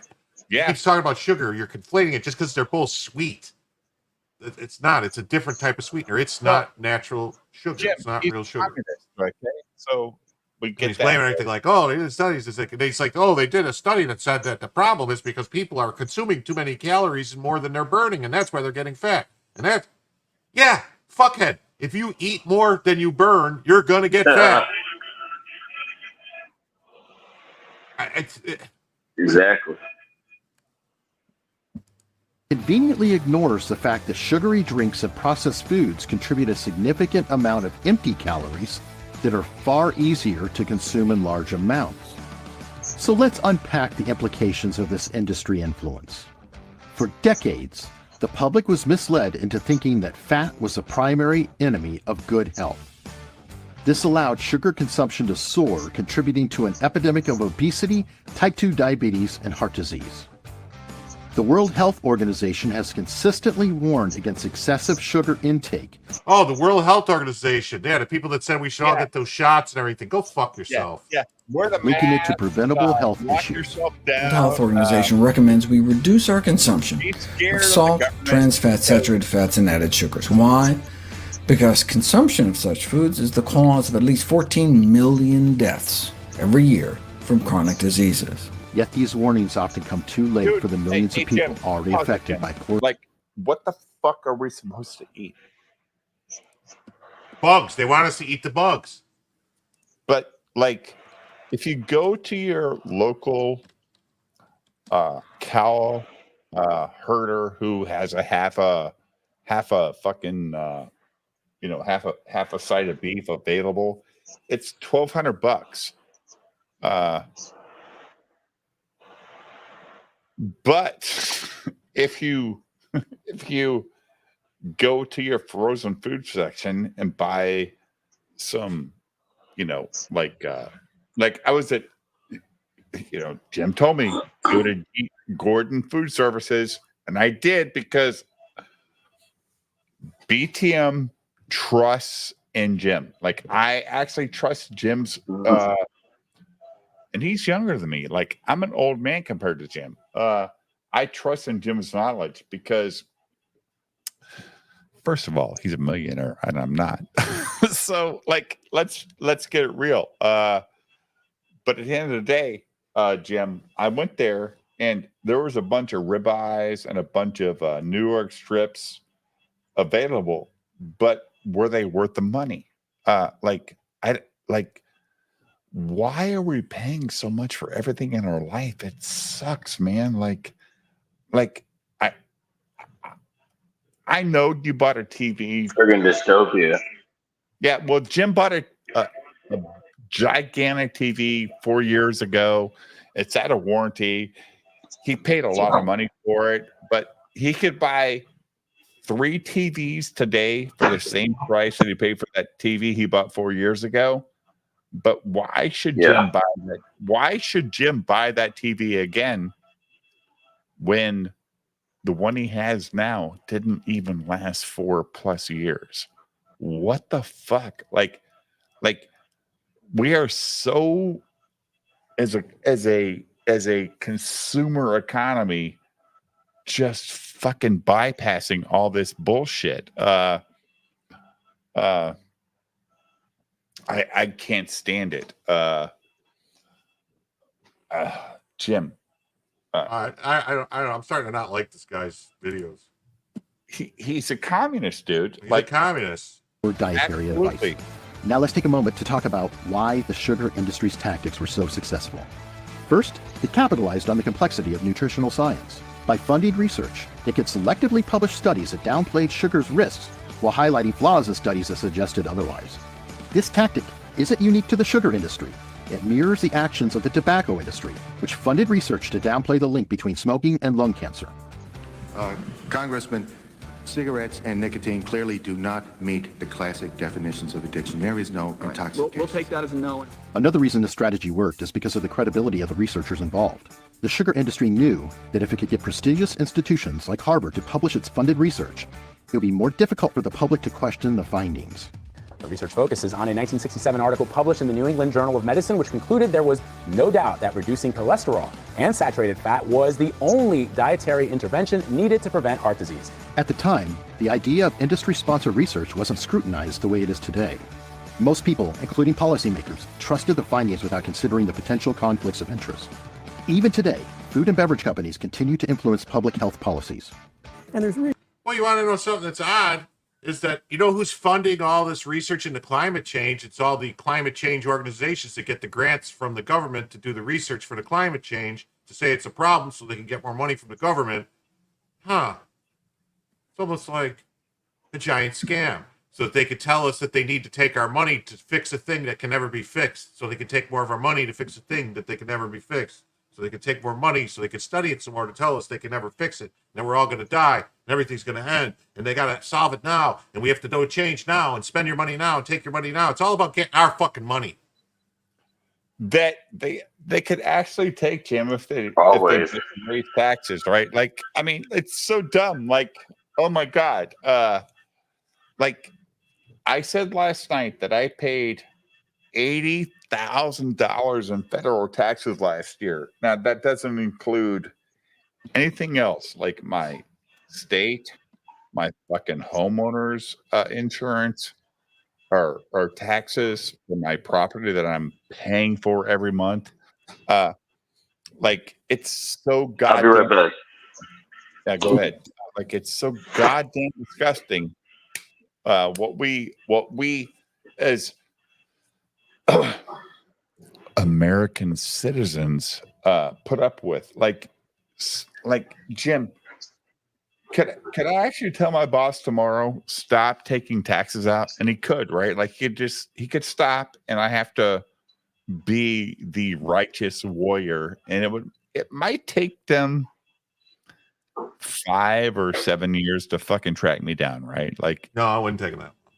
You've been paying taxes your whole life. If you stop, all of a sudden they come after you. But I'm over 55. Yeah, well, believe me, they'll find you. Even, but you think they would that quick? Like, oh yeah. Wizard of Warplay says my stream was very fun. Oh. Wow. Oh, Katie, we got it. Oh, I'm on the wrong stream. I'm looking at Katie's stream. Okay. There you go. You can't even watch the right stream. Oh, we definitely need to stop our fucking federal government making up these weird tax brackets, because Jim, the only reason my commission gets taxed as a bonus is because they don't think it's real. Like this must be weird.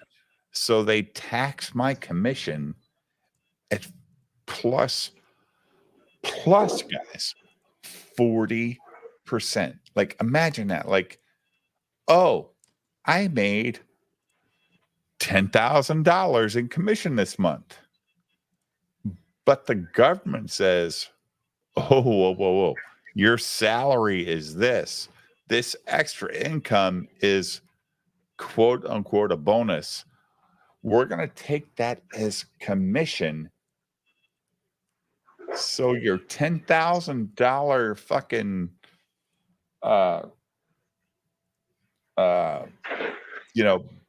commission check is now barely $6,000. Like, what? It's income. Like, My base salary is bullshit. My income is my fucking commission. God damn it. Like, God damn the pusher man, Jim, right? Like, fuck that guy.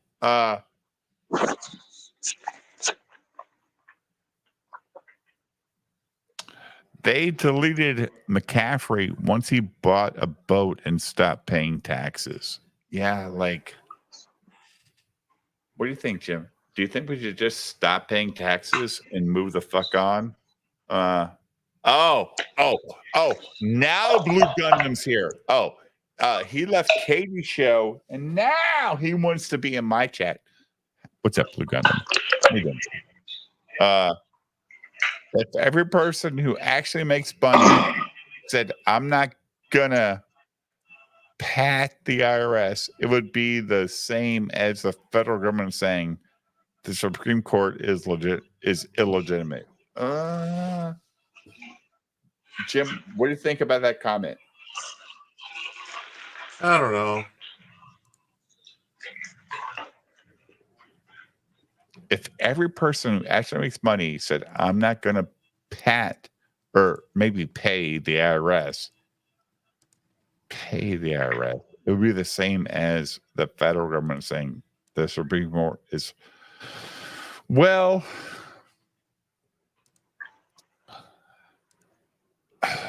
Jim, if I wanted to opt out of taxes, do I just tell my boss, stop claiming?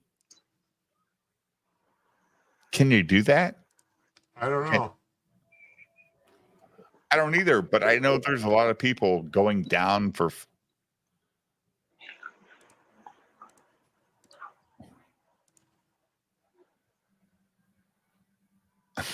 Oh, okay. So I'm sure that would totally work. Like, dude, like Blue Gundam, a lot of people do not claim. They just don't. And then what, Jim, 15, 20 years later, into their adulthood, the IRS shows up and things happen. Now,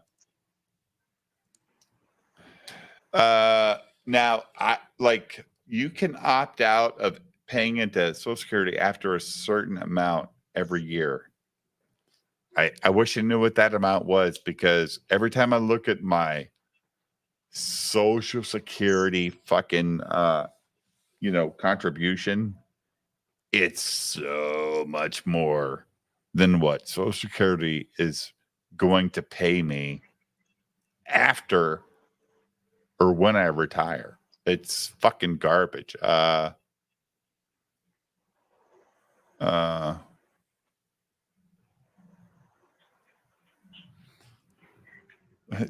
You're too young for this shit, Blue Gundam. I had a situation with the IRS this year, and it took me over 6 weeks to get a hold of it. Oh, just to get in contact with them. Is Dave still drinking? Nope. I'm drinking water, dude. I'm drinking water. So all you Katie Did fans that are here, which are the people on the panel, you better send my chat membership, because I sent Katie's channel mucho